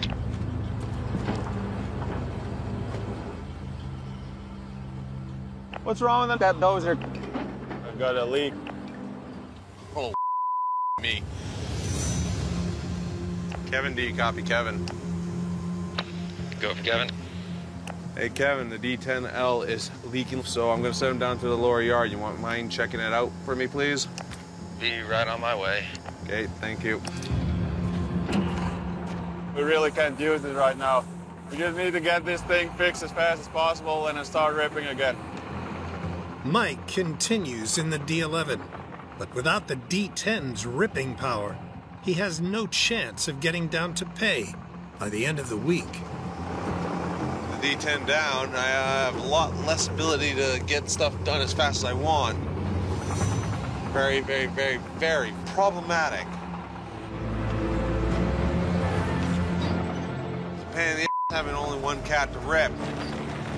Trusted by his dad to run the claim, Mike Beets is down a dozer. Without it, he has no hope of getting down to pay in the blue cut by the end of the week. Hopefully, my brother who's fixing the D10 gets it done quick so I can get that dozer back in here to give me a hand, finish all this ripping. Because I'm so much falling behind on that. Something's up with the 10L, so I'm gonna go check in with cousin Mike and see what it is. What'd you break? Cylinder here. I looked behind me and I saw oil dripping out really quick. Inside the cylinder, the rod piece coming out, there's a seal around that. And that is, well, Looks like I'm stuck doing a cylinder swap. And of course, this happens at the best time where, you know, we really need it. So we gotta get this machine, the D10L, back up and running ASAP. So, I go sign so I can find a cylinder or two. Okay.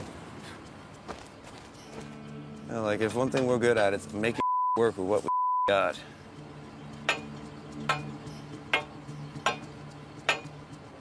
She's in? Okay. Well, let me put the lines on. Well, so I'm gonna get my out the way, so to speak. Mike's gonna lift the ripper up, put it back and forth, force the air out, see if it's gonna fail on us or not, and we'll go from there. There's a moment of truth. Let's see what she does. Whole thing all the way up. Just putting it under a bit of load. It's not going to one side, which is good. Both sides look to be activating. No, it all looks good. How's that going? Got it in? Hopefully this one stands up, huh? Oh, yeah. With the dozer repaired, Cousin Mike is back in the game with a fighting chance of getting the Blue Cut down to pay by the end of the week.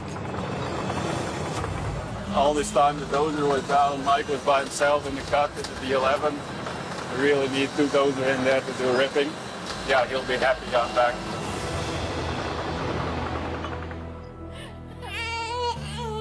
What? Hi, baby. Hey, guys. Hola, everybody. The Beets family gather to find out if Tony's hunt for the elusive White Channel gold has paid off this week. How did we do this week? Not too bad. Slew 7 days, more or less. I think we did okay. Ran pretty steady. I mean, we got that gold out of the cold cut, and then we reached pay in the blue cut, so we're pretty much ready to roll and keep on going, isn't it? Anyway, we produced some gold by the looks of it. I suggest we should weigh some up and see what we've got. Everybody ready? Yep. Ready. And go. Tony needs at least 200 ounces a week to reach his season goal.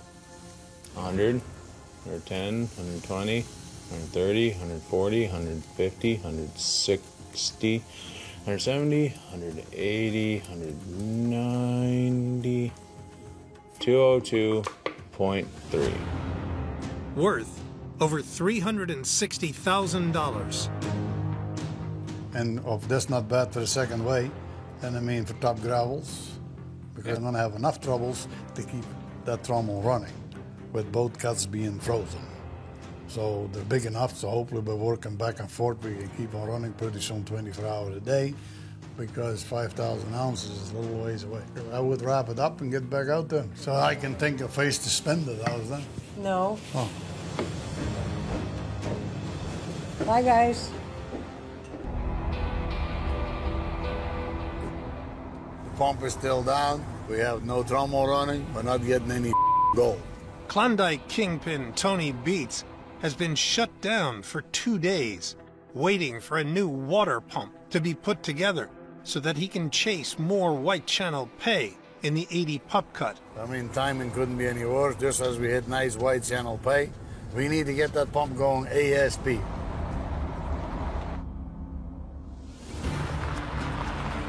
We want to do this right, because without these pumps, no sluicing, and without sluicing, no gold. You all set, Mike? Tony must now transport the new 11-ton mega pump to the sluice pond. Okay, gentlemen, let's lift this thing up. Yeah. Len, can you get ready with that low boy to back it underneath? We see if we can lift it, right? Because the Mike, you on that side, Kevin be this side. Okay, Mike, give it a try. Okay, lift it a bit more, Mike. Hold it. Yeah, do it. What the would you do if you didn't have all these toys? I mean, if you didn't have the toys, boy, would you have problems. Yeah. Okay, lift it up, lift it up. Okay, run it underneath, Dylan.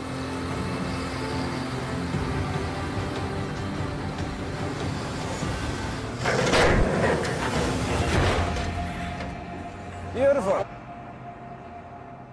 That went pretty nice, huh? Okay, Len, just drive the out of the way. Just go.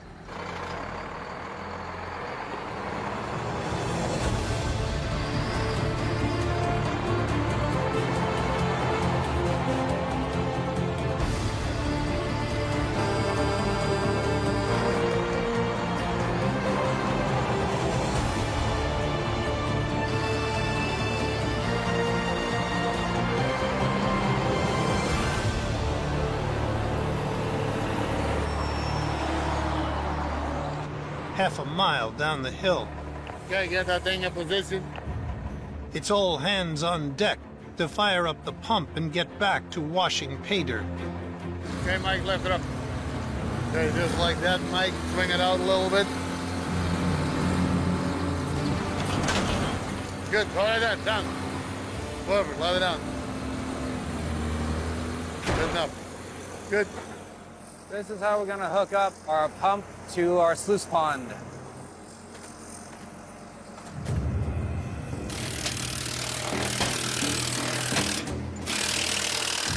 It's always nice to see it, that it goes to the place where it should be, but it's not running yet.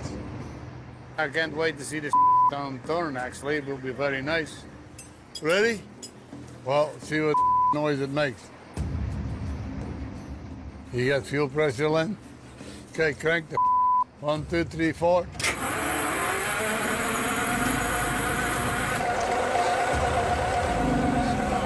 What's that? Give it more throttle. Those are gonna be oil operated. I think we need to put air to the system. The pump's engine is failing to turn over. Everybody ready? 3, 2, 1, kaboom. To kickstart it, Tony sprays ether into the air intake of the 700 horsepower engine. It won't start. This one is empty. I have no idea what that air will do. None. That's frustrating.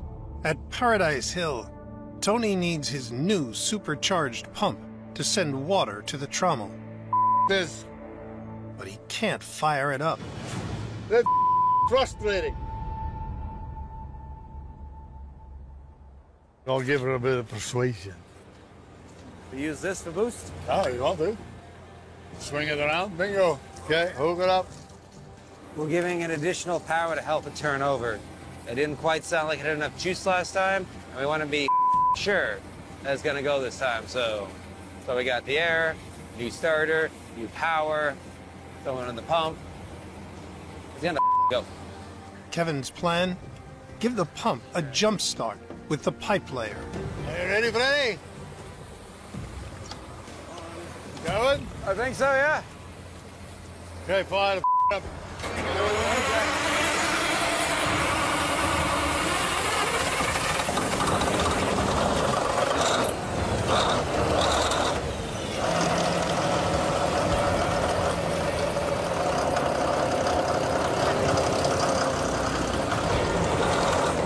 Seems to run smooth. That seems to be all good. Engine runs beautiful. Sounds way nicer than the other one. Well, yeah, we'll probably get 20, 30, $40,000 less on it too. Oh, at least. Well, that's good to have that pump up and running. Now we can go back sluicing. I think it's good.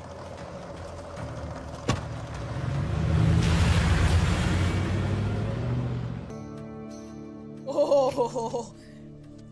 So you guys did 80 pup. Where is that? Where you're getting all your pay from now? Yeah. It's definitely different looking gold. Well, it's a different spot too. We have that in the hill, right? Here or there. Yeah, more chunky stuff. But whatever. I don't give a how chunky it is, whatever. As long as it's yellow and it's gold, that's all that counts. Anyway, the pump swap went the right, Kevin, huh? And once we got it fired up, it seemed to work pretty well. Yeah. You just lose a couple of days, that's nothing. So I think we did very well on that, yeah? Yeah. So, with that being said, can we see how much we did get for the 4 days? To stay on track for 5,000 ounces, Tony needs 400 ounces a week. Everybody ready? Yep. 3, 2, 1, let's go. Pour her in there, Kevin. Let's see what you got. 20, 40, 80, 100, 120, 170, 180, 200, 240, 260, 270, 280, 290, 298.92. Worth $495,000. It brings their season total to over 3,000 ounces. It went pretty good though, Mike. This goes to show there's good gold in an 80 pup. Oh, yeah. I mean, you just got 4 days. I mean, there is nothing wrong with that. No, it's pretty good for 4 days. I think so. If the Beats crew can run the 80 pup White Channel pay 24/7, they could bank over 500 ounces a week. Well, and it'll be interesting to see what else is going to come out of that. But there'll be enough in there. I'm very positive you will have no problems reaching that 5,000. Cool. Unless something unforeseen happens. Well, when you're a gold miner, expect the unexpected. Well, right? We'll see. Let's go. Okay. Bum, bum, bum, bum, bum. The Beats feeder pond is located downhill from the cuts. A pump next to the pond sends water through the half-mile-long pipeline that travels under a new dike road and up Paradise Hill to the wash plant. Using a bypass valve at the plant, Kevin will divert some of the water to the monitor.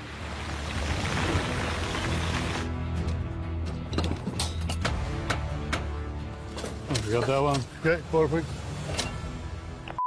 Fire up the water, fire up the pump. Let's see what's gonna happen.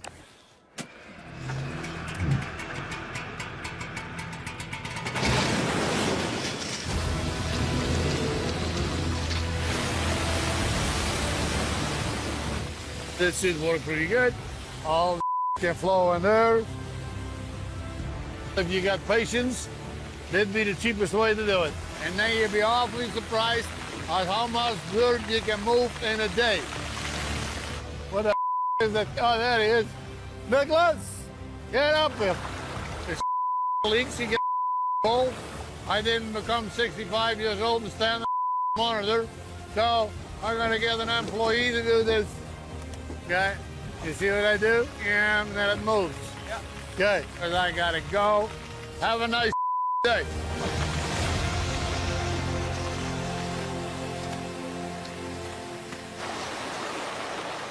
I don't think there's a whole lot that you can mess up here. It's really just spraying a bunch of water at the side of the hill.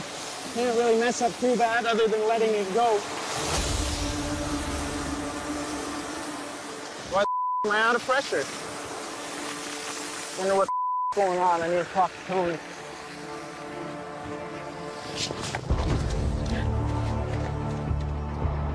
Tony, you copy Tony? I just lost all pressure up at the monitor. Something's wrong.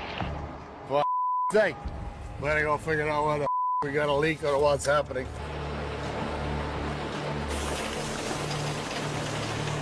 Hey, Tony, do you have a copy, Tony? I am losing water pressure here at the plant. Kevin, do you copy? Kevin, do you copy? Go shut the plant down and I'll go check it out, okay? Here we go again. I mean, the water has been fine all season, but no sooner you do something new, something has got to happen. Better go figure out what the is happening. You gotta be kidding me. All this clean water here coming out of the dike. So, there we are, we have a leak. Mike D copy, come down to the dike, would you? We got a hole in the pipeline. Put this pipe in 30 years ago, but like with all the heavy traffic on it, we must have squished the pipe over a little bit maybe. Have a look, gentlemen. That's a big leak too, because if it's pushing the dirt away like that. The cracked pipe has derailed Tony's plans to monitor and shut down his entire operation. Right now, everybody standing around, no monitor running, no sluice box running. I think what we should do is we should take it out. Hopefully it'll be a quick fix, because otherwise it could cost a load of money. Okay. Okay, good. Let's do it, guys. Oh, there's the pipe. Stay the away from that pipe, okay? Yeah. We'll put Nick on that with a shovel.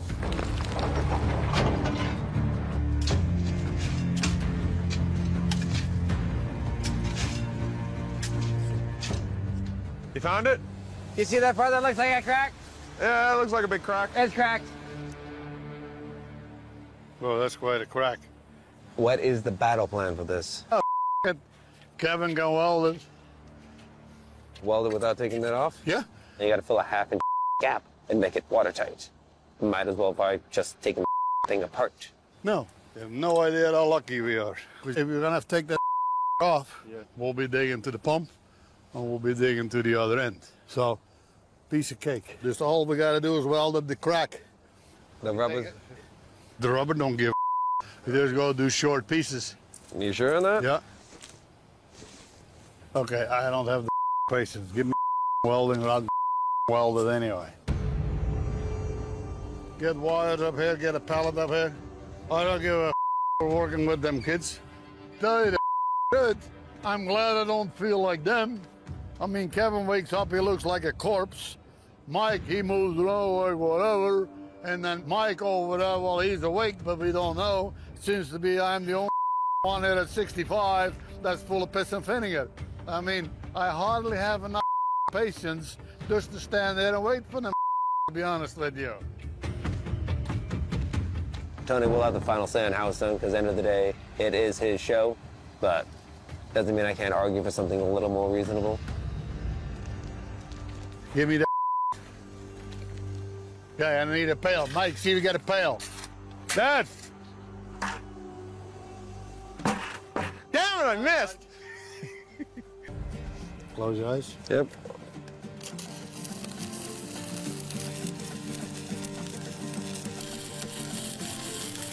I think the last guy should have put a better weld on it. But I think he's dead, so no use complaining.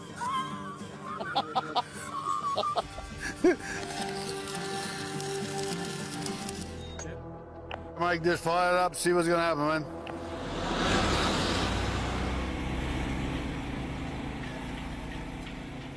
That pipe is getting cold, so we got the water. That's encouraging so far. Dry as a bone, now it's all good. Bingo, this'll be just fine.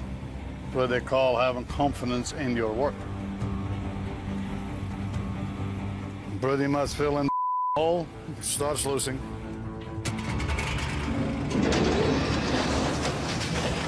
So it's looking like the water pressure has come back up and we are good to go. With the water finally back to full pressure, Megan continues to feed the plant with 80 pup pay, and the monitor opens more ground on Paradise Hill. The wall of dirt and gravel that you look at right now, you see that shiny piece there on the top? There is a 10-foot layer of ice straight across. It is frozen solid, it's hard. So we get nothing for thaw. Despite running the monitor for 2 days, Tony Beets hasn't been able to open up more White Channel pay. This here is not a complete waste of effort. We got a very good start in for next season on it. So, you know what? It was still a win-win situation. Say hi, Mike. Hi. For the rest of the season, Tony will have to rely solely on the 80 pup to reach his season goal of 5,000 ounces. You see a lot of new faces in town. Everybody wants to go mining, and 99.9% of them are full of For these guys in the Kursk Cut, they have a lot of pressure on them. There is definitely gold in the ground. So there better be some decent gold in the box, because otherwise they get out of there. The Winchester boys are racing to get their wash plant up and running to prove to Tony that they can catch gold and deliver his 30% royalties. We're gonna go start the excavator and put Winchester in place. I'm getting excited right now. We're getting closer. You see that gold collar in that Zeus box. It's a dream come true for me, I tell you that right now. I'm not using a chain on Winchester. I don't want to mark the paint up. Try to keep her as nice as we can for now. Okay, Butch? Can see John. John is the guy who built Winchester, eh? Every time we start to move the plant, John starts to be a little bit stressed. but it's normal. All right, circle with the conveyor, Jason. I want her another 1.5 feet this way. Okay. Butch, tighten the strap. Oh no. Butch! Holy Sorry, I had it, but the strap come loose. He caught it before it went over. Good there, John? They were good. Little stressful, but we're good. Now that the plant is placed safely on the pad, all they need to do is connect the sluice boxes, and they're ready to run pay. Is that gonna go under there? Hope so.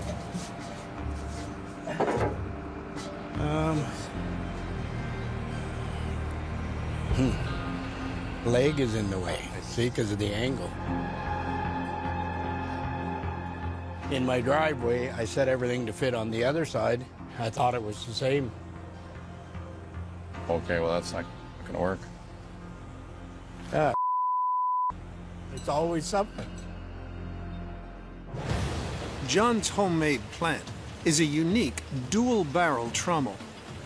Pay from the feed conveyor is split evenly between both. High-pressure jets clean the rocks as they spin in the trommels. Gold-rich slurry then runs out the two chutes into the sluice boxes.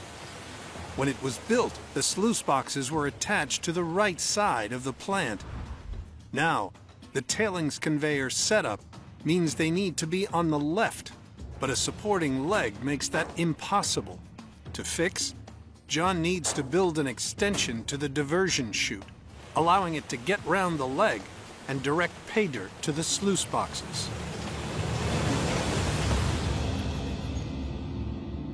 You can build it yourself, you don't have to pay somebody else to do the work. I'm building it the way we want it. It's on site, and it gets it done today. You know, we're a tiny crew, we're 3 people. Time is money like everybody, but maybe more so when you're small. You look at the Beats operation, they can call in a service truck or a mechanic, and for us, it stops until we fix it. My dad was a tool and die maker. He taught me how to do it. Once I see it, I can pretty much do it for myself. All done welding. We're gonna put it on the plant, get ready to mine some gold out of Winchester. Hook that little eyelet on. Okay, she's good. Looks like it's gonna work okay.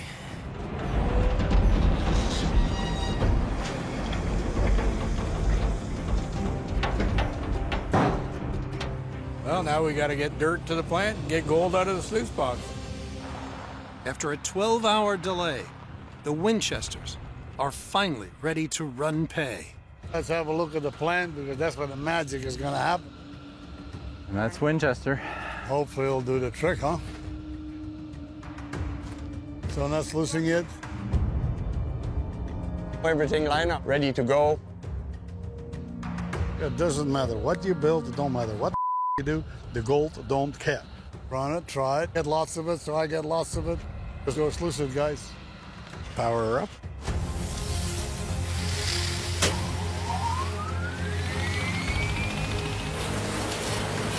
First scoop of pay dirt. We don't know what we're gonna find in that ground here. If you don't risk, you're never gonna know. Winchester, here we go.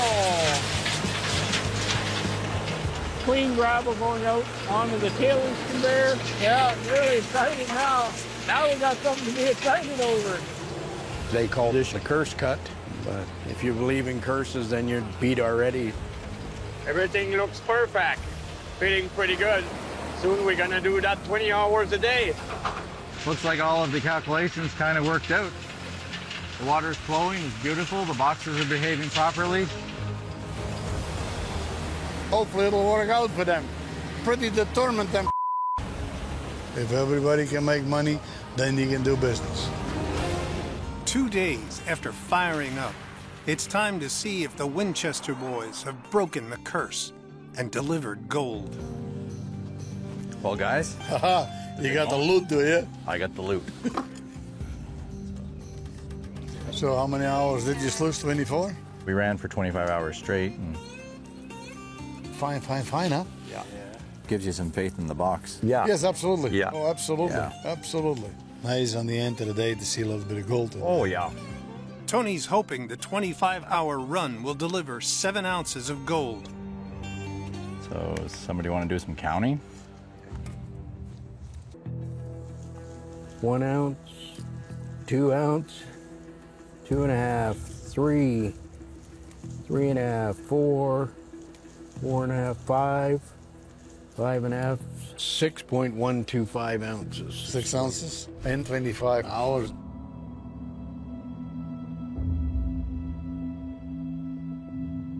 Well, that's pretty good, guys. Worth more than $11,000. A strong start to the Winchester's first season in the Yukon. Not so bad, eh? A little bit of top stuff. Pretty encouraging to go after the rest of it, isn't it? Yeah, that's awesome. Absolutely.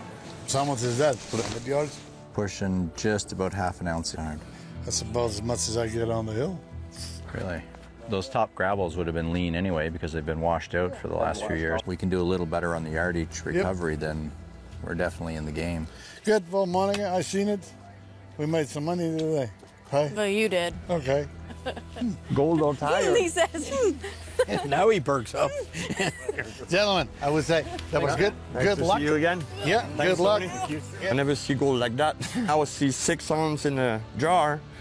It's kind of need to go back to work to have more gold, you know? It's, yeah, that's a gold fever thing, maybe. I don't know. Each cut that we take should progress to more and more gold the deeper we go. So, and hopefully Winchester's up for the task. We are. 27-year-old Parker Schnabel is on an all-out gold blitz. In the Yukon, he's attempting to mine more ground than ever before. And 300 miles west in Alaska, he's going to open a new claim that holds the key to his mining future. To help him survive his toughest season yet, Parker's called in an old friend. So Parker's asked me to come over all the way from Australia to help him with his new Alaskan operation, which is not quite ready to go yet. So in the meantime, he needs me to come over and help him here on the Indian River on his Yukon claim. Yeah, I feel like a little bit of a fish out of water just because I'm not used to this style of mining or this style of gold. So this is going to be a huge learning curve for me.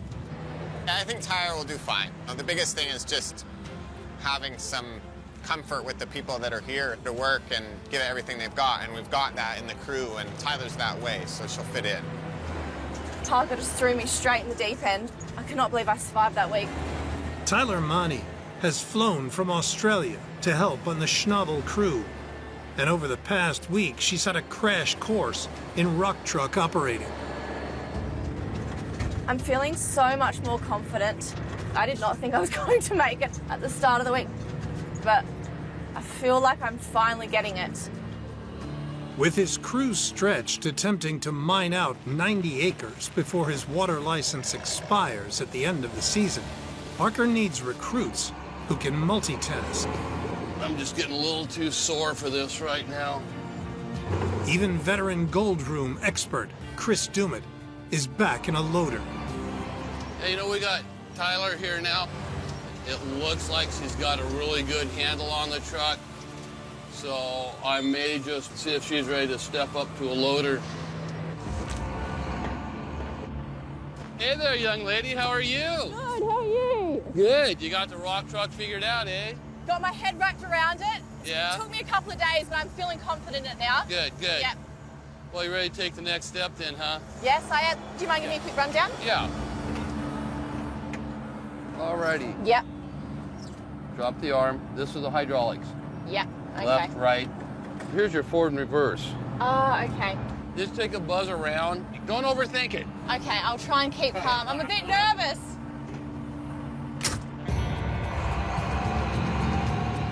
You know, you let them make mistakes. That's how they learn. You just hope nobody gets hurt.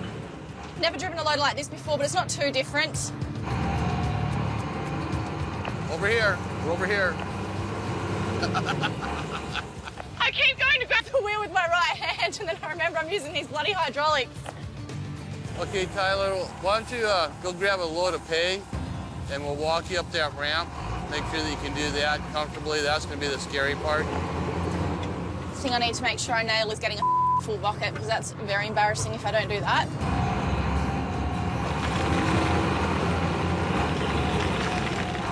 Go wide and line up straight. Hell.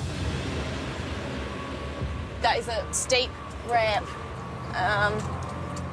You're going to start out looking over the top of the bucket, and then you're going to start looking under the bucket, so you have to raise it as you go.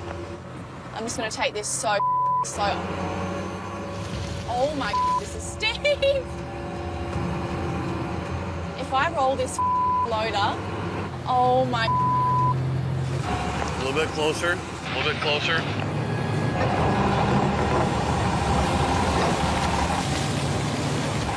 Well done, young lady. All right, so I'll keep going and you're going to head back to the gold room? Yeah, I'm going to run down there, and if you get in a pickle, call. Don't try to push through it, okay? Okay, I will. Thank you so much, Chris. Thanks, kiddo. I'm nervous. I don't feel super comfortable at the moment. Parker's flown me out from Australia to help, and this is what they need help with right now. So even if I'm nervous, I just got to get over it and get on with it. And hopefully I don't f*** it up.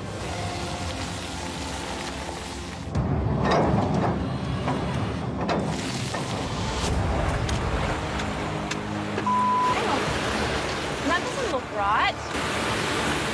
There's a build-up in the pre-wash. Tyson, do you have a copy? Tyson? Hey, there's a huge build-up in the pre-wash. I don't know what to do. I'll get it.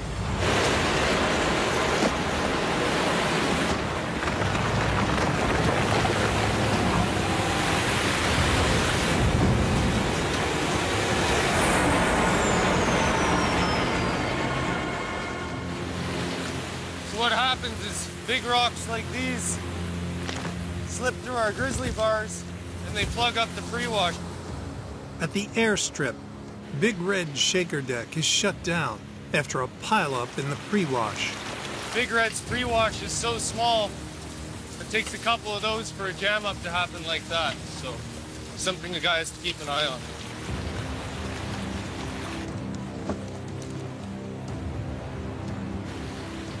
The pileup is small, so Tyson can simply leave the pre-wash jets running to flush out the blockage. With the dirt cleared, Tyson fires up the shaker deck. Here we go.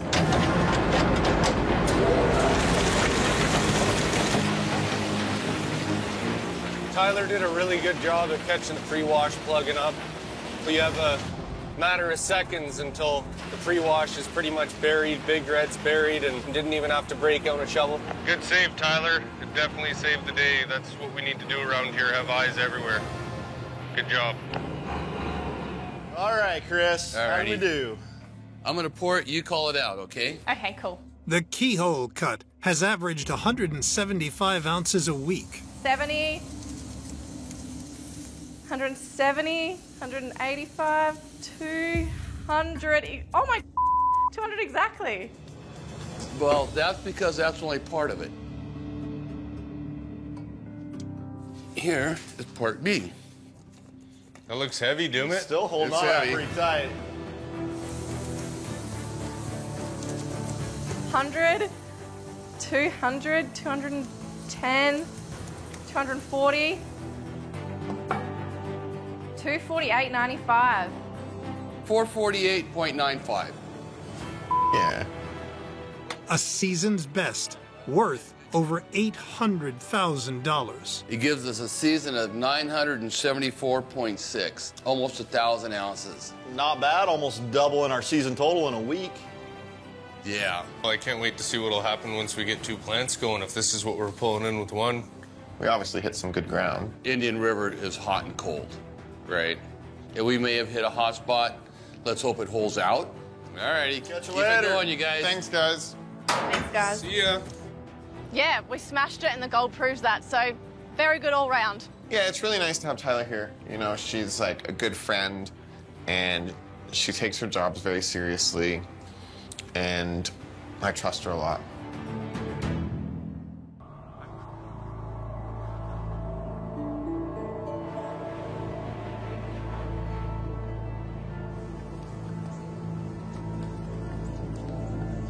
Buzz, this place sucks. Yeah. With the rock truck, that just puts a nail right in the coffin. Yeah. At California Creek, Fred Lewis's only rock truck is down. Unable to truck pay to the plant, his operation is at a standstill. We've got this ground in front of us with great gold in it, and we can't keep equipment going to mine it. Look at that wash plant. What did we design it for? What did we put underneath it? You're talking about skids. Exactly. You know, instead of worrying about rock trucking the gold to the plant, why don't we take the plant to the gold? Right now we got a whole ton of pay up there that we could push up with the dozer. I mean, that's massive. That's a big move. With no other options, Buzz wants to drag the 14-ton wash plant along narrow, winding dirt roads, 1,500 feet to a new pad in the middle of the Freedom Cut. To keep it fed, they'll use their dozer to push pay dirt directly up to the plant. JB, Stuart, come on over. All right. With no rock truck, Buzz and I had a talk. We're gonna do something drastic. We're going to Freedom Cut. Oh yeah, sounds good. All right? We make it happen? I actually feel good about this. This makes me feel good. It's a big move. It's a lot of work, guys. Buzz will be calling the shots. Okay, let's make this happen. All right, guys. Come on back.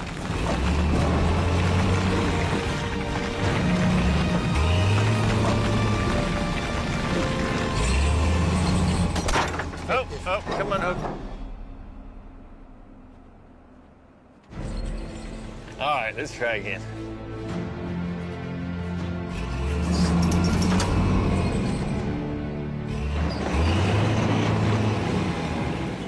So, JB, realistically speaking, this is the sergeant's first marching orders, eh? Yeah, no lie. No, man, he's moving fine.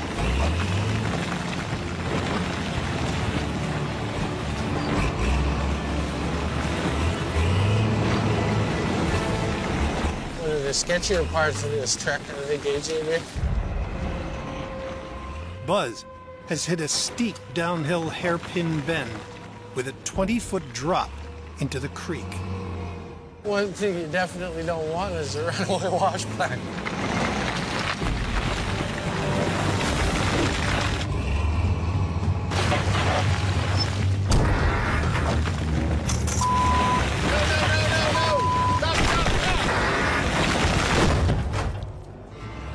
Good Lord! Realistically, the Sarge could do his basic maneuvers a lot better.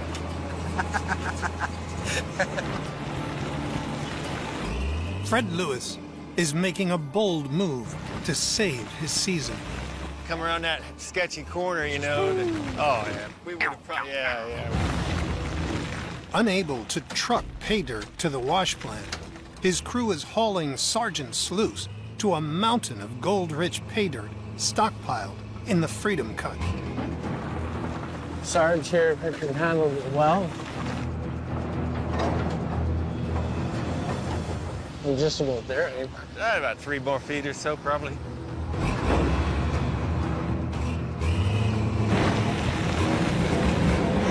Oh, it's pretty damn good there. Right where it's sitting, man, it looks pretty level right there. Sarge is in place. Yippee-ki-yay. Yep, looks good to me. Awesome. Having already lost 2 days of sluicing, Fred and his crew race to get the plant back together, ready to fire up ASAP. All right, this is our last connection. Everything good over there, Buzz? Hose is connected, buddy. Hey, Stuart, you ready up there in the excavator? Let's turn and burn.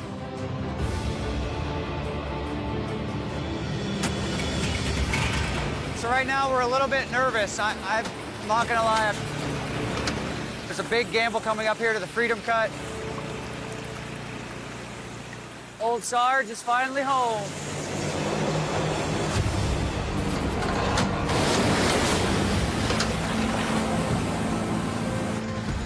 Yeah, bro.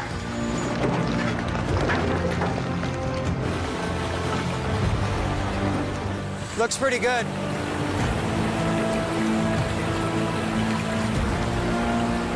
Excellent.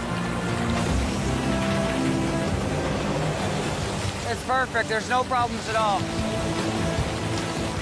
With the dozer pushing pay to the plant, Fred's crew are back running Freedom Cut pay dirt. To make up for lost time, they needed to deliver big. Man, this is really big for us. This mine site is 100% active. We're doing it without rock trucks. We're doing it our way, with our wash plant, with our dozer. It's pretty freaking fantastic.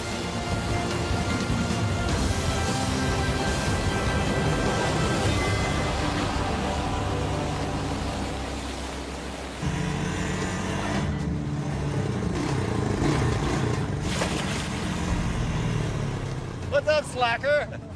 At California Creek, it's the moment Fred and his crew have been battling towards. The first Goldway from the Freedom Cut. Oh, it's been an eventful 2 weeks, man. We've been moving. Oh. About time. After just 2 days of washing pay, Fred needs to see improvement on his season total of just over 18 ounces. All right, who wants to call it out? Buzz. Buzz. 1, 2, 3, 4, 5, 6, 7, 8, 9, 10, 11, 12, 13, 14, 15, 16, 17, 18.5. Worth over $31,000, doubling their season gold haul and proving that the Freedom Cut is some of the best ground they've ever mined. This represents more than we've mined the entire season. So this is 2 days' work. I'd say we're doing better, and we're definitely getting to where we need to be. Yeah. And the gold's coming in. We know the gold's there. So we just need to keep fighting. But I'm happy about this, guys. We just need to replicate it. Yep. So let's keep our hard work going, and we might actually pull this off. I'm Parker Schnabel, and you're watching Discovery Australia. Hit subscribe now to not miss out on any Gold Rush content.